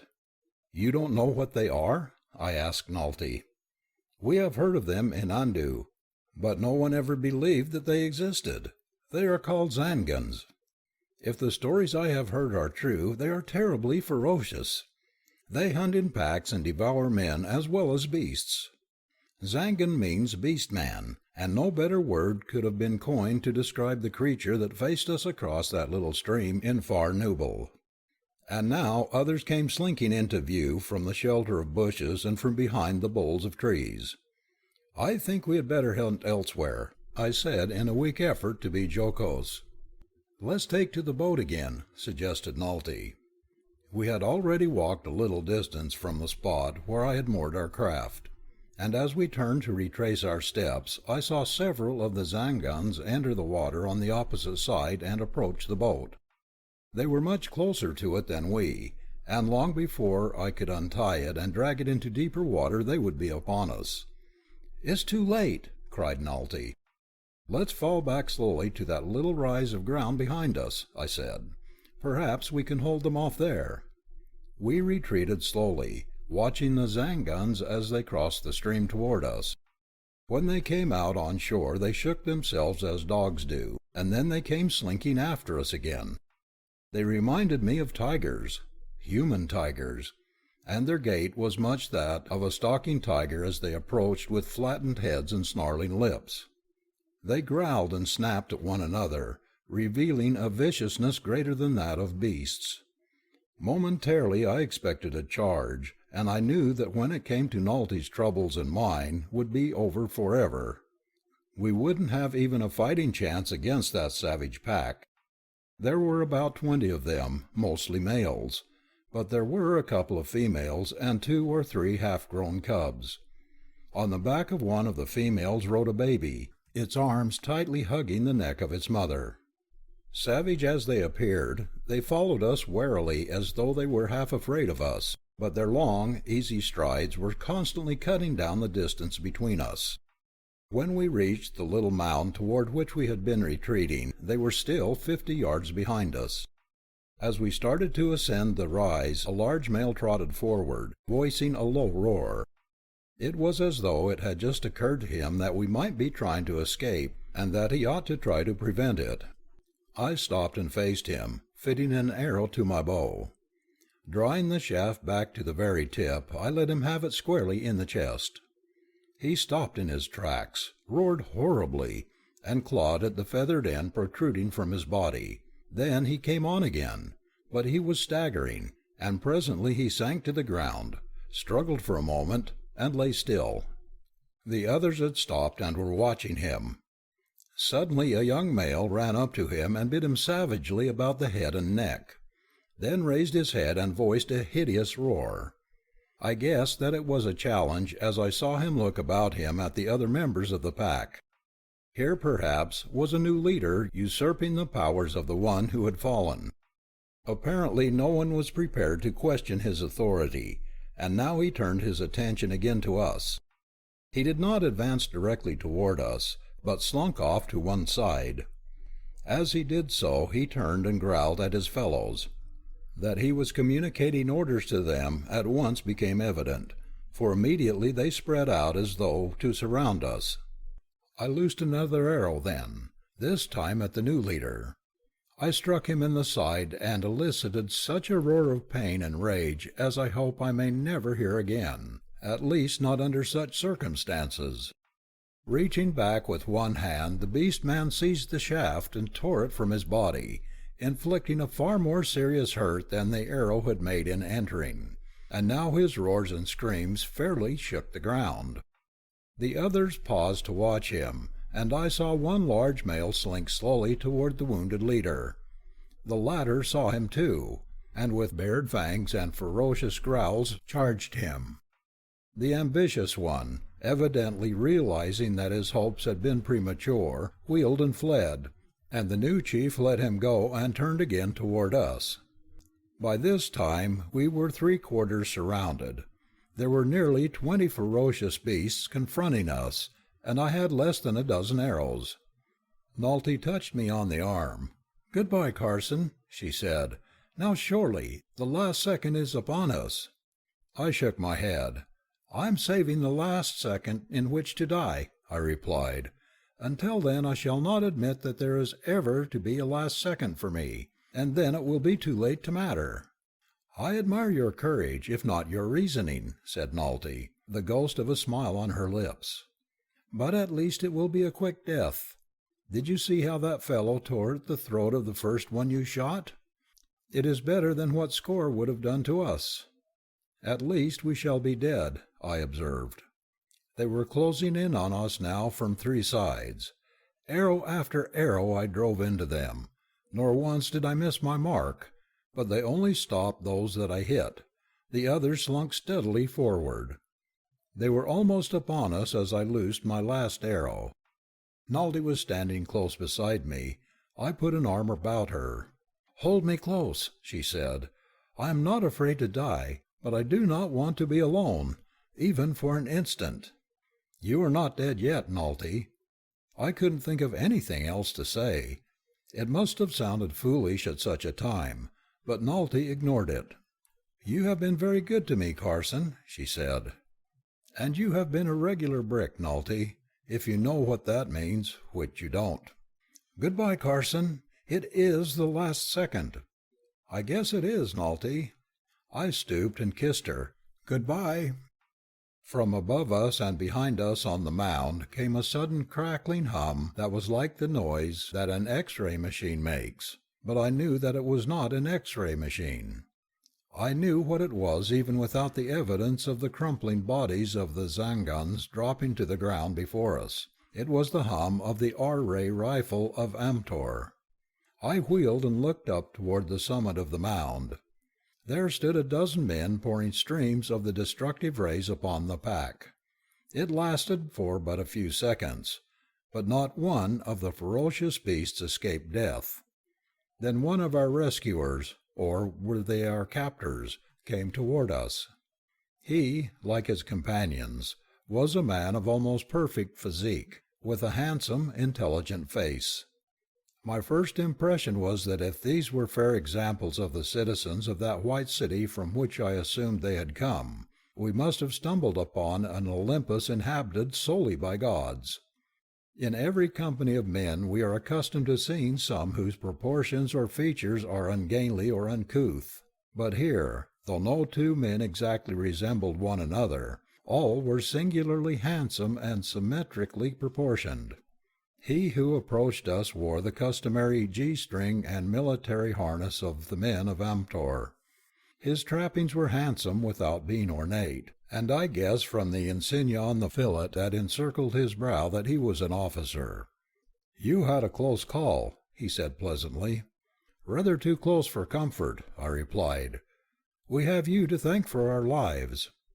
"I am glad that I arrived in time. I happened to be on the river wall as you drifted past, and saw your encounter with the men from Cormor. My interest was aroused, and knowing that you were headed for trouble down river on account of the falls, I hurried down to try to warn you." "A rather unusual interest in strangers for a man of Amtor," I commented. "But I can assure you that I appreciate it, even if I do not understand it." He laughed shortly. "It was the way you handled those 3 creatures of Score," he explained.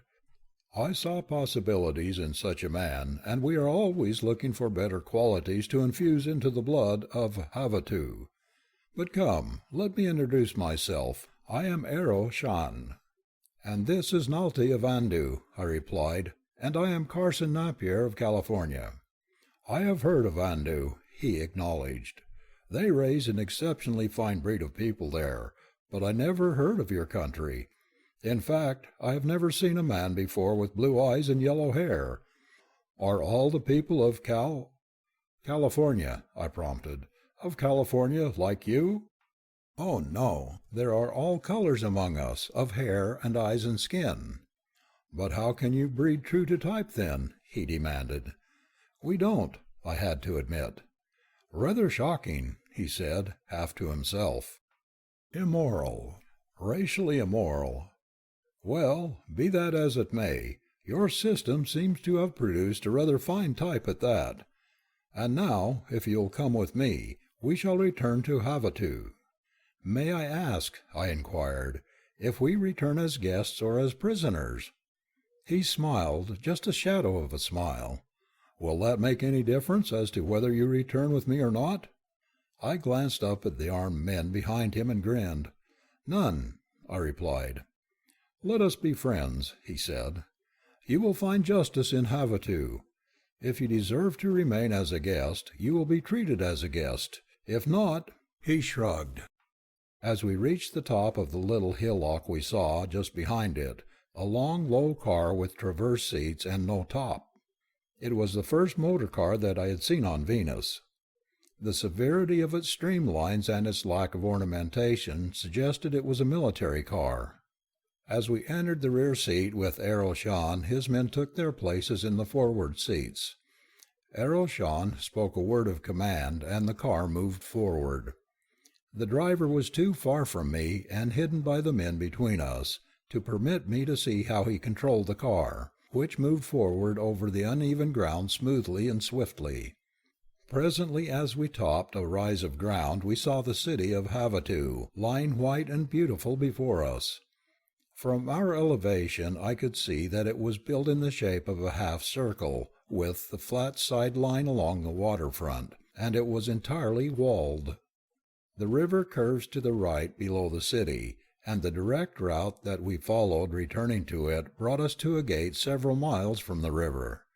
The gate itself was of magnificent proportions and an architectural gem, bespeaking a high order of civilization and culture. The city wall, of white limestone, was beautifully carved with scenes that I took to portray the history of the city, or of the race that inhabited it, the work having apparently been conceived and executed with the rarest taste, and these carvings extended as far as I could see. When one considers the fact that the wall on the land side is about 8 miles long, and on the river side about 5 miles, and that all of it is elaborately carved, one may understand the vast labor and the time required to complete such an undertaking along both faces of a 20-foot wall. As we were halted at the gate by the soldiers on guard, I saw emblazoned above the portal, in the characters of the universal Amtorian language, Tagkumvu Klambad, Gate of the Psychologists. Beyond the gate we entered a broad, straight avenue that ran directly toward the center of the waterfront. It was filled with traffic, cars of various sizes and shapes, running swiftly and quietly in both directions. There was nothing but vehicular traffic on this level, pedestrians being accommodated on walkways at the level of the second stories of the buildings, which were connected by viaducts at all intersections. There was practically no noise, no tooting of horns, no screeching of brakes. Traffic seemed to regulate itself. I asked Aroshan about it. "It is very simple," he said. "All vehicles are energized from a central power station from which power emanates in 3 frequencies. On the control board of each vehicle is a dial that permits the operator to pick up any frequency he desires. One is for avenues running from the outer wall to the center of the city, another is for transverse avenues, and the third for all traffic outside the city. The first 2 are cut off and on alternately. When one is on, all traffic moving in the opposite direction is stopped at intersections automatically." "But why doesn't the traffic between intersections stop at the same time?" I asked. "That is regulated by the 3rd frequency, which is always operative," he explained. 100 feet before a vehicle reaches an intersection, a photoelectric current moves the dial on the control board to the proper frequency for that lane. Nalty was thrilled by all that she saw. She was a mountain girl from a small kingdom, and this was the first large city she had ever seen. "It is marvelous," she said, "and how beautiful the people are." I had noticed that fact myself. Both the men and the women in cars that passed us were of extraordinary perfection of form and feature. Ambad Lat, Psychologist Avenue, led us directly to a semicircular civic center at the waterfront, from which the principal avenues radiated toward the outer wall like the spokes of a wheel from the hub toward the felloe. Here were magnificent buildings set in a gorgeous park, and here Arrowshawn escorted us from the car toward a splendid palace. There were many people in the park, going to or coming from the various buildings. There was no hurry, no bustle, no confusion, nor was there idling or loitering. All suggested well-considered, unhurried efficiency. The voices of those who conversed were pleasant, well-modulated. Like the people I had seen elsewhere in the city, these were all handsome and well-formed. We followed Arrowshawn through an entrance into a wide corridor. Many of those we passed spoke pleasant greetings to our companion, and all of them looked at us with seemingly friendly interest, but without rudeness. "Beautiful people in a beautiful city," murmured Nalty. Arrowshawn turned toward her with a quick smile. "I am glad that you like us and Havasu," he said. "I hope that nothing will ever alter this first impression." "You think that something may?" asked Nalty. Arrowshawn shrugged. "That all depends upon you," he replied, "or rather upon your ancestors." "I do not understand," said Nalty. "You will presently." He stopped before a door and, swinging it open, bade us enter. We were in a small anteroom in which several clerks were employed. "Please inform Corgan Cantum Mohar that I wish to see him," said Arrowshawn to one of the clerks. The man pressed one of several buttons on his desk and said, "Corgan Centaur Arrowshawn wishes to see you." Apparently from the desk-top a deep voice replied, "Send him in." "Come with me," directed Arrowshawn, and we crossed the anteroom to another door which a clerk opened. In the room beyond a man faced us from a desk behind which he was seated. He looked up at us with the same friendly interest that had been manifested by the people we had passed in the park and the corridor. As we were introduced to Corgan Cantum Mohar, he arose and acknowledged the introduction with a bow. Then he invited us to be seated. "You are strangers in Havasu," he remarked. "It is not often that strangers enter our gates." He turned to Arrowshawn. "Tell me, how did it happen?" Arrowshawn told of witnessing my encounter with the three men from Cormor. "I hated to see a man like this go over the falls," he continued, "and I felt that it was worthwhile bringing him into Havasu for an examination. Therefore I have brought them directly to you, hoping that you will agree with me." "It can do no harm," admitted Mohar. "The examining board is in session now. Take them over. I will advise the board that I have authorized the examination." "What is the examination, and what is its purpose?" I asked. "Perhaps we do not care to take it." Corgan Cantum Mohar smiled. "It is not for you to say," he said. "You mean that we are prisoners?" "Let us say rather guests by command." "Do you mind telling me the purpose of this examination?" I asked. "Not at all. It is to determine whether or not you shall be permitted to live."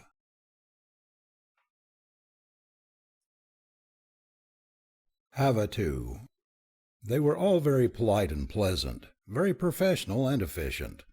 First we were bathed. Then blood tests were made, our hearts examined, our blood pressure taken, our reflexes checked. After that we were ushered into a large room where 5 men sat behind a long table. Arrowshawn accompanied us throughout the examination. Like the others, he was always pleasant and friendly. He encouraged us to hope that we would pass the examination successfully. Even yet I did not understand what it was all about. I asked Arrowshawn. "Your companion remarked upon the beauty of Havasu and its people," he replied. "This examination is the explanation of that beauty, and of many other things here which you do not yet know of." The 5 men seated behind the long table were quite as pleasant as any of the others we had met. They questioned us rapidly for fully an hour and then dismissed us. From the questions propounded I judged that one of them was a biologist, another a psychologist, one a chemist, the fourth a physicist. and the fifth a soldier. "Korgon Center Eroshan," said he who appeared to be the head of the examining board, "you will take custody of the man until the result of the examination is announced. Hara S. will take charge of the girl." He indicated a woman who had entered the room with us and had been standing beside Nalty. The latter pressed closer to me.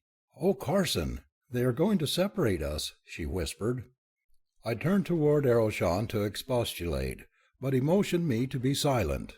"You will have to obey," he said, "but I think you have no reason to worry." Then Nalty was led away by Hara S., and Eroshan took me with him. A car was waiting for Eroshan, and in it we were driven to a district of beautiful homes. Presently the car drew up in front of one of these and stopped. "This is my home," said my companion. "You will be my guest here until the result of the examination is announced. I wish you to enjoy yourself while you are with me. Do not worry, it will do no good. Nalty is safe, she will be well cared for." "At least they have provided me with a beautiful prison and a pleasant jailer," I remarked. "Please do not think of yourself as a prisoner," begged Eroshan. "It will make us both unhappy, and unhappiness is not to be tolerated in Havatu." "I am far from unhappy," I assured him. "On the contrary, I am greatly enjoying the experience. But I still cannot understand what crime is charged against Nalty and me, that we should have been put on trial for our lives." "It was not you who were on trial, it was your heredity," he explained. "An answer," I assured him, "that leaves me as much at sea as I was before." We had entered the house as we were conversing, and I found myself amid as lovely surroundings as I have ever seen. Good taste and good judgment had evidently dictated not only the design of the house, but its appointments as well. From the entrance there was a vista of shrubbery and flowers and trees in a beautiful garden at the end of a wide hall. It was to this garden that Eroshan led me, and then to an apartment that opened upon it. "You will find everything here for your convenience and comfort," he said. "I shall detail a man to wait upon you. He will be courteous and efficient, but he will also be responsible for your presence when it is again required at the central laboratories. And now," he said, seating himself in a chair near a window, "let me try to answer your last question more explicitly. Havatu and the race that inhabits it are the result of generations of scientific culture. Originally we were a people ruled by hereditary jongs that various factions sought to dominate for their own enrichment, and without consideration for the welfare of the remainder of the people. If we had a good jong who was also a strong character, we were well ruled. Otherwise the politicians misruled us. Half of our people lived in direst poverty, in vice, in filth, and they bred like flies. The better classes, refusing to bring children into such a world, dwindled rapidly. Ignorance and mediocrity ruled. Then a great jong came to the throne. He abrogated all existing laws and government and vested both in himself. 2 titles have been conferred upon him, one while he lived, the other after his death. The first was Mankar the Bloody, the second Mankar the Savior. He was a great warrior, and he had the warrior class behind him. With what seemed utter ruthlessness he wiped out the politicians, and to the positions many of them had filled he appointed the greatest minds of Havatu, physicists, biologists, chemists, and psychologists. He encouraged the raising of children by people whom these scientists passed as fit to raise children, and he forbade all others to bear children. He saw to it that the physically, morally, or mentally defective were rendered incapable of bringing their like into the world, and no defective infant was allowed to live. Then, before his death, he created a new form of government, a government without laws and without a king. He abdicated his throne and relinquished the destinies of Havatu to a quintum verret that but guides and judges. Of these 5 men, one is a centaur, biologist, and one an ambad, psychologist, one a kalto, chemist, one a kantum, physicist, and one a korgan, soldier. The quintum verret is called Sanjong. literally 5 king, and the fitness of its members to serve is determined by examinations similar to that which was given you. These examinations are held every 2 years. Any citizen may take them. Any citizen may become one of the Sanjong. It is the highest honor to which a citizen of Havasu may win, and he may only achieve it through actual merit. And these men make the laws and administer justice, I remarked. Aroshan shook his head. There are no laws in Havasu, he replied. During the many generations since Mankar, we have bred a race of rational people who know the difference between right and wrong, and for such no rules of behavior are necessary. The Sanjong merely guides. Do you have any difficulty in finding the proper men to form the Sanjong? I asked. None whatever. There are thousands of men in Havasu capable of serving with honor and distinction. There is a tendency to breed Sanjongs among 5 of the 6 classes, into which the people of Havasu are naturally divided. When you become more familiar with the city, you will discover that the semicircular area facing the central laboratories is divided into 5 sections. The section next to the river and above the central laboratories is called Kantum. Here reside the physicists. There are no caste distinctions between the physicists and any of the other 5 classes, but because they all live in the same district, and because their interests are alike, there is a greater tendency for them to associate with one another than with members of other classes. The result is that they more often mate with their own kind. The laws of heredity do the rest, and the breed of physicists in Havasu is constantly improving. The next district is Kalto. Here live the chemists. The center district is Korgon, the district in which I dwell. It is reserved for the warrior class. Next comes Ambad, the section where the psychologists live, and last Centaur, for the biologists, lies along the waterfront and down the river from the central laboratories. Havasu is laid out like the half of a wagon wheel, with the central laboratories at the hub. The main sections of the city are bounded by 4 concentric semicircles. Inside the first is the civic center, where the central laboratories are situated. This I have called the hub. Between this and the next semicircle lie the 5 sub-districts I have just described. Between this and the third semicircle lies the largest district, called Yorgan.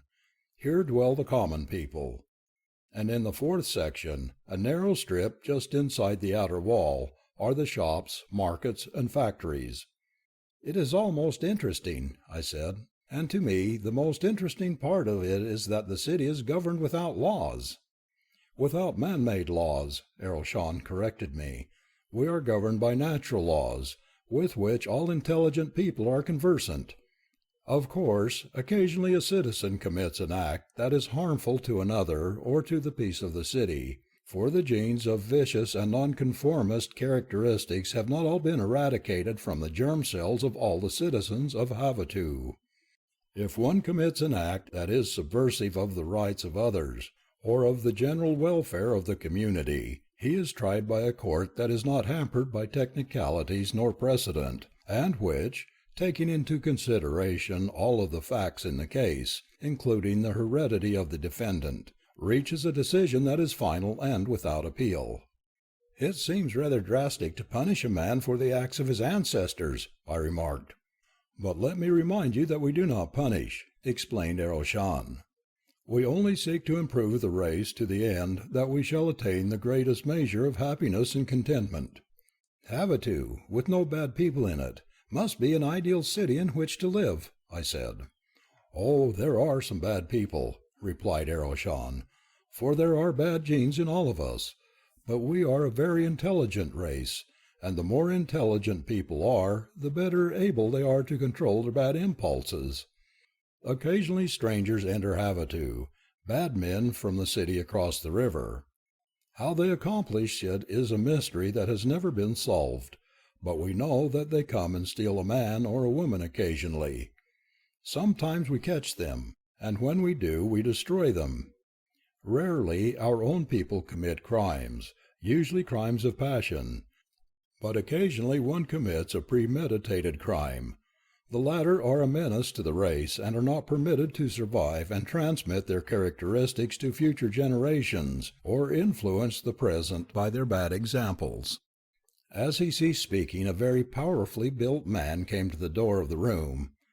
"You sent for me, Corrigan Centaur Aeroshan?" he asked.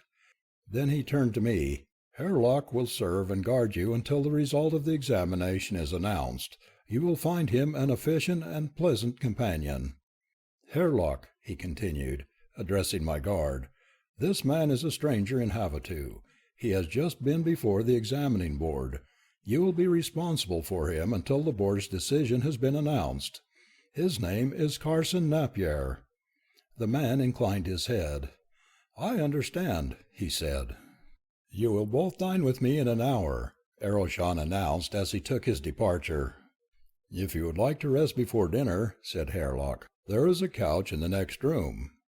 I went in and lay down, and Hairlock came and sat in a chair in the same room. It was evident that he was not going to let me get out of his sight. I was tired, but not sleepy, so I started a conversation with Hairlock.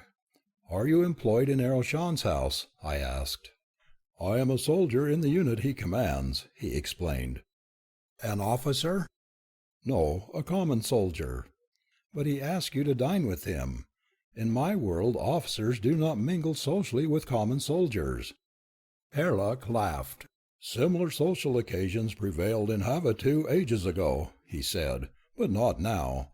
There are no social distinctions. We are all far too intelligent, too cultured, and too sure of ourselves to need artificial conventions to determine our importance.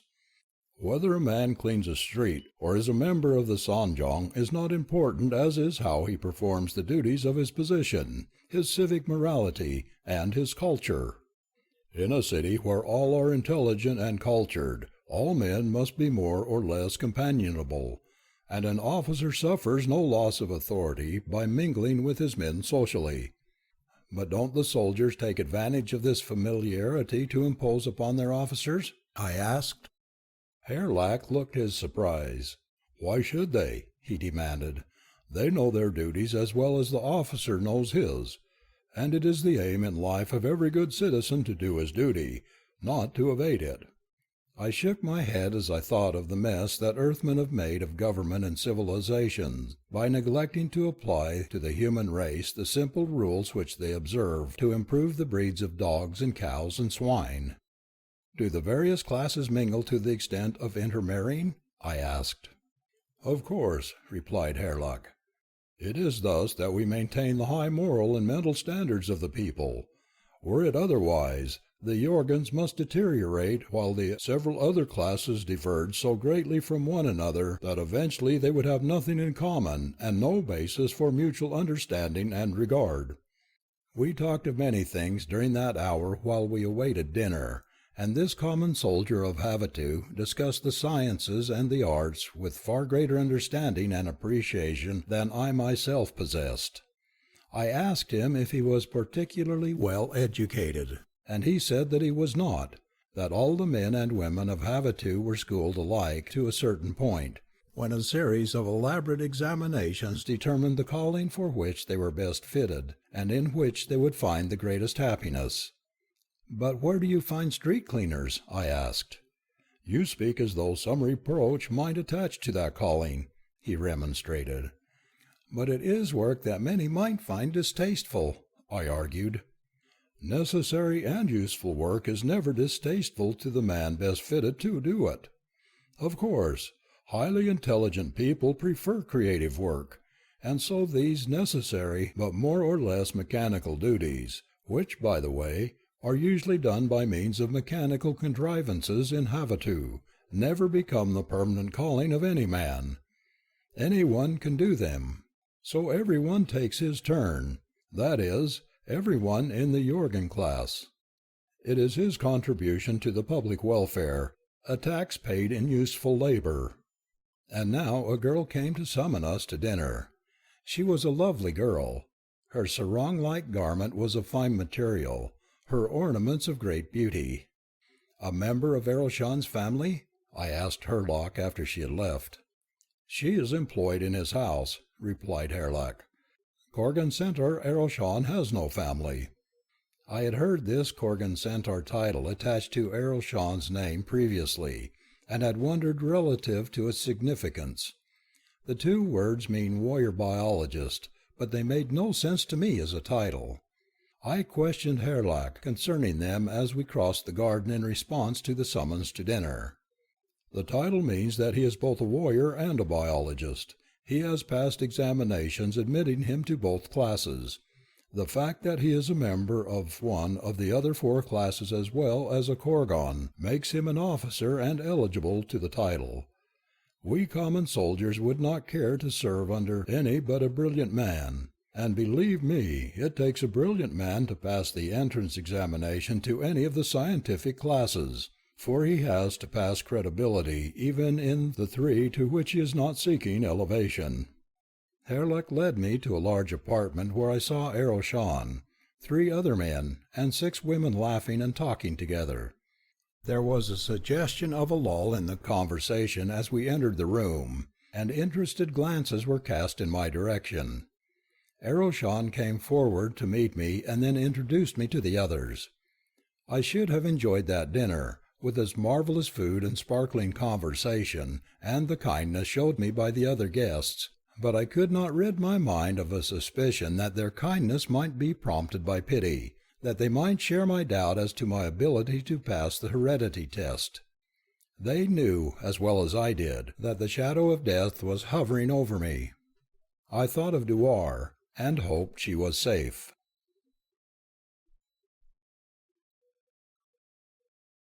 The Judgment. Herlack slept on a couch near me that night. I called him the Death Watch, and he was polite enough to seem to enjoy my little joke. Eroshan, Herlack, and I breakfasted together the next morning. The girl who had summoned us to dinner the night before waited on us. She was so radiantly beautiful that it was almost embarrassing. I felt that I should be waiting on her. She was young, but then everyone I had seen in Havasu appeared young. Of course I was not greatly surprised by this, for I knew of the longevity serum developed by the scientists of Amtor. I myself had been inoculated against old age, but I remarked on it casually to Eroshan. "Yes," he said, "we could live forever if the Songjong so decreed. At least we would never die of old age or disease, but they have decreed otherwise. Our serum gives immunity for 200 or 300 years, depending upon the natural constitution of the individual.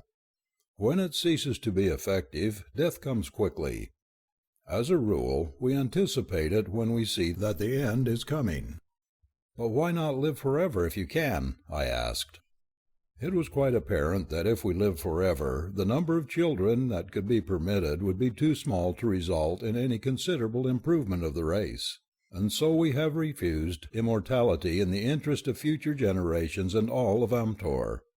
As we were finishing breakfast, word was brought to Eroshan directing him to bring me before the examining board immediately, and a short time later, with Herlack accompanying us, we entered Eroshan's car and drove down the Korgan lot, or Avenue of Warriors, toward the central laboratories that stand in the civic center of Havasu.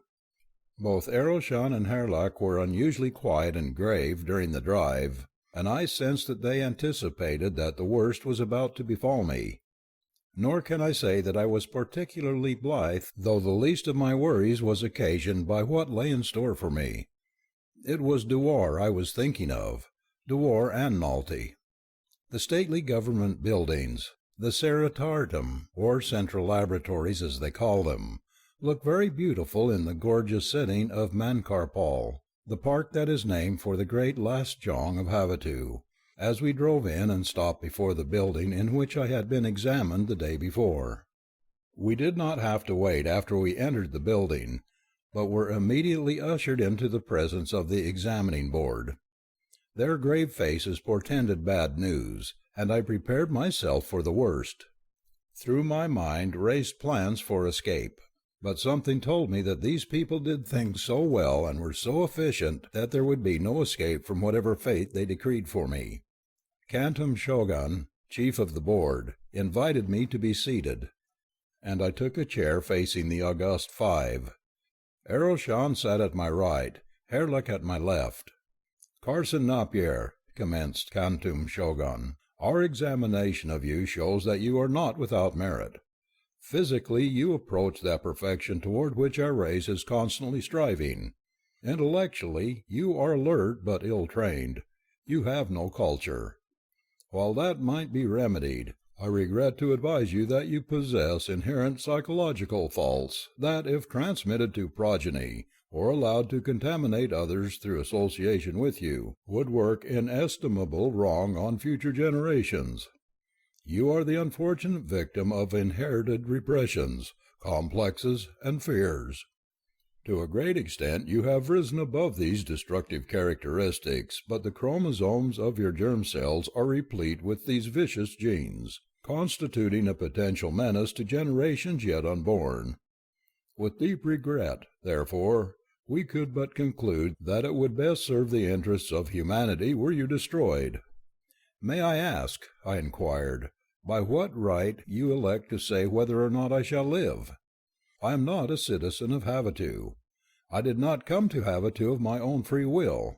If—" Kantum Shogun raised his hand in a gesture that enjoined silence. "I repeat," he said, "that we regret the necessity, but there is nothing more to be said upon the subject. Your accomplishments are not such as to outweigh your inherited defects. This is unfortunate, but of course Havatu cannot be expected to suffer because of it." So I was to die! After all that I had passed through, it verged upon the ridiculous that I should die thus tamely simply because one of my ancestors failed to exercise a little intelligence in the selection of his bride. And to come all this long way just to die! It made me smile. "Why do you smile?" inquired a member of the board. "Does death seem an amusing thing to you? Or do you smile because you expect to escape death through some ruse?" "I smile," I replied, "when perhaps I should weep. Weep at the thought of all the toil and knowledge and energy that were wasted to transport me 26 million miles, just to die because 5 men of another world believe that I have inherited some bad genes." 26 million miles!" exclaimed a member of the board. And a second. "Another world? What do you mean?" "I mean that I came here from another world 26 million miles from Amtor," I replied. "A world much farther advanced in some respects than yours." The members of the board stared at each other. I heard one of them remark to another, "This bears out the theory that many of us have long held." "Most interesting, and not improbable," said another. "You say that Amtor is not the only world?" demanded Kantum Shogun. "That there is another?" "The heavens are filled with countless worlds," I replied. "Your world and mine and at least 8 other worlds revolve around a great ball of flaming gases that we call a sun, and this sun with its worlds or planets is called a solar system. The illimitable void of the heavens is starred with countless other suns, many of which are the centers of other solar systems, and no man knows how many worlds there are." "Wait," said Kantum Shogun. "You have said enough to suggest that our examination of you may have been faulty in that it presumed that we possessed the sum total of available human knowledge. Now it appears that you may possess knowledge of such vast importance as to outweigh the biological inadequacies inherent in you. We shall question you further upon the subject of this theory which you have propounded, and in the meantime the execution of our sentence is postponed. Our final decision as to your future will depend upon the outcome of this further questioning. Science may ignore no possible source of knowledge, and if your theory is sound and opens a new field of science, you shall be free to enjoy Havatu for life, nor shall you go unhonored." Although I had graduated with honors from a college of high scholastic standing, I realized as I stood in the presence of these supermen of science that what Kantum Shogun had said of me was true. By comparison with them I was poorly trained and uncultured, my degrees meaningless, my diploma a mere scrap of paper. Yet in one field of science I surpassed them, and as I explained the solar system and drew diagrams of it for them, I saw the keen interest and the ready understanding with which they grasped all I said. Now, for the first time, they were listening to an explanation of the phenomena of the transition from day to night and from night to day, of the seasons, of the tides. Their vision restricted by the cloud envelopes that constantly enshroud Venus, they had been able to see nothing upon which to base a planetary theory, and so it is not strange that astronomy was an unknown science to them, that the sun and the stars did not exist in so far as they were concerned. For 4 hours they listened to me and questioned me. Then they instructed Aroshan and Herlock to withdraw to an anteroom with me and wait there until we were again summoned. We did not have long to wait. In less than 15 minutes we were recalled before the board. "It is our unanimous opinion," announced Kantum Shogun, "that your value to humanity far outweighs the danger that it incurs from your inherited defects. You are to live and enjoy the freedom of Havasu. Your duties will consist of instructing others in that new science which you call astronomy, and in applying it for the welfare of humanity. As you are now the only member of your class, you may live in any section of the city you choose. Your requisitions for all that you require for your personal needs and the advancement of your department will be honored by the Seritartum. For the time being, I recommend you to the guidance of Korgun Centaur Aroshan, as you are a stranger to Havasu, and will wish to become familiar with our customs and our manners." With that he dismissed us. "Before I go, may I ask what is to become of the girl Nalty, who was taken with me yesterday?" I inquired. "She was considered fit to remain in the Yorgan section of Havasu," he replied. "Her duties have been definitely determined and her living quarters assigned her. I will let you know where you may find her." It was with a feeling of relief that I left the Seritartum with Aroshan and Herlock. Nalty was safe, and so was I. Now, if I could only find Dewar! I spent the following several days familiarizing myself with the city, and purchasing such things as I required, all of which were suggested by Aroshan. Among them was a car. It was very easy. All I had to do was sign a voucher. "But what check have they upon my expenditures?" I asked my friend. "I do not even know how much has been placed to my credit." "Why should they check what you spend?" he asked. "But I might be dishonest. I might buy things for which I had no need and resell them." Aroshan laughed. "They know that you will not do that," he assured me. "If the psychologist who examined you had not known that you are an honorable man, not even your knowledge of astronomy would have saved you. That is one vice we will not tolerate in Havasu. When Mankar destroyed the corrupt and the vicious, he almost completely eradicated the breeds in Havasu, and during the many generations of men that have followed him we have succeeded in completing the work he inaugurated. There are no dishonest men in Havasu." I often talked with Aroshan about Dewar. I wanted to cross the river to Cormor and search for her, but he convinced me that it would be suicidal to attempt it. And in view of the fact that I had no reason to believe that she was there, I reluctantly put the idea away from me. "If I had an airplane," I said, "I would find a way to search Cormor." "What is an airplane?" asked Aroshan. And when I explained it he became very much interested, as flying had never been developed in Amtor, at least in those proportions with which I am familiar. The idea intrigued my companion to such an extent that he could scarcely talk of anything else. I explained the various types of both heavier and lighter than air ships, and described the rocket in which I had traversed space from Earth to Venus. In the evening he had me sketch the several types I had explained. His interest seemed to be becoming an obsession. One evening when I returned to the house I now shared with Aroshan, I found a message awaiting me. It was from an under-clerk of the Board of Examiners, and it gave the address of the house in which Nalty lived. As I was now familiar with the city, I started out in my car after the evening meal to visit Nalty. I went alone, as Aroshan had another engagement. I found the house in which Nalty lived in the Jordan section on a quiet street not far from the Corrigan lot, the Avenue of Warriors. The house was occupied by women who cleaned the preparatory schools on the Corrigan lot nearby. One of their number admitted me and said that she would call Nalty. Then she conducted me to a living room in which were 8 or 10 women. One of them was playing a musical instrument. The others were painting, embroidering, or reading. As I entered, they stopped what they were doing and greeted me pleasantly. There was not one among them that was not beautiful, and all were intelligent and cultured. These were the scrub women of Havasu. Breeding had done for the people of Havasu what it has done for our prize-winning dairy herds. It has advanced them all toward perfection. Nalty was glad to see me, and as I wished to visit her alone, I asked her to come for a ride with me. "I am glad that you passed your examination successfully," I said as we started toward the Corrigan lot. Nalty laughed joyously.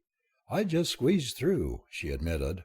"I wonder what they would say back in Andu if they knew that I, the daughter of their Zhang, was considered fit only to scrub floors in Havasu." And again she laughed happily. It was plain to be seen that her pride had not suffered by reason of her assignment. "But after all," she continued, "it is a high honor to be considered fit to remain on any footing among such a race of supermen. And you, I am very proud of you, Carson Napier, for I have been told that you were elevated to a high place among them." It was my turn to laugh now. "I did not pass the examination at all," I admitted. "I would have been destroyed but for my knowledge of a science that is unknown to Amtor. It was rather a jolt to my self-esteem." We drove along the Corrigan lot, through the great public park and parade ground in the center of which stands a magnificent stadium, and thus to the Avenue of the Gates, which forms a great arc nearly 8 miles long just inside the outer wall on the land side of Havasu. Here are the factories and the shops in the district included between Avenue of Gates and the Jordan lot, a wide avenue a third of a mile inside the wall, all the principal shops being located along the Avenue of Gates. The avenue and the shops were brilliantly lighted, the streets swarmed with vehicles, and the walkways at the level of the second stories were crowded with pedestrians. We drove twice the full length of the avenue, enjoying the life and beauty of the scene. Then we drove into one of the parking places, to which all of the ground floors on the main arteries are devoted, and were lifted by an escalator to the walkway on the level above. Here shops displayed their wares in show windows, much as the custom in American cities, though many of the displays aimed solely to please the eye rather than to call attention to the goods for sale within. The scientists of Havasu have developed a light that is brilliant and at the same time soft, with which they attain effects impossible of achievement by our relatively crude lighting methods. At no place is the source of the light apparent. It casts soft shadows and gives forth no heat. Ordinarily it resembles sunlight, but it can also produce soft, pastel shades of various hues. After we had enjoyed the spectacle for an hour, mingling with the happy crowd upon the walkway, I made a few small purchases, including a gift for Nalty. Then we returned to my car, and I took my companion home. The next morning I was busy organizing my classes in astronomy, and so numerous were those wishing to enroll that I had to organize several large classes, and as only 4 hours a day are ordinarily devoted to work of any nature, it was evident that I should have to devote my time at first to the training of instructors if the new science was to be expounded to all the inhabitants who were interested. I was greatly flattered by the personnel of the first matriculants. Not only were there scientists and soldiers from the first 5 classes of Havasu, but every member of the Sanjong, the ruling quintumvirate of Havasu, enrolled. The thirst of these people for useful knowledge is insatiable. Shortly after noon, my work for the day had been completed. I received a summons to call upon Corrigan Mohar, the warrior physicist who had arranged for the examination of Nalty and myself the day Aroshan brought us to the city. I could not but wonder what he wanted of me. Could it be that I must undergo another examination? Always, I presume, I shall connect Mohar's name with examinations. As I entered his office on the Saratartum, he greeted me with the same pleasant demeanor that had marked his attitude the day he had told me I was to be examined, to ascertain whether or not I should be permitted to live, so his graciousness was not entirely reassuring. "Come over here and sit down near me," he said. "I have something here that I should like to discuss with you." As I took a chair beside him, I saw spread on his desk the sketches of airships that I had made for Aroshan. "These," he said, pointing to the sketches, "were brought to me by Aroshan, who explained them as best he could. He was quite excited and enthusiastic about them, and I must confess that he imparted some of his enthusiasm to me. I am much interested, and would know more concerning these ships that sail through the air." For an hour I talked to him and answered his questions. I dwelt principally on the practical achievements of aeronautics, the long flights, the great speed, the uses to which ships had been put in times of peace and in times of war. Corgan Kantum Mohar was deeply interested. The questions that he asked revealed the trained, scientific mind, and the last one that of the soldier, the man of action. "Can you build one of these ships for me?" he demanded. I told him that I could, but that it might require long experimentation to adapt their motors and materials to the requirements of a successful airplane. "You have 200 or 300 years," he said with a smile, "and the resources of a race of scientists. Materials that we do not now possess we can produce. Nothing is impossible to science."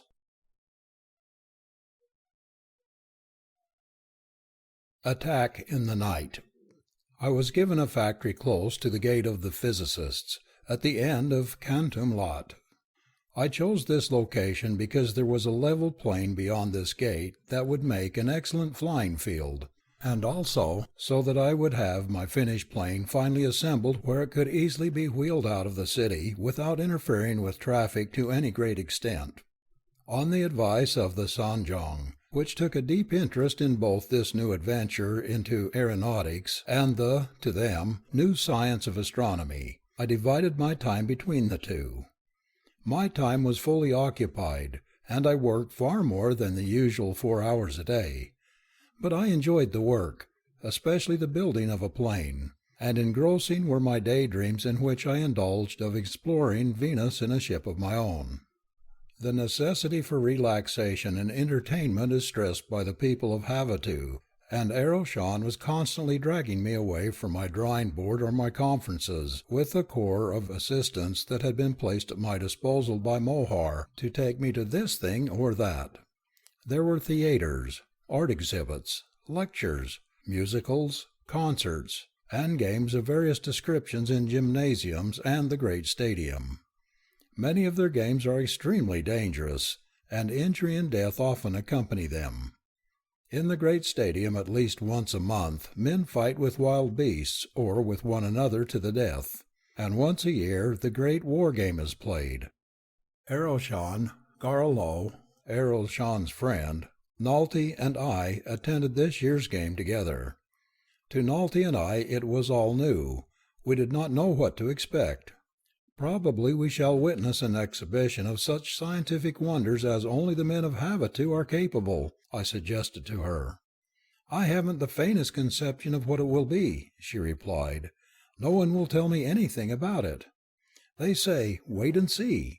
You will be thrilled as you have never been before." "The game doubtless hinges on the use of the most modern, scientific instruments of war and strategy," I ventured.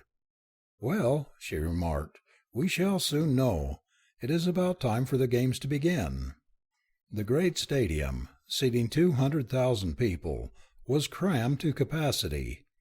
It was gorgeous with the costumes and the jewels of the women and the handsome trappings of the men, for the intelligence of Havasu concedes their full value to beauty and to art.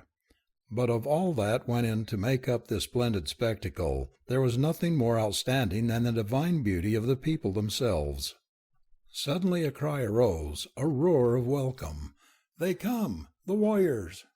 Onto the field at each end marched 200 men, 100 men naked but for white G-strings at one end of the field, 100 men with red G-strings at the other end of the field. They carried short swords and shields. For a while they stood inactive, waiting. Then 2 small cars were driven onto the field. Each contained a driver and a young woman. One of the cars was red, the other white. The red car attached itself to the contingent wearing the red G-strings, the white car to the whites. When they were in position, the 2 factions paraded entirely around the field clockwise. As they passed the stands, the people cheered and shouted words of encouragement and praise, and when the warriors had completed the circuit, they took their places again. Presently a trumpet sounded, and the reds and the whites approached each other. Now their formations were changed. There was an advance party and a rear guard. There were flankers on either side. The cars remained in the rear, just in front of the rear guard. On running boards that encircled the cars were a number of warriors. I leaned toward Venusan. "Tell us something of the idea of the game," I begged, "so that we may understand and enjoy it better." "It is simple," he replied.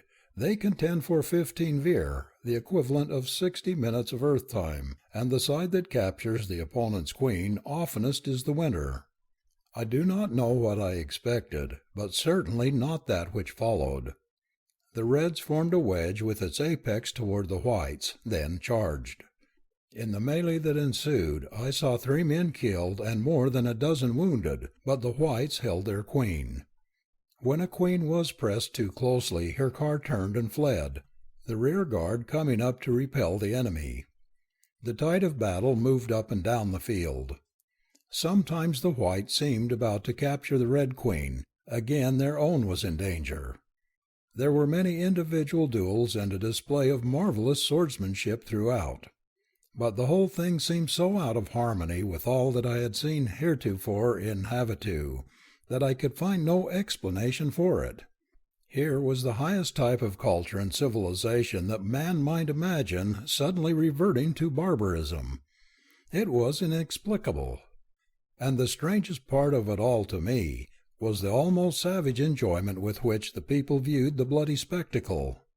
I must admit that I found it thrilling, but I was glad when it was over. Only 1 queen was captured during the entire game. At the very last the white queen fell into the hands of the reds, but only after the last of her defenders had fallen. Of the 200 men who took part in the game, not 1 came through unwounded. 50 were killed on the field, and I afterward learned that 10 more died of their wounds later. As we drove from the stadium toward our house, I asked Venusan how such a savage and brutal exhibition could be tolerated, much less enjoyed, by the refined and cultured inhabitants of Havasu. "We have few wars," he replied. "For ages war was man's natural state. It gave expression to the spirit of adventure, which is part of his inheritance. Our psychologists discovered that man must have some outlet for this age-old urge. If it not be given him by wars or dangerous games, he will seek it in the commission of crimes or in quarrels with his fellows. It is better that it is so. Without it man would stagnate. He would die of ennui." I was now working on my plane with the keenest enthusiasm, for I now saw rapidly taking form such a ship as, I truly believe, might be built nowhere in the universe other than in Havasu. Here I had at my disposal materials that only the chemists of Havasu might produce, synthetic wood and steel and fabric that offered incalculable strength and durability combined with negligible weight. I had also the element vicro, undiscovered on Earth, and the substance lore, to furnish fuel for my engine. The actual element of vicro upon the element of Venusan, which is contained in the substance, lore, results in absolute annihilation of the lore. Some conception of the amount of energy thus released may be obtained by considering the fact that there is 18,000 million times as much energy liberated by the annihilation of a ton of coal by its combustion. Fuel for the life of my ship could be held in the palm of my hand, and with the materials that entered into its construction, the probable life of the ship was computed by the physicists working on it to be in the neighborhood of 50 years. Can you wonder that I looked forward with impatience to the completion of such a marvel ship? With it I would be sure to find Dewar. At last it was finished. I spent the final afternoon checking it over carefully with my large corps of assistants. On the morrow it was to be wheeled out for my trial flight. I knew that it would be successful. All my assistants knew that it would be. It was a scientific certainty that it must fly. That evening I determined to indulge in a little relaxation, and I called Nolte on the wireless, transmitterless, receiverless, communicating system that is one of the wonders of Havasu. I asked her if she would take dinner with me, and she accepted with an alacrity and display of pleasure that warmed my heart. We dined in a little public garden on the roof of a building at the corner of Yorgan Lot and Havasu Lot, just inside the river wall. "It seems good to see you again," said Nolte. "It has been a long time. Not since the war games. I thought you had forgotten me." "Far from it," I assured her, "but I have been working day and night on my airship." "I have heard some mention of it," she said, "but no one that I have talked with seemed to understand very much about it. Just what is it, and what will it do?" "It is a ship that flies through the air faster than a bird can wing," I replied. "But what good will that be?" she demanded. "It will carry people quickly and safely from one place to another," I explained. "You don't mean to say that people will ride in it?" she exclaimed. "Why, certainly. Why else should I build it? But what will keep it in the air? Will it flap its wings like a bird?" "No, it will soar like a bird on stationary wings." "But how will you get through the forest where the trees grow close together?" "I shall fly over the forests." "So high? Oh, it will be dangerous," she cried. "Please do not go up in it, Carson." "It will be very safe," I assured her, "much safer than incurring the dangers of the forests on foot. No savage beasts or men can harm the voyager in an airship." "But think of being way up above the trees," she said with a little shudder. "I shall fly even higher than that," I told her. "I shall fly over the loftiest mountains." "But you will never fly over the great trees of Amtor, I know that." She referred to the gigantic trees that rise their tips 5,000 feet above the surface of Amtor to drink the moisture from the inner cloud envelope.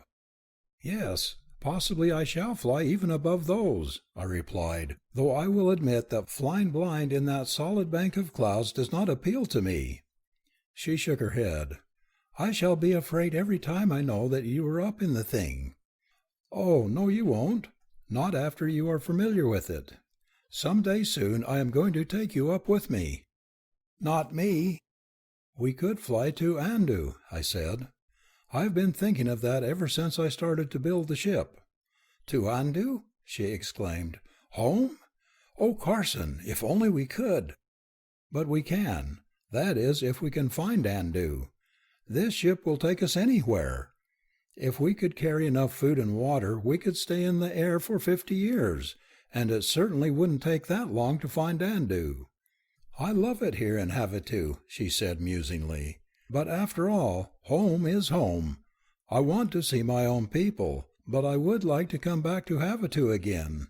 That is, if—" "If what?" I asked. "If you are going to be here." I reached across the table and pressed her hand. "We have been pretty good friends, haven't we, Nolte? I should miss you terribly if I thought that I were not to see you again." "I think that you are the best friend I've ever had," she said, and then she looked up at me quickly and laughed.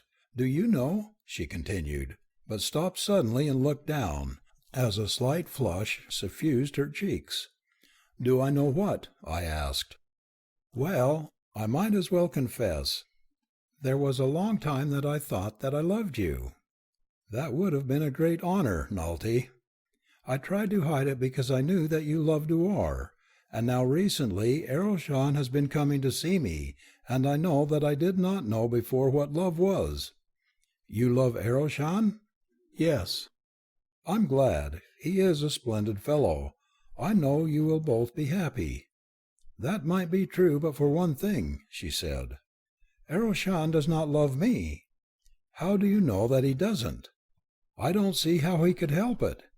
If I had never known Duar, if he loved me he would tell me, she interrupted. Sometimes I think that he believes that I belong to you. We came here together, you know, and we have been much together since.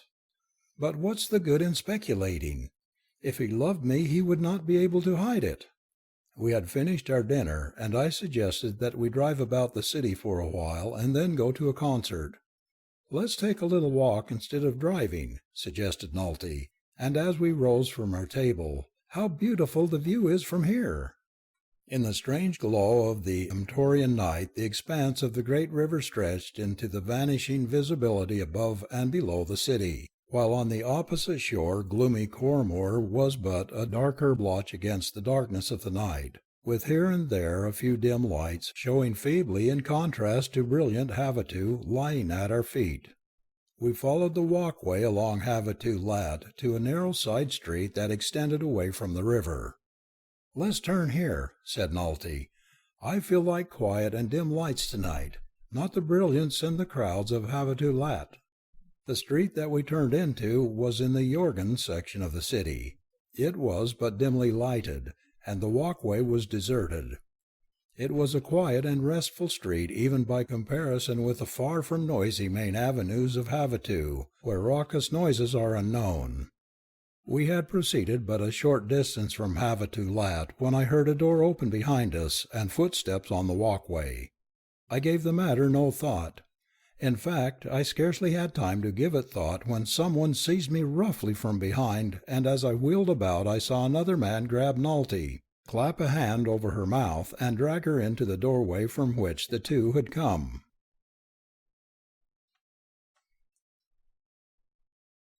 City of the Dead. I tried to break away from the man who held me, but he was very strong. I did succeed in turning about so that I could strike him, and this I did repeatedly, hitting him in the face as he sought to reach my throat with his fingers. We must have made quite a lot of noise in that quiet street, although neither of us spoke, for soon a head was put out of a window, and presently men and women came running from their houses. But before any of them reached us, I had tripped my assailant and was on top of him, clutching his throat. I would have choked the life out of him had not several men dragged me from him. They were shocked and angry because of this unseemly disturbance and brawl on a street in Havasu, and they placed us under arrest, nor would they listen to what I tried to tell them. All they would say was, "The judges will listen to you. It is not our province to judge." As every citizen of Havasu has police powers, and there is no other police force, there was no delay as there would have been in an earthly city while waiting for the police to answer a summons. We were bundled into a large car belonging to one of the citizens, and with an adequate guard we were whisked away toward the Saratartum. They do things with celerity in Havasu. They may have a jail. I presume they have. But they didn't waste any time or cause the state any expense by putting us in to be boarded and lodged by the taxpayers. 5 men were hastily summoned, one from each of the 5 upper classes. They were judge, jury, and court of last resort. They sat in a large room that resembled a huge library. They were served by a dozen clerks. One of the judges asked our names, and when we had given them, 2 clerks went quickly to the shelves and brought forth books in which they began to search. Then the judges asked those who had arrested us to explain why they brought us in. During the recital of our violation of the peace of Havasu, one of the clerks, evidently having found what he sought, laid his book open before the judges. The other was still searching. From the open book one of the judges read aloud my official record since I had come to Havasu, including the result of the examination that I had undergone and its embarrassing finding. A judge asked me to state my case. In a few brief words I told of the unprovoked attack upon us and the abduction of Nalty, and in conclusion I said, instead of wasting time trying me for being the victim of this unwarranted attack and defending myself against my assailant, you should be helping me search for the girl who has been stolen. The peace of Havasu is of more importance than the life of any individual, replied a judge.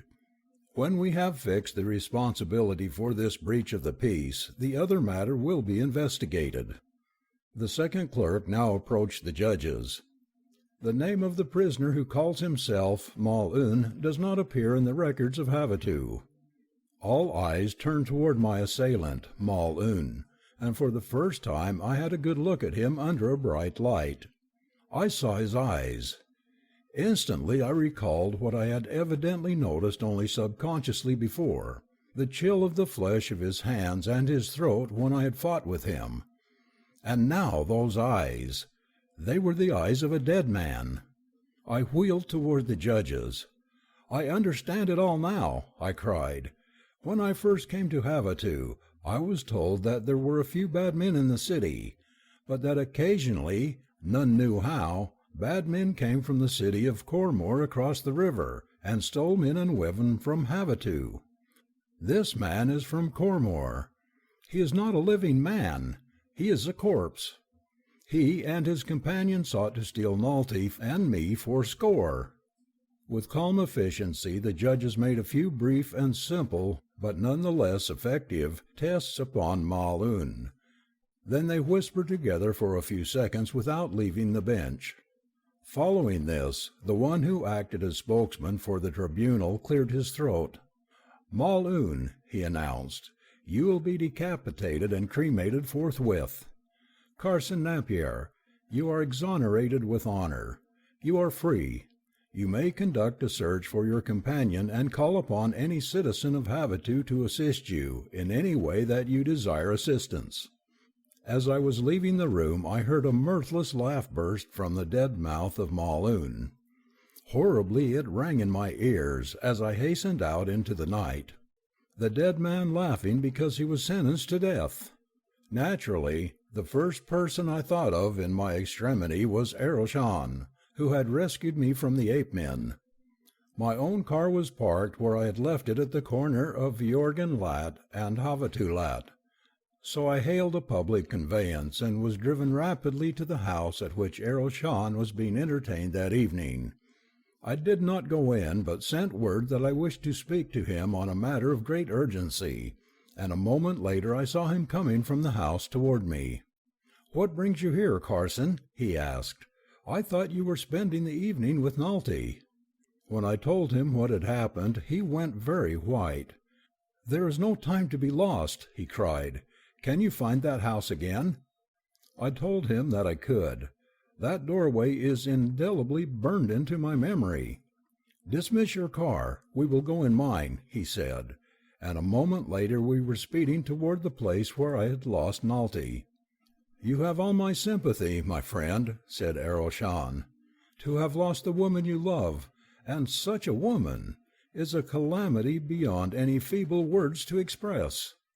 "Yes," I replied, "and even if I had loved Nalty, I could scarcely be more grieved than I am now." "Even if you had loved Nalty," he repeated incredulously. "But, man, you do love her, do you not?" "We were only the best of friends," I replied.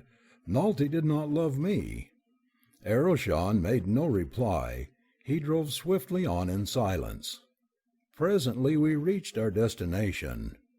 Aroshan stopped his car beside the stairway nearest the house that led up to the walkway, and a moment later we were before the door. Repeated summons elicited no response, and then I tried the door and found it unlocked. Together we entered the dark interior, and I regretted that we had brought no weapons. But in peaceful Havasu men do not ordinarily go armed. Aroshan soon located a light switch, and as the room in which we stood was illuminated, we saw that it was entirely unfurnished. The building rose 2 stories above the walkway, and of course there was a lower floor on a level with the street. We searched the upper stories first, and then the roof, for in this part of Havasu most of the roofs are developed as gardens, but we found no sign of recent habitation. Then we went to the ground floor, but with no better results. Here was space for the parking of cars, and in the rear of that a number of dark storerooms. "There is no living creature in this house except ourselves," said Aralshan. "They must have taken Nalty to some other house. It will be necessary to make a search, and only under the authority of the Sanjang itself may the home of a citizen be searched. Come, we will go and get that authority." "You go," I said. "I will remain here. We should keep a careful watch on this house." "You are right," he replied. "I shall not be gone long." After Aralshan's departure, I commenced another careful investigation of the premises. Once again I went through every room, searching for some secret place where a person might be hidden. I had covered the upper stories of the house thus, and was searching the first floor. The dust of neglect lay heavy upon everything, but I noticed that in one of the back rooms it had been disturbed upon the floor at a point where Aralshan and I had not walked. Previously this had escaped my notice. It seemed to me that it might be fraught with importance. I examined the floor carefully. I saw footprints. They approached a wall, and there they stopped. There seemed to be a path worn in the dust to this point in the wall. I examined the wall. It was covered with a form of synthetic wood common in Havasu, and when I rapped upon it, it sounded hollow. The wall covering was applied in panels about 3 feet wide, and at the top of the panel I was examining was a small round hole about 1 inch in diameter. Inserting a forefinger in this hole, I discovered just what I had imagined I would discover: a latch. I tripped it, and with a slight pressure the panel swung toward me, revealing a dark aperture beyond it. At my feet I dimly discerned the top of a flight of steps. I listened intently. No sound came up to me from the gloom into which the stairs disappeared. Naturally, I was convinced that Nalty's abductor had carried her down that stairway. I should have waited for the return of Aralshan, but I thought that Nalty might be in danger. I could not think of wasting a single precious instant in delay. I placed a foot upon the stairs and started to descend, and as I did so, the panel closed softly behind me, actuated by a spring. I heard the latch click. I was now in utter darkness. I had to feel my way. At any moment I might come upon Nalty's abductor waiting to dispatch me. It was a most uncomfortable sensation, I can assure you. The stairway, which was apparently cut from the living limestone that underlies Havasu, ran straight down to a great depth. From the bottom of the stairway I felt my way along a narrow corridor. Occasionally I stopped and listened. At first I heard not a sound. The silence was the silence of the grave. Presently the walls commenced to feel moist, and then, occasionally, a drop of water fell upon my head. Now a low, muffled sound like the shadow of a roar seemed to fill the subterranean corridor like a vague, oppressive menace. On and on I groped my way. I could not advance rapidly, for I was compelled to feel every forward footstep before taking it. I could not know what lay beyond the last. Thus I continued on for a long distance, until finally my extended foot felt an obstruction. Investigating, I found that it was the lowest step of a flight of stairs. Cautiously I ascended, and at the top I came against a blank wall. But experience had taught me where to search for a latch, for I was confident that what barred my progress was a door.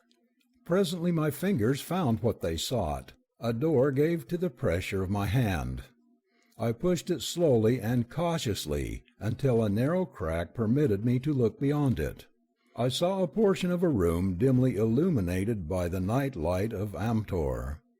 I opened the door a little farther. There was no one in the room. I stepped into it, but before I permitted the door to close, I located the opening through which the latch could be tripped from that side. The room in which I found myself was filthy and littered with debris. It was filled with a revolting, musty odor that suggested death and decay.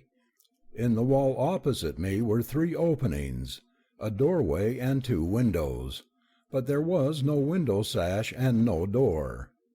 Beyond the door, to which I now crossed, was a yard enclosed on one side of the building and a high wall.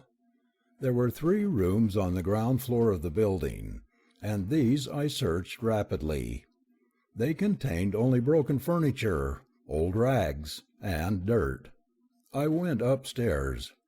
Here were 3 more rooms. They revealed nothing more of interest than those downstairs. Than these 6 rooms there was nothing more to the house, and so I was soon aware that I must search farther for Nalty. Neither she nor anyone else was in this house. From an upper window I looked out over the yard. Beyond the wall I saw a street. It was a dingy, gloomy street. The houses that fronted it were drab and dilapidated, but I did not have to look out upon this scene to know where I was. Long before this I had guessed that I was in Cormor, the city of the cruel Jong of Morov. The tunnel through which I had passed from Havatu had carried me beneath the great river that is called Gerlot Cum Roy, River of Death. Now I knew that Nalty had been abducted by the agents of Skor. From the window I saw an occasional pedestrian on the street that passed the house. They moved with slow, shuffling steps. Somewhere in this city of the dead was Nalty, in danger so great that I turned cold at the mere thought of it. I must find her. But how? Descending to the yard, I passed through a gateway in the wall and out into the street. The only natural, nocturnal light of Amtor illuminated the scene. I did not know which way to go, yet I knew that I must keep moving if I were not to attract attention to myself. My judgment and my knowledge of Skor suggested that where Skor was, there I would find Nalty, and so I knew that I must find the Jong's palace. If I might only stop one of the pedestrians and ask him, but that I did not dare do, for to reveal my ignorance of the location of the Jong's palace would be to brand me a stranger, and therefore an enemy. I was approaching 2 men who were walking in the opposite direction to which I had chosen. As I passed them I noted their sombre garb, and I saw them half stop as we came abreast and eye me intently. But they did not accost me, and it was with relief that I realized that they had gone on their way. Now I understood that with my handsome trappings and my brisk, alert step and carriage, I would be a marked man in Cormor. It became absolutely imperative, therefore, that I disguise myself, but that was going to be more easily thought of than accomplished. However, it must be done. I could never hope to find and rescue Nalty if I were constantly subject to detection and arrest. Turning, I retraced my steps to the mean hovel I had just quitted, for there I remembered having seen odds and ends of rags and discarded clothing, from among which I hoped that I might select sufficient to cover my nakedness and replace the fine apparel I had purchased in Havatu. Nor was I disappointed, and a few moments later I emerged again upon the streets clothed in the cleanest of the foul garments I had had to select from. And now, to carry out my disguise to the fullest, I shuffled slowly along like some carrion from a forgotten grave. Again I met pedestrians, but this time they gave me no second look, and I knew that my disguise was ample. To all outward appearances, in this unlighted city of the dead, I was just another corpse. In a few houses dim lights burned, but I heard no noises, no singing, no laughter. Somewhere in this city of horror was Nalty. That so sweet and lovely a creature was breathing this fetid air was sufficiently appalling, but of far greater import was the fact that her life hung in the balance. If Score was in the city, he might kill her quickly in a fit of mad revenge, because she had escaped him once. My sustaining hope was that Score was at his castle, and that his minions would hold Nalty unharmed until he returned to Cormor. But how to learn these things? I knew that it would be dangerous to question any of the inhabitants, but finally I realized that in no other way might I quickly find the house of Score, and haste was essential if I were to find Nalty before it was too late. As I wandered without plan, I saw nothing to indicate that I was approaching a better section, such as I felt might contain the palace of Ajong. The houses were all low and grimy and unlovely in design. I saw a man standing at the intersection of two streets, and as I came close to him I stopped. He looked at me with his glassy eyes. "I am lost," I said. "We are all lost," he replied, his dead tongue thick in his dead mouth. "I cannot find the house where I live." "Go into any house. What difference does it make?" "I want to find my own house," I insisted. "Go and find it then. How should I know where it is if you do not?" "It is near the house of the Jong," I told him. "Then go to the house of the Jong," he suggested surlily. "Where is it?" I demanded in the same thick tones. He pointed down the street that I had been following, and then he turned and shuffled away in the opposite direction, while I continued on in the direction he had indicated. I wished to reach my destination quickly, but I dared not accelerate my speed for fear of attracting attention, and so I shuffled along in the lifeless manner of the other wayfarers. Somewhere ahead of me lay the palace of Score, Jong of Morov. There I was certain I would find Nalty. But after I found her, what?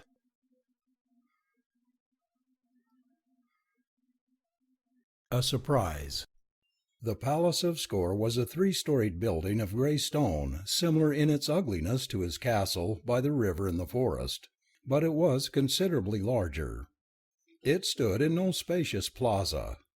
Mean hovels were near its neighbours. All about it was a high wall, and before very heavy gates stood a dozen warriors. It looked impregnable. I shuffled slowly past the gates, observing from the corners of my eyes. It seemed useless to attempt to enter there. The guards were posted for a purpose, and that purpose must be to keep out those who had no business within. What reason could I give for wishing to enter? What reason that they would accept? It was evident that I must seek some other means of ingress. If I failed to find any, then I might return to the gates as a last resort, but I can tell you that the outlook seemed most hopeless. I followed the high wall that enclosed the palace grounds, but nowhere did I find any place to scale it. It was about 12 feet high, just too high for me to reach the top with my fingers by a running jump. I reached the rear of the palace without discovering any place where I might scale the wall, and I was convinced that there was no place. There was plenty of litter and rubbish in the filthy street that encircled the wall, but nothing that I could make use of as a ladder. Upon the opposite side of the street were mean hovels, many of which appeared deserted. In only a few, dim lights revealed a sign of life. I was going to say of occupancy. Directly across from me an open door sagged on a single hinge. It gave me an idea. I crossed the street. There were no lights in any of the nearby houses. That before which I stood appeared tenantless. Stealthily I crept to the doorway and listened. There was no sound from the gloom of the interior, but I must make sure that no one was there. Scarcely breathing, I entered the house. It was a one-story hovel of 2 rooms. I searched them both. The house was unoccupied. Then I returned to the door and examined the remaining hinge. To my delight, I discovered that I could easily remove the door, and this I did. I looked up and down the street. There was no one in sight. Lifting the door, I crossed to the wall and leaned the door against it. Again I searched the street with my eyes. All was clear. Cautiously I crawled up the door. From its top, precariously gained, I could reach the top of the wall. Then I threw caution to the winds, drew myself up, and dropped to the ground on the opposite side. I could not take the chance of remaining even for an instant on the summit of the wall in plain view of the palace windows on one side and the street on the other. I recalled the vicious Khazars that Skor kept at his castle, and I prayed that he kept none here. But no Khazar attacked me, nor did any evidence suggest that my entry had been noted. Before me loomed the palace, dark and forbidding, even though some lights shone within it. The courtyard was flagged, and as barren as that of the castle in the wood. Crossing quickly to the building, I walked along it, seeking an entrance. It was 3 stories high. I saw at least 2 towers. Many of the windows were barred, but not all. Behind one of those barred windows, perhaps, was Nalty. The task before me was to discover which. I dared not go to the front of the palace lest I be questioned by the guard. Presently I discovered a small door. It was the only door on this side of the building, but it was securely locked. Carrying my investigation further, I came to an open window. The room beyond was unlighted. I listened, but heard no sound. Then I vaulted quietly to the sill and dropped within. At last I was inside the palace of the Zhang of Morov. Crossing the room, I found a door on the opposite side, and when I drew it open, I saw a dimly lighted corridor beyond. And with the opening of the door, sounds from the interior of the palace reached my ears.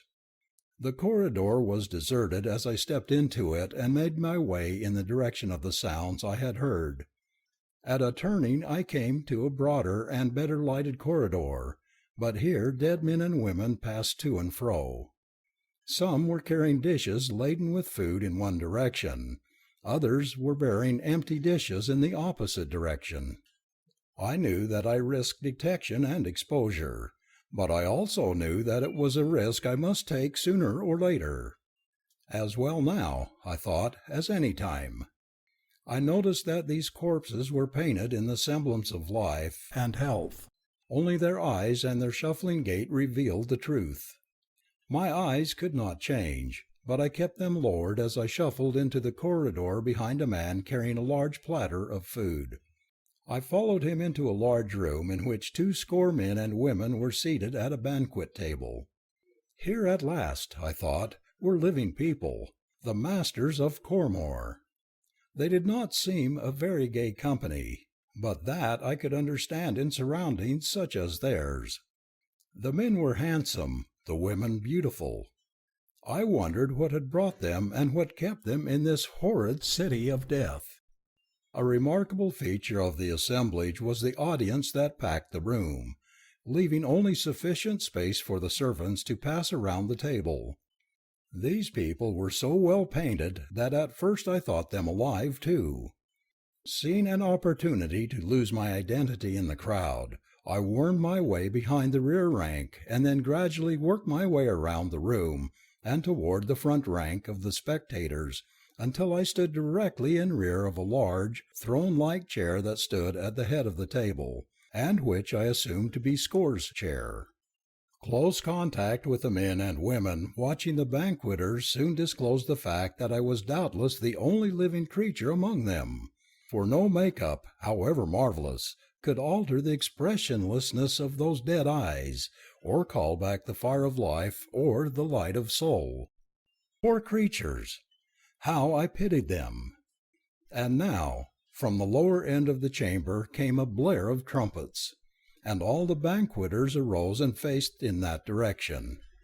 4 trumpeters marching abreast entered the banquet hall, and behind them came 8 warriors in splendid harness. Following these were a man and a woman, partially hidden from my sight by the warriors and the trumpeters marching in front of them. These 2 were followed by 8 more warriors.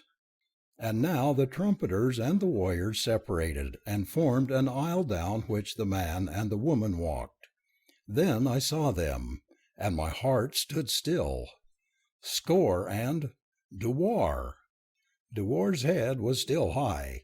It would be difficult to break that proud spirit. But the loathing, the anguish, the hopelessness in her eyes, struck me like dagger to the heart. Yet even so, hope bounded in my breast as I saw them, for they were expressions, and they told me that Score had not yet worked his worst upon her.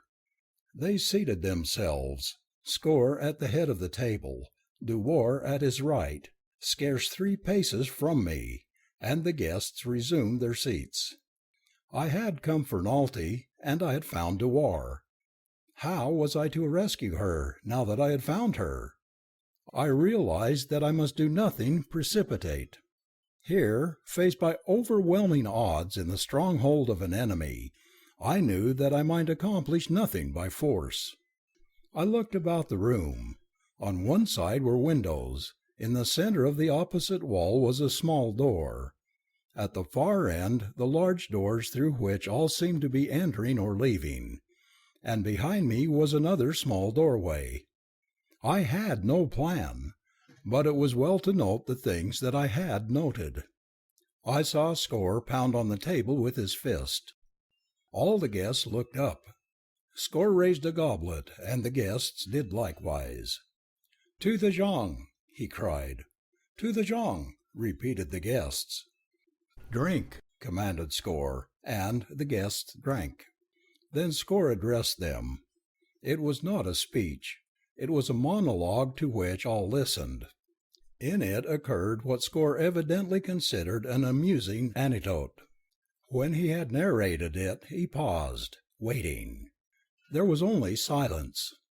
Score scowled. "Laugh!" he snapped, and the guests laughed.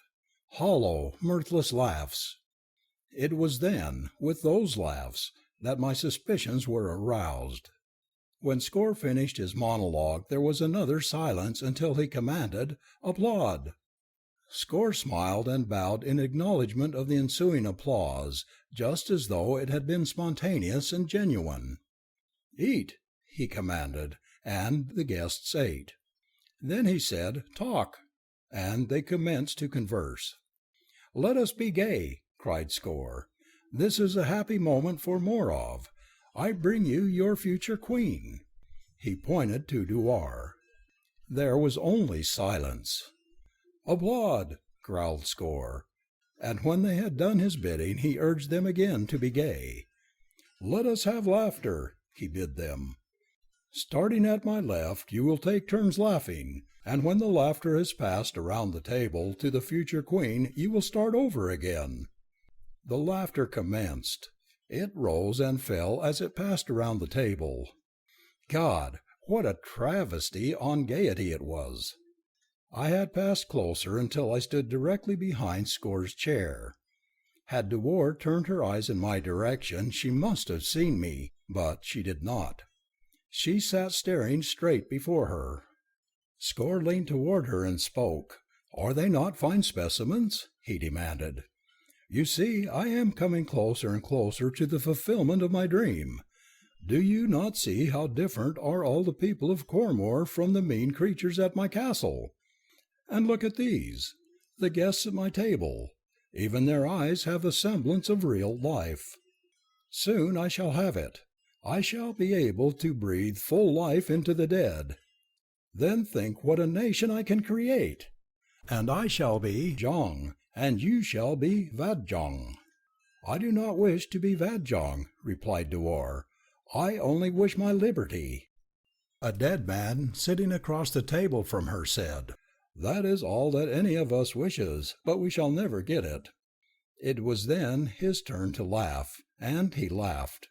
It was incongruous, horrible. I saw Dewar shudder. Score's sallow face paled. He glowered at the speaker.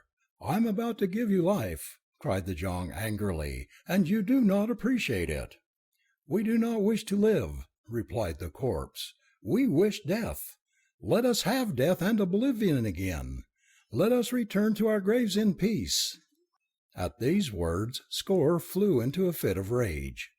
He half rose, and drawing a sword struck at the face of the speaker. The keen blade laid open an ugly wound from temple to chin. The edges of the wound gaped wide, but no blood flowed. The dead man laughed. "You cannot hurt the dead," he mocked. Score was livid. He sought words, but his rage choked him. Flecks of foam whitened his lips. If ever I have looked upon a madman, it was then. Suddenly he turned upon Dewar. "You are the cause of this," he screamed. "Never say such things again before my subjects. You shall be queen. I will make you queen of Morov, a living queen, or I will make you one of these. Which do you choose?" "Give me death," replied Dewar. "That you shall never have. Not real death, only the counterfeit that you see before you, neither life nor death." At last the ghastly meal drew to a close. Score arose and motioned Dewar to accompany him. He did not leave the room as he had entered it. No trumpeters nor warriors accompanied him. He walked toward the small doorway at the rear of the room, the spectators giving way before him and Dewar as they advanced. So suddenly had Score risen and turned that I thought he must surely see me. But if he did not recognize me, and a moment later he had passed me, and the danger was over. And as he and Dewar moved toward the doorway, I fell in behind and followed. Each instant I expected to feel a hand upon my shoulder stopping me, but no one seemed to pay any attention to me. I passed through the doorway behind Score and Dewar without a challenge. Even Score did not turn as he raised the hangings at the doorway and let them fall again behind him. I moved softly, making no noise. The corridor in which we were was deserted. It was a very short corridor, ending at a heavy door. As Score threw this door open, I saw a room beyond that at first I thought must be a storeroom. It was large and almost completely filled with a heterogeneous collection of odds and ends of furniture, vases, clothing, arms, and pictures. Everything was confusion and disorder, and everything was covered with dust and dirt. Score paused for a moment on the threshold, seemingly viewing the room with pride. "What do you think of it?" he demanded. "Think of what?" asked Dewar. "This beautiful room," he said. "In all Amtor there cannot be a more beautiful room. Nowhere else can there be another such collection of beautiful objects. And now to them I am adding the most beautiful of all, you. This, Dewar, is to be your room, the private apartment of the Queen of Morov." I stepped in and closed the door behind me, for I had seen that but for us three there was no one else in the apartment, and now seemed to be as good a time to act as any. I had not meant to make any noise as I entered. Score was armed and I was not, and it had been my intention to throw myself upon him from the rear and overpower him before he could have an opportunity to use his weapons against me. But the lock of the door clicked as I closed it, and Score wheeled and faced me.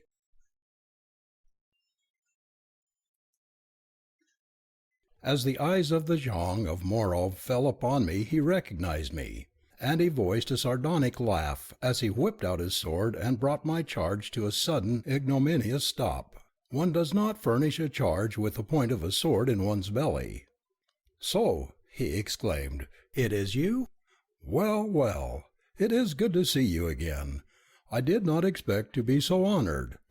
I thought fortune had been very kind to me when she returned the two young women, and now you have come. What a merry party we shall have." With the last words of his tone, which had been sarcastically bantering, changed. He fairly hissed that gay sentence, and the expression on his face changed too. It became suddenly malevolent, and his eyes glittered with the same mad fire of insanity that I had seen there before. Behind him stood Dewar, her wide eyes fixed upon me with incredulity mixed with terror. "Oh, why did you come, Carson?" she cried. "Now he will kill you." "I will tell you why he came," said Score. "He came for the other girl, for Nalty, not for you. You have been here a long time, but he did not come. Tonight one of my people seized the girl, Nalty, in Havasu, and he came immediately to try to rescue her, the fool. I have known for a long time that they were in Havasu. My spies have seen them there together. I do not know how he got here, but here he is, and here he stays, forever." He poked me in the belly with the point of his sword. "How would you like to die, fool?" he snarled. "A quick thrust through the heart, perhaps. That would mutilate you at least. You will make a fine specimen. Come now, what have you to say? Remember, this will be the last chance you will have to think with your own brain. Hereafter I shall do your thinking for you. You will sit in my banquet hall, and you will laugh when I tell you to laugh. You will see the two women who loved you, but they will shrink from the touch of your clammy hands, from your cold, dead lips. And whenever you see them they will be with Score, in whose veins flows the bright blood of life." My plight seemed quite hopeless. The sword at my belly was long, keen, and two-edged.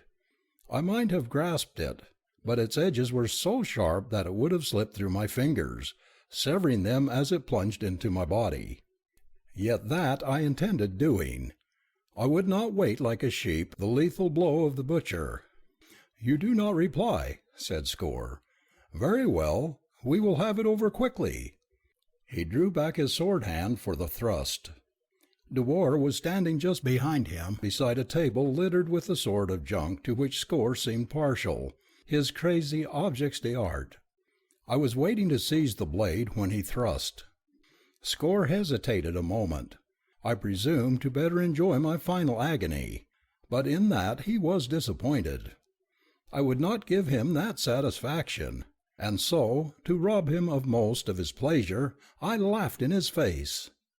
At that moment Dewar raised a heavy vase from the table, held it high above her, and crashed it down on Score's head. Without a sound he sank to the floor. I leaped across his body to take Dewar into my arms, but with a palm against my breast she pushed me away. "Do not touch me," she snapped. "If you want to get out of Cormor, there is no time to be wasted. Come with me. I know where the girl you came to rescue is imprisoned." Her whole attitude toward me seemed to have changed, and my pride was piqued. In silence I followed her from the room. She led me into the corridor along which we had approached the room to which I had followed her and Score. Opening a door at one side, she hurried along another corridor and stopped before a heavily bolted door. "She is in here," she said. I threw the bolts and opened the door. Standing in the middle of the room beyond, looking straight at me, was Nalty. As she recognized me she gave a little cry of joy, and running toward me, threw her arms about me. "Oh, Carson, Carson!" she cried. "I knew that you would come. Something told me that you would surely come." "We must hurry," I told her. "We must get out of here." I turned toward the door. Dewar stood there, her chin in the air, her eyes flashing, but she said nothing. Nalty saw her then and recognized her. "Oh, it is you!" she exclaimed. "You are alive! I am so glad! We thought that you had been killed." Dewar seemed puzzled by the evident sincerity of Nalty's manner, as though she had not expected that Nalty would be glad that she was alive. She softened a little. "If we are to escape from Cormor, though I doubt that we can, we must not remain here," she said. "I think that I know a way out of the castle, a secret way that Score uses. He showed me the door once during some strange mood of his insanity, but he has the key to the door on his person, and we must get that before we can do anything else." We returned to the room where we had left Score's body, and as I entered it I saw the Jean of Morov stir and try to rise. He was not dead, though how he had survived that shattering blow I do not know. I ran toward him and threw him down. He was still only half conscious and made little or no resistance. I suppose I should have killed him, but I shrank from killing a defenseless man, even a fiend like Score. Instead, I bound and gagged him. Then I searched him and found his keys. After that, Dewar led us to the second floor of the palace and to a large room furnished in the bizarre taste that was Score's. She crossed the apartment and drew aside a grotesque hanging, revealing a small door behind it. "Here is the door," she said. "See if you can find a key to fit the lock." I tried several keys, and at last found the right one. The open door revealed a narrow corridor which we entered after rearranging the hangings, and then closed the door behind us. A few steps brought us to the top of a spiral staircase. I went first, carrying Score's sword which I had taken from him with his keys. The two girls followed closely behind me. The stairway was lighted, for which I was glad, since it permitted us to move more rapidly and with greater safety. At the bottom was another corridor.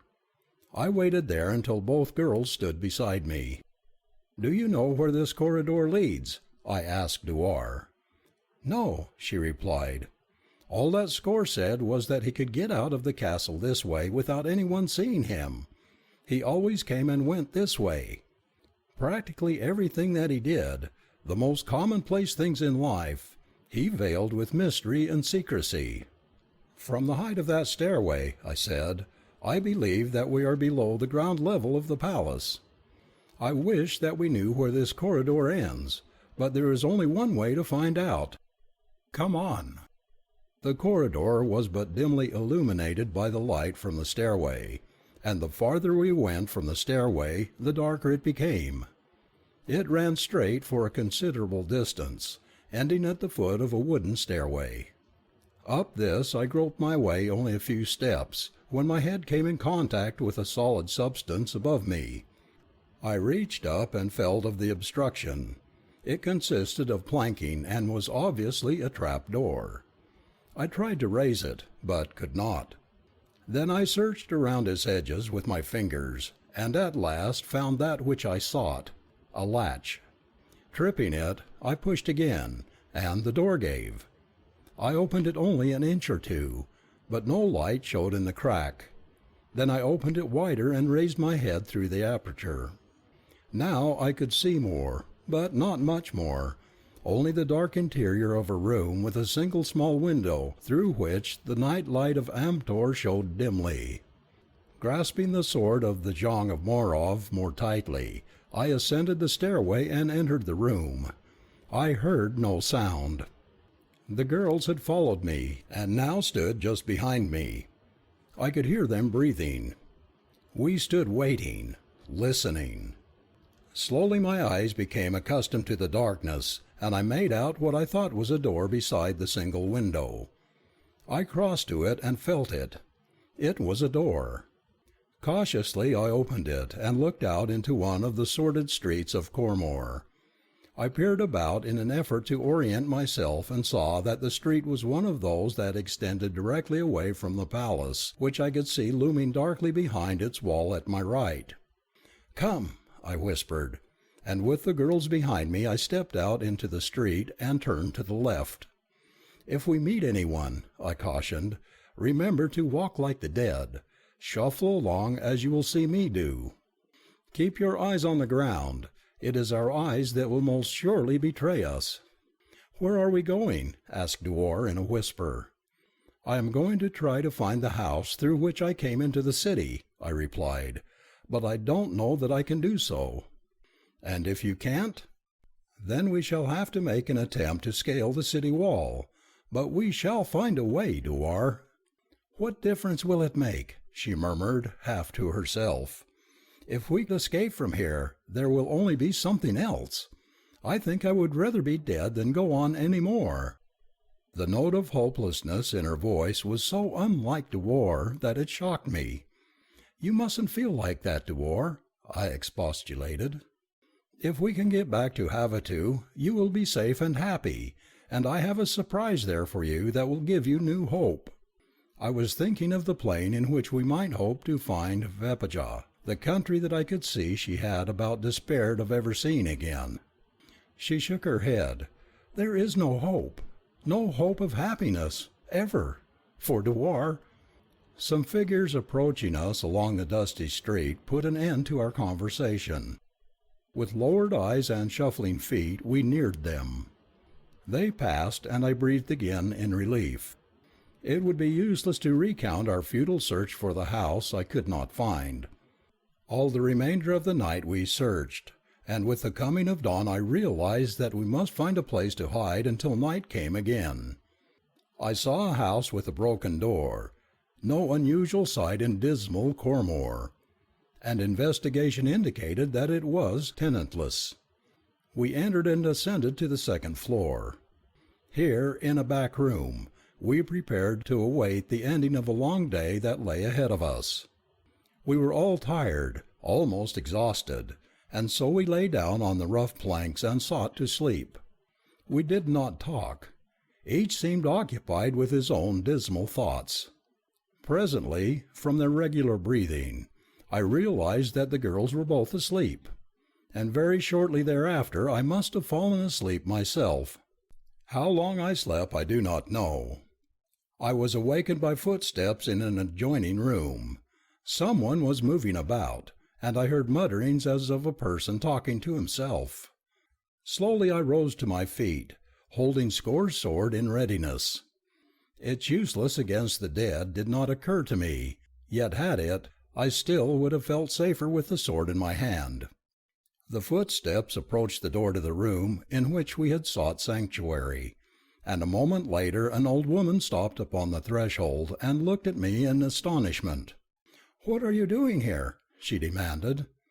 If she was surprised, no less was I, for old age was something I had never seen before in Amtor. Her voice awakened the girls, and I heard them rising to their feet behind me. "What are you doing here?" repeated the old woman querulously. "Get out of my house, accursed corpses!" "I'll have none of the spawn of Score's evil brain in my house." I looked at her in astonishment. "Aren't you dead?" I demanded. "Of course I'm not dead," she snapped. "Neither are we," I told her. "Eh? Not dead?" She came closer. "Let me see your eyes."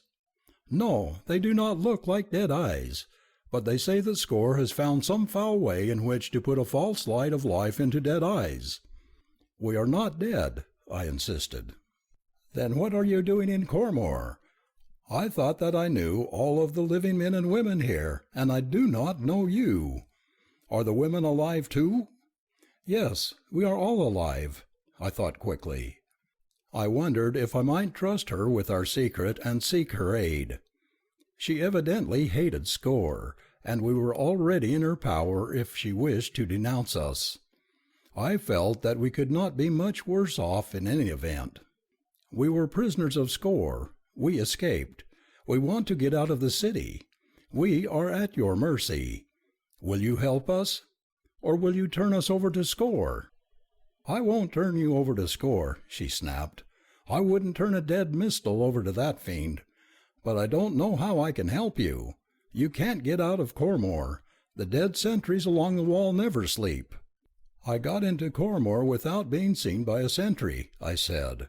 "If I could only find the house, I could get out again." "What house?" she demanded. "The house at the end of the tunnel that runs under Gerlut Cum Rove to Havasu." "A tunnel to Havasu? I've never heard of such a thing. Are you sure?" "I came through it last night." She shook her head. "None of us ever heard of it, and if we who live here cannot find it, how could you, a stranger, hope to?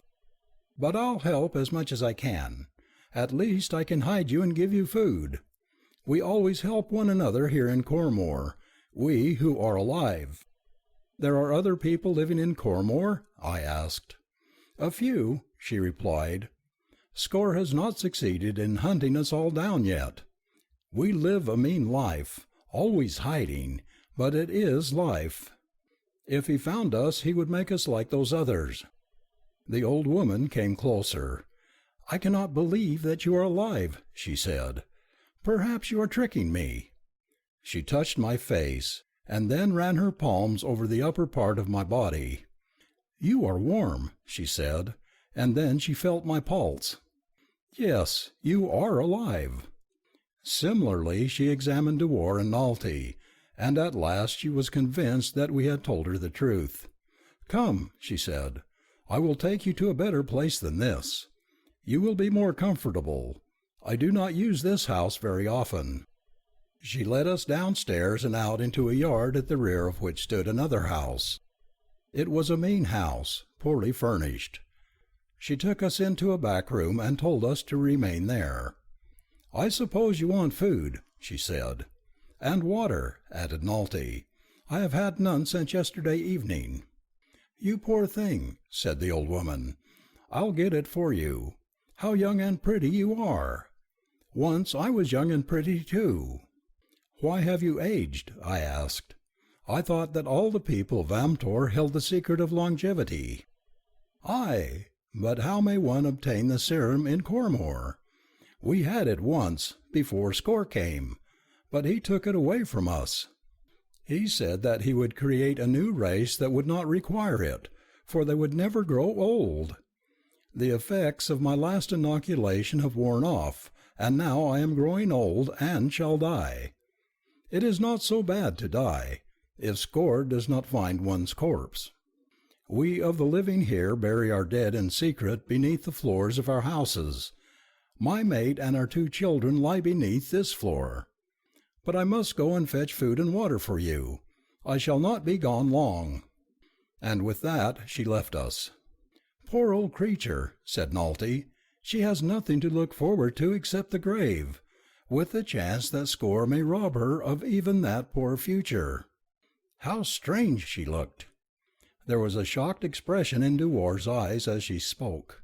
"So that is old age. I never saw it before. That is the way I should look some day, were it not for the serum. How ghastly! Oh, I should rather die than be like that. Old age! Oh, how terrible!" Here was a unique experience. I was witnessing the reactions of a 19-year-old girl who had never before seen the ravages of old age, and I could not but wonder if the subconscious effect of old age on youth accustomed to seeing it was not similar. But these meditations were interrupted by the return of the old woman, and I caught a new insight into the character of Dewar. As the old woman entered the room, her arms laden, Dewar ran forward and took the things from her. "You should have let me come with you and help you," she said. "I am younger and stronger." Then she placed the food and water upon a table, and with a sweet smile she put an arm about the withered shoulders of the old crone, and drew her toward a bench. "Sit down," she said. "Nalty and I will prepare the food. You just sit here and rest until it's ready, and then we shall all eat together." The old woman looked at her in astonishment for a moment, and then burst into tears. Dewar dropped to the bench beside her and put her arms about her. "Why do you cry?" she asked. "I don't know why I cry," sobbed the old creature. "I feel like singing, but I cry. It has been so long since I have heard kind words, since anyone has cared whether I was happy or sad, tired or rested." I saw the tears come to Dewar's eyes and to Nalty's, and they had to busy themselves with the preparation of the food to hide their emotions. That night a dozen of the living of Cormor came to the house of Corunna, the old woman who had befriended us. They were all very old, some of them older than Corunna. They laughed at Corunna's fears that Score wanted them, and pointed out, as evidently they had many times before, that if it was old bodies Score wanted, he long since could have found them, for their old age was ample evidence that they were of the living. But Corunna insisted that they were all in danger, and I soon realized that it was her pet obsession, without which she would probably be more miserable than she was with it. She got a great thrill out of leading a life of constant danger and hiding, first in one house and then in another. But they were all of one opinion, that we were in great danger, and the old dear things pledged themselves to help us in every way they could, to bring us food and water, and hide us from our enemies. That was all that they could do, for none of them believed that it was possible to escape from Cormor. Early the following morning a very old man, one of the visitors of the previous evening, hobbled into the house. He was perturbed and greatly excited. His palsied hands were trembling. "They're searching the city for you," he whispered. "There is a terrible story of what you did to Score, and of what Score will do to you when he finds you. All night and all day last night he lay bound helpless where you left him. Then one of his creatures found and released him. Now the whole city is being scoured for you. They may be here any minute." "What can we do?" asked Dewar. "Where can we hide?" "You can do nothing," said the old man, "but wait until they come. There is no place in all Cormor they will not search." "We can do something," said Nalty. Then she turned to our informant. "Can you get us paints such as the corpses use to make themselves appear like living men?" "Yes," said the old man. "Well, go quickly and fetch them," urged Nalty. The old man hobbled out of the room, mumbling to himself. "It is the only way, Nalty," I cried. "I believe that if he returns in time we can fool them. Dead men are not very bright." It seemed a long time before the old man came back, but he came finally, and he brought a large box of make-up with him. It was quite an elaborate affair which he said that he had obtained from a friend of his, a living man, whose craft was applying the make-up to corpses. Quickly Nalty went to work on Dewar, and soon had transformed her into an old woman with lines and wrinkles and hollows. The hair was the most difficult problem to solve, but we finally succeeded in approximating the results we desired, though we used up all of the cosmetician's white pigment, rubbing it into our hair. Dewar and I together worked on Nalty, for we knew that we had no time to spare, the old man having brought word when he returned with the make-up that the searchers were working in the next block and coming our way. Then Nalty and Dewar transformed me into a very sad-looking old man. Karuna said that we should each have some task that we could be performing when the searchers arrived, so that we might appear natural. She gave Dewar and Nalty some old rags, which they might pretend to be fashioning into garments, and she sent me out into the yard to dig a hole. It was fortunate that she did so, because the association of ideas resulting reminded me that I must hide Score's sword. Were that found, we were doomed. I wrapped it up in a piece of cloth and carried it out into the yard with me, and you may take my word for it that I dug one hole there in record time. When I had covered the sword with dirt, I started digging another hole beside it, and threw that dirt also on the spot above the weapon. I had just finished when the yard gate was thrown open, and a score of dead men came shuffling in. "We are looking for the strangers who escaped from the palace," said one. "Are they here?" I cupped my hand behind my ear and said, "Eh?" The fellow repeated his question, shouting very loud, and again I did the same thing and said, "Eh?" Then he gave up and went on into the house, followed by the others. I heard them searching in there, and every instant I expected to hear cries of excitement when one of them discovered and pierced the thin disguises of Dewar and Nalty.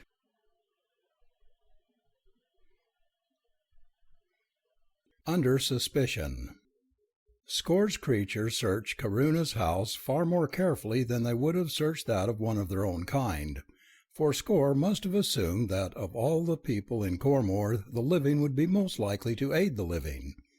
But at last they came out and went away, and I sat down on the pile of dirt I had dug and mopped the perspiration from my forehead, nor was it the sweat of toil. I think that for 15 minutes I had come as near to sweating blood as a man can. When I went into the house, I found Dewar, Nolte, and Corunna just sitting there in dazed silence. They couldn't seem to realize that we had passed through the ordeal successfully. "Well," I said, "that's over." My voice seemed to break the spell. "Do you know what saved us?" demanded Nolte. "Why, our disguises, of course," I replied. "Yes," she admitted. "They helped, but our real salvation was the stupidity of the searchers. They scarcely looked at us. They were hunting for somebody who was hidden, and because we were not hiding, they didn't give us a second thought." "Do you think we might remove the paint now?" asked Dewar. "It is very uncomfortable."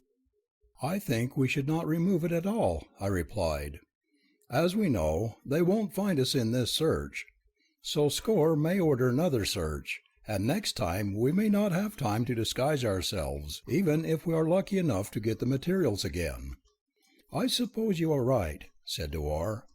"And after all, the discomfort is not much by comparison to what we've already gone through." "The disguises have one advantage," said Nolte. "We can move about more freely without danger of detection. We won't have to sit in this stuffy little back room all the time, and I for one am going to the front of the house and get a breath of fresh air." It was not a bad suggestion, and Dewar and I joined Nolte, while Corunna went about some household duties. The front room on the second floor, to which we went, overlooked the street. We could hear the searchers ransacking the house next door, and we could see the pedestrians shuffling along the dusty street. Suddenly, Nolte seized my arm and pointed. "See that man!" she exclaimed in an excited whisper. Shuffling along the street was a large corpse painted in the semblance of life. His trappings were finer than those ordinarily seen in Cormor. Only his peculiar gait revealed to the initiated eye the fact that he was not as alive as we. "Yes, I see him," I replied. "What about him?" "He is the man that abducted me from Havasu." "Are you sure?" I demanded. "Absolutely," replied Nolte. "As long as I live I shall never forget that face." A plan, perhaps I had better call it an inspiration, shot into my mind. "I am going to follow him," I said. "I shall be back soon. Hope for the best." I turned and hurried from the room. A moment later I was in the street. The fellow was only a short distance ahead of me. If my guess was correct, he would lead me eventually to the entrance to the tunnel that leads to Havasu.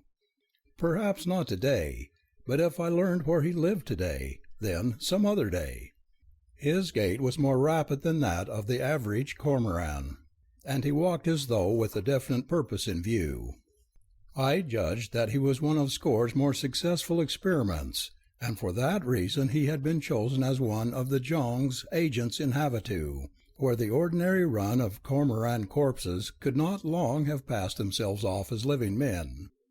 As I followed him, I noted carefully every detail of the street in which we were, so that I would again not be unable to return to my starting point. When presently he turned into a street leading toward the river, my hopes rose, and I noted carefully the buildings at the intersection. Near the river the fellow turned into a small alley, followed it to the next street, and then turned again toward the river. Directly ahead of us, even before he turned into it, I saw and recognized the building beneath which lay the Cormor end of the tunnel. At the gateway leading into the yard before the house, the man turned for the first time and looked behind him, I presume to see if he was being observed. Then he saw me. There was nothing for me to do but keep on toward him. I kept my eyes on the ground and paid no attention to him as I approached him, though I could almost feel his gaze upon me. It seemed an eternity before I reached him. I was about to breathe a sigh of relief as I passed him. Then he spoke to me. "Who are you, and what are you doing here?" he demanded. "I am looking for another house to live in," I cackled. "The doors and the windows have all fallen off mine." "There are no houses here for you," he snapped. "Your kind is not allowed in this district. Get out of here and never let me see you here again." "Yes," I replied meekly, and turned back. To my great joy he let me go, and a moment later I had turned into the alley and was hidden from his view. But I had learned what I wanted to know, and my blood was tingling with happiness. Now only the worst of ill fortune could prevent me from guiding Dewar and Nalty back to the safety of Havasu. As I made my way through the streets of Cormor toward the house of Karuna, my mind was filled with thoughts and plans for escape. I was determined to leave as soon as darkness fell, and already I was looking forward to and planning on what I should do upon my return to Havasu. As I entered Karuna's house, I saw immediately, even before anyone had a chance to speak, that something was amiss. Dewar and Nalty both rushed toward me, and it was evident that both were perturbed. Karuna and the old man who had brought us the pigments with which we had disguised ourselves were cackling together excitedly. "At last you are back," cried Nalty. "We thought that you would never come." "Perhaps it is not too late even now," said Dewar. "I wanted them to come with me and let me hide them," croaked Karuna, "but neither one of them would leave without you. They said that if you were taken, then they would be taken too." "What in the world are you all talking about?" I demanded. "What has happened?" "It is soon told," said the old man who had brought us the make-up. "The cosmetician from whom I borrowed the materials to change you into old people has betrayed us in order to curry favor with Score. A man heard him tell his servant to go to the palace and inform Score that he would lead Score's men to this hiding place of yours. The man was a friend of mine, and came and told me. Score's men may be here any minute now." I thought rapidly. Then I turned to Dewar and Nalty. "Get your make-up off as quickly as you can," I directed, "and I will do the same." "But then we shall be lost for certain," exclaimed Dewar. "On the contrary," I replied, as I commenced to remove the pigment from my blond head.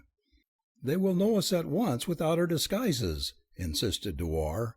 But I was glad to see that both she and Nalty were following my example and removing the paint from their hair and faces. "Our own youth will be the best disguise we can adopt in this emergency," I explained. "These creatures of Score are none too intelligent, and having been sent to find 3 fugitives who have disguised themselves as very old people, they will be looking only for those who appear very old. If we can get out of the house before they come, I think we have a good chance to avoid detection." We worked rapidly, and soon had the last vestiges of our disguises removed. Then we thanked Karuna and the old man, bid them good-bye, and left the house. As we entered the street, we saw a body of warriors approaching from one direction of the palace. "We're not quite in time," said Nalty. "Shall we turn and run for it?" "No," I replied. "That would only arouse their suspicions immediately, and they would pursue and most certainly overtake us. Come, we shall go and meet them." "What?" demanded Dewar in astonishment. "Are we going to give ourselves up?" "By no means," I replied. "We are going to take a great chance, but there is no alternative. If they see 3 people walking away from them, they will investigate, and if they do that, we may be recognized. But if they see us approaching them, they will believe that we do not fear anything from them, and will be convinced therefore that we are not those whom they seek. Walk with the shuffling gait of the dead, and keep your eyes on the ground. Dewar, you walk ahead. Nalty a few paces behind you. I shall cross to the other side of the street. By separating, we shall attract less attention. They are looking for 3 people whom they expect to find together." "I hope your reasoning is correct," said Dewar, but it was evident that she was skeptical. I was none too enthusiastic about the plan myself. I crossed the street to the side along which the warriors were approaching, knowing that there was less likelihood that any of them would recognize me than they would know Dewar, who had been in Score's palace for some time. I must admit that I felt none too comfortable, as the distance between me and the warriors steadily lessened, but I kept my eyes on the ground and shuffled slowly along.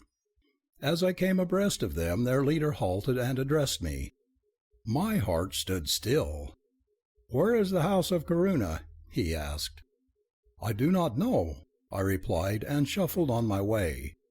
Momentarily I expected to be seized, but the warriors went on their way and let me go on mine. My ruse had been successful.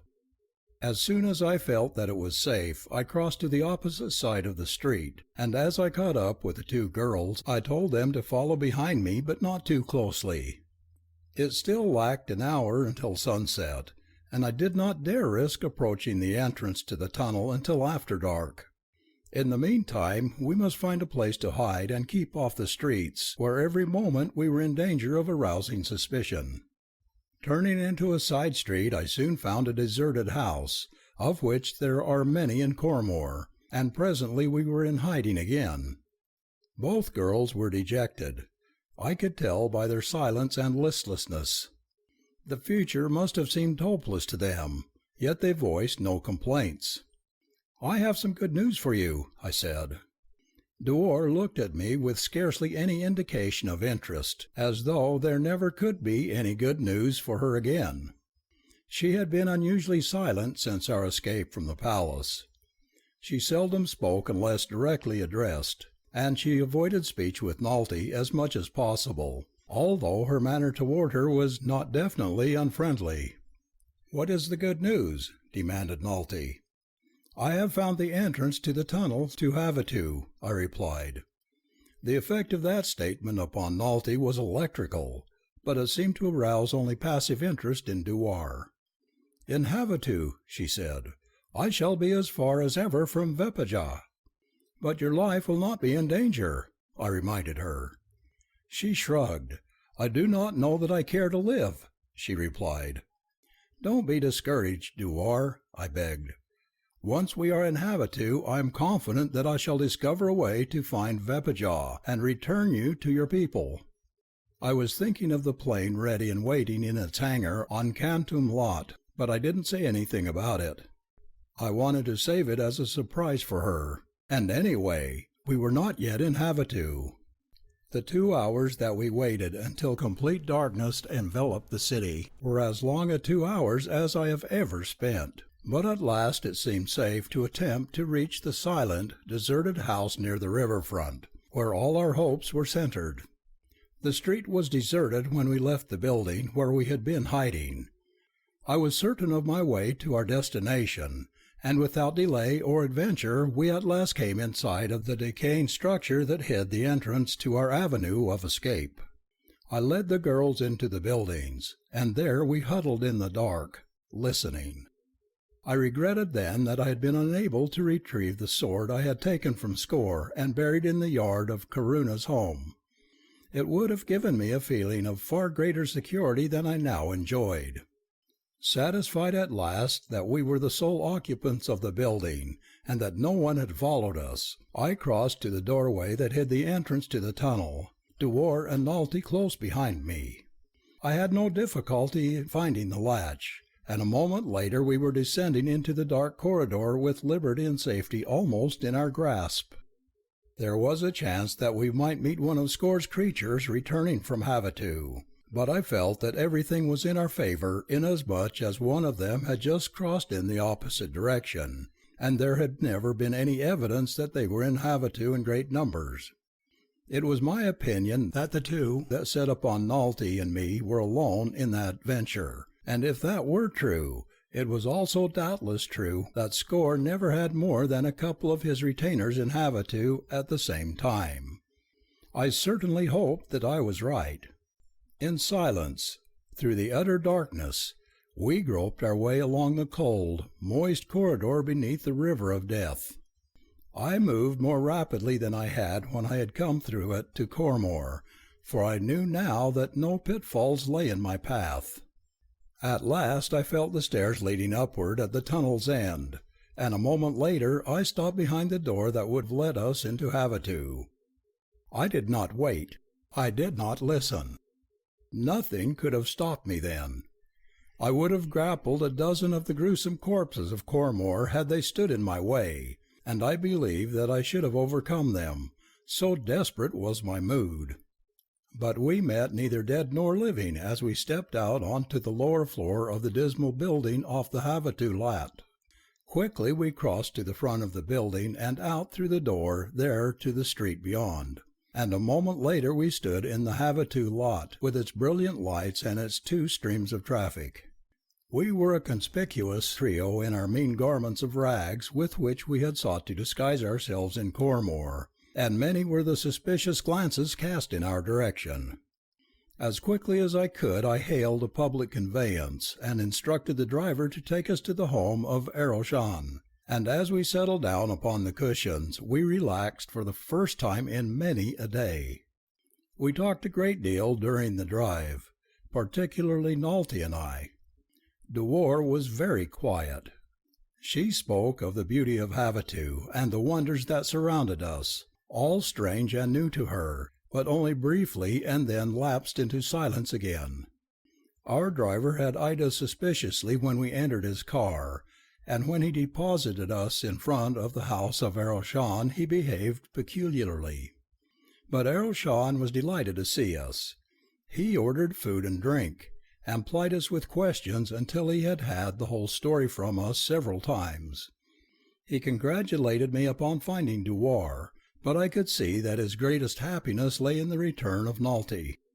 The girls were tired and needed rest, and we were preparing to take them to Nalty's home when the first blow fell that was to put the lives of two of us in jeopardy and plunge us all from the heights of happiness to the depths of despair. There was a summons at the main entrance, and presently a servant entered the room. Behind him was a file of warriors, commanded by an officer. Aroshan looked up in surprise. He knew the officer and called him by name, asking him what brought him here with armed men. "I am sorry, Aroshan," the man replied, "but I have orders from the Sanjong itself to arrest 3 suspicious-appearing people who were seen to enter your house earlier in the evening." "But," exclaimed Aroshan, "no one has entered my house but Carson Napier, whom you know, and these 2 young women. They are all my friends." The officer was eyeing our mean apparel, and evidently not without suspicion. "These must be those I was sent to arrest, if no one else has entered your house this evening," he said. There was nothing to do but accompany the warriors, and this we did. Aroshan came with us, and a short time later we were before an investigating board of 3 men. The complaining witness was the driver who had brought us from the house that hid the entrance to the tunnel to Aroshan's. He said that he lived in the neighborhood, and having known of the abduction of Nalty, he was immediately suspicious when he saw 3 people, garbed as we were, in the vicinity of the place. He accused us of being spies from Cormor, and insisted that we were but painted corpses like the man I had grappled with at the time of the abduction of Nalty. The examining board listened to my story. Then they examined Nalty and Dewar briefly. They questioned Aroshan concerning us, and without leaving the room they discharged Nalty and myself, and ordered Dewar back for a further examination by the official examining board the following day. I thought that they seemed a little suspicious of Dewar, and so did Aroshan, though he only admitted this after we had returned the girls to Nalty's home and were alone. "Justice sometimes miscarries in Havasu," he said gravely. "The loathing that we feel for Cormor and everything connected with it colors all our decisions in matters concerning it. Dewar admits to having been in Cormor for some time. She admits having resided in the palace of Skor, the Jong. The examining board knows nothing about her other than what she claims and what you tell them, but they do not know that they can believe either of you. You will recall that the result of your examination was not such as to create considerable confidence in you." "And you think that Dewar may be in danger?" I asked. "I cannot tell," he replied. "Everything may come out all right. But, on the other hand, if the board has the slightest suspicion concerning Dewar, it will order her destroyed, for our theory of justice is that it is better to do an injustice to a single individual than to risk the safety and welfare of many. Sometimes that policy is a cruel one, but results have demonstrated that it is better for the race than a policy of weak sentimentalism." I did not sleep well that night. The weight of a great fear for the outcome of tomorrow's trial oppressed me.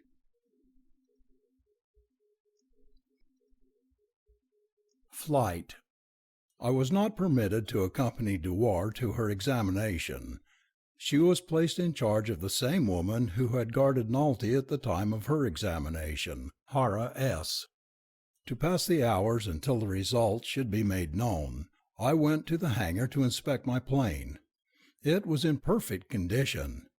The motor hummed almost noiselessly. I could not, under any circumstances, have withstood the urge to have the ship wheeled out onto the plain before the city for a trial flight. But my mind was so distraught with apprehension concerning the fate of Dewar that I had no heart for anything. I spent an hour alone in the hangar. None of my assistants was there, they having all returned to their ordinary duties after the completion of the plane. Then I returned to the house that I shared with Eroshan. He was not there. I tried to read, but I could not concentrate long enough to know what I was reading about. My eyes followed the strange Amatorian characters, but my thoughts were with Dewar. At last I gave it up and walked in the garden. An unreasoning terror enveloped me like a shroud, numbing my faculties. How long I walked I do not know, but at last my sad reveries were interrupted by the approach of footsteps through the house. I knew that Eroshan must be coming to the garden. I stood waiting, looking toward the doorway through which he must come, and the instant that I saw him my heart turned cold. I read the confirmation of my worst fears in the expression on his face. He came and laid a hand upon my shoulder. "I have bad news for you, my friend," he said. "I know," I replied. "I read it in your eyes. They have ordered her destroyed?" "It is a miscarriage of justice," he said, "but there is no appeal. We must accept this decision as the board's honest conviction that they are thus serving the best interests of the city." "Is there nothing I can do?" I asked. "Nothing," he replied. "Won't they let me take her away from Havasu? They are so afraid of the contaminating influence of Skor and his creatures that they will never permit one to live that falls into their hands." "But she is not one of Skor's creatures," I insisted. "I am quite sure that they had their doubts, but the benefit of the doubt is given to the city and not to the accused. There is nothing more to be done." "Do you think they would let me see her?" I asked. "It is possible," he replied. "For some reason she is not to be destroyed until tomorrow. Will you try to arrange it for me, Eroshan?" "Certainly," he replied. "Wait here and I will see what I can do." I have never spent such long and bitter hours as those while I was awaiting the return of Eroshan. Never before had I felt so helpless and hopeless in the face of an emergency. Had these been ordinary men with whom I had to deal, I might have seen somewhere a ray of hope, but there was none here. Their uprightness precluded the possibility that I might influence even a minor guard by bribery. They could not be moved by an appeal to sentiment. The cold, hard logic of their reasoning left their minds impregnable fortresses of conviction that it was useless to assail. I have said that I was hopeless, but that was not entirely true.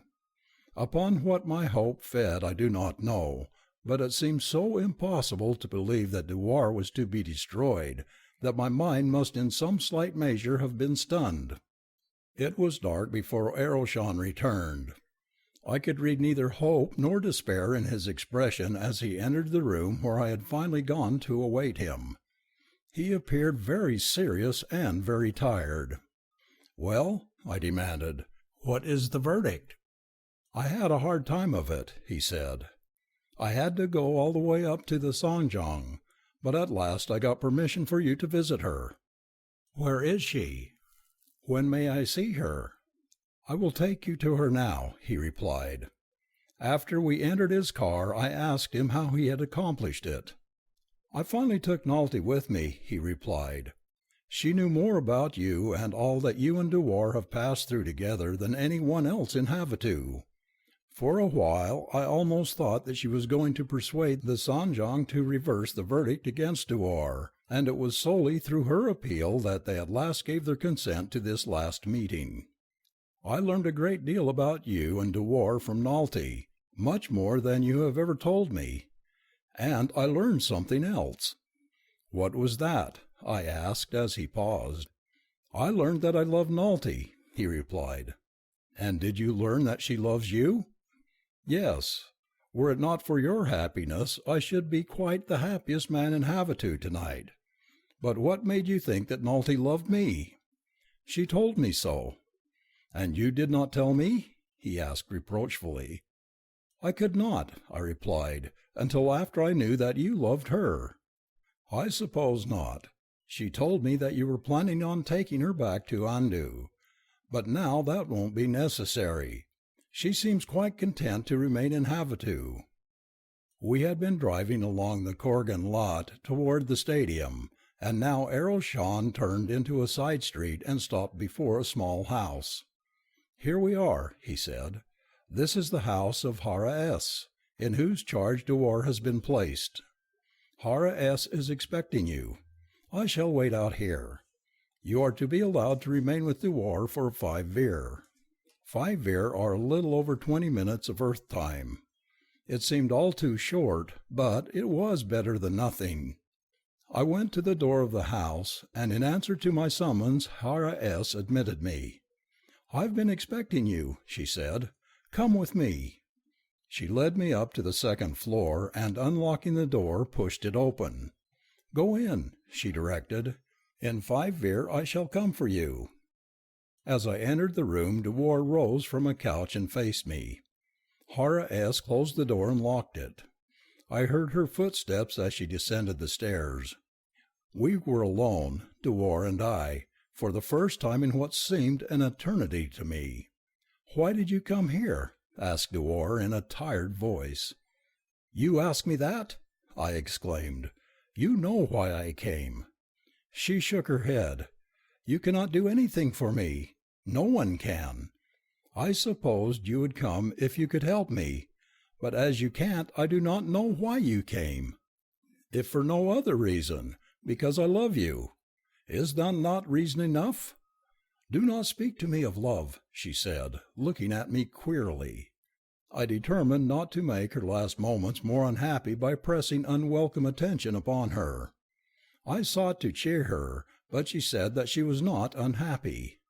I am not afraid to die, Carson Napier, she said. As it seems impossible that, living, I should ever return to Vepacha, I prefer to die. I am not happy. I can never be happy. Why could you never be happy? I demanded. That is my secret. I shall take it to the grave with me. Let us not speak of it any more. I don't wish you to die, Dewar. You must not die, I exclaimed. I know that you feel that way, Carson, but what are we to do about it? There must be something we can do. How many are there in this house besides Hara S. and yourself? There is no one. Suddenly a mad hope possessed me. I searched the room with my eyes. It was bare of all except absolute necessities.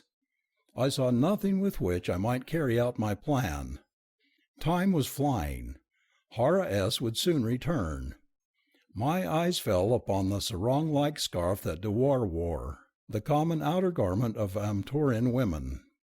Let me take this, I said, stepping to her side. What for? She demanded. Never mind. Do as I say. We have no time to argue. Dewar had long since learned to submerge her pride when my tone told her that an emergency confronted us and to obey me promptly. She did so now. Quickly she unwound the scarf from about her and handed it to me. Here it is, she said. What are you going to do with it? Stand over there on the right side of the room. Here comes Hara S. now. I hear her on the stairs. I stepped quickly to one side of the door so that I should be behind it and hidden from Hara S. as she entered. Then I waited. More than my own life lay in the balance, yet I was not nervous. My heart beat as quietly as though I were contemplating nothing more exciting than a pleasant social visit. I heard Hara S. stop before the door. I heard the key turn in the lock. Then the door swung open and Hara S. stepped into the room. As she did so, I seized her by the throat from behind and pushed the door shut with my foot. "Don't make a sound," I warned, "or I shall have to kill you." She did not lose her poise for an instant. "You are very foolish," she said. "This will not save Dewar, and it will mean your death. You cannot escape from Havasu." I made no reply, but worked quickly and in silence. I bound her securely with the scarf and then gagged her. When I had finished, I raised her from the floor and placed her on the couch. "I am sorry, Hara S., for what I was compelled to do. I am going now to get rid of Eroshan.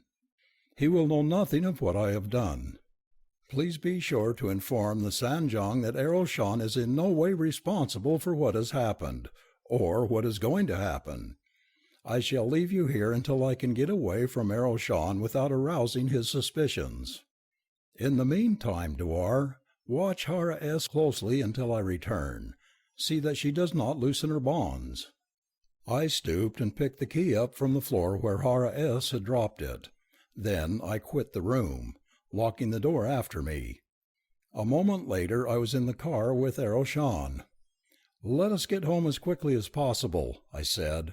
Then I lapsed into silence, a silence which Eroshan, respecting what he thought to be my sorrow, did not break.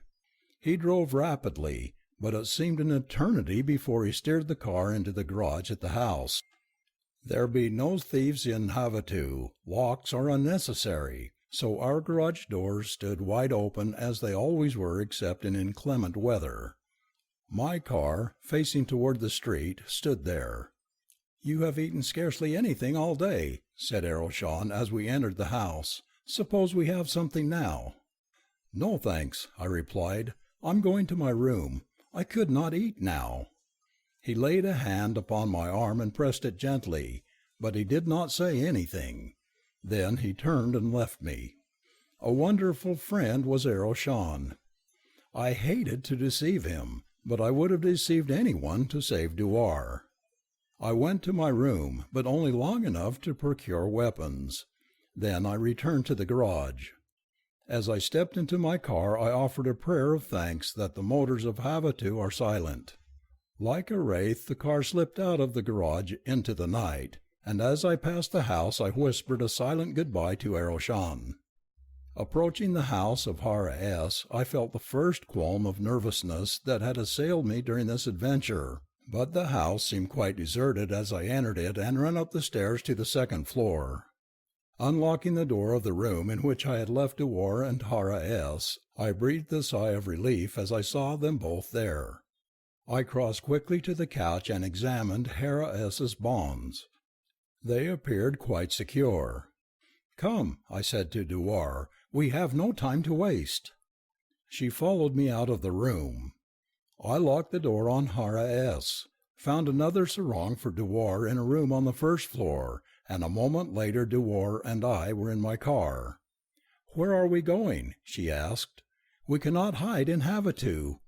They will find us." "We are going to leave Havasu forever," I replied, and just then I saw a car pass us and draw up in front of the house we had just left. One of them jumped out and ran to the door. Then I opened the throttle. I had seen enough to turn me cold with apprehension. Dewar had seen it too. "Now they will discover everything," she said, "and you will be killed. I knew that it would end in disaster. Oh, why didn't you let me die alone? I want to die." "But I won't let you." She said nothing more, and we sped through the now almost deserted streets of Havasu toward Canton Lot and the gate of the physicists. We had gone about 2 miles of the 3 that we must cover before we reached our destination, when I heard an ominous sound such as I had never before heard in Havasu. It sounded like the wailing of sirens such as are used on police cars in the large cities of America.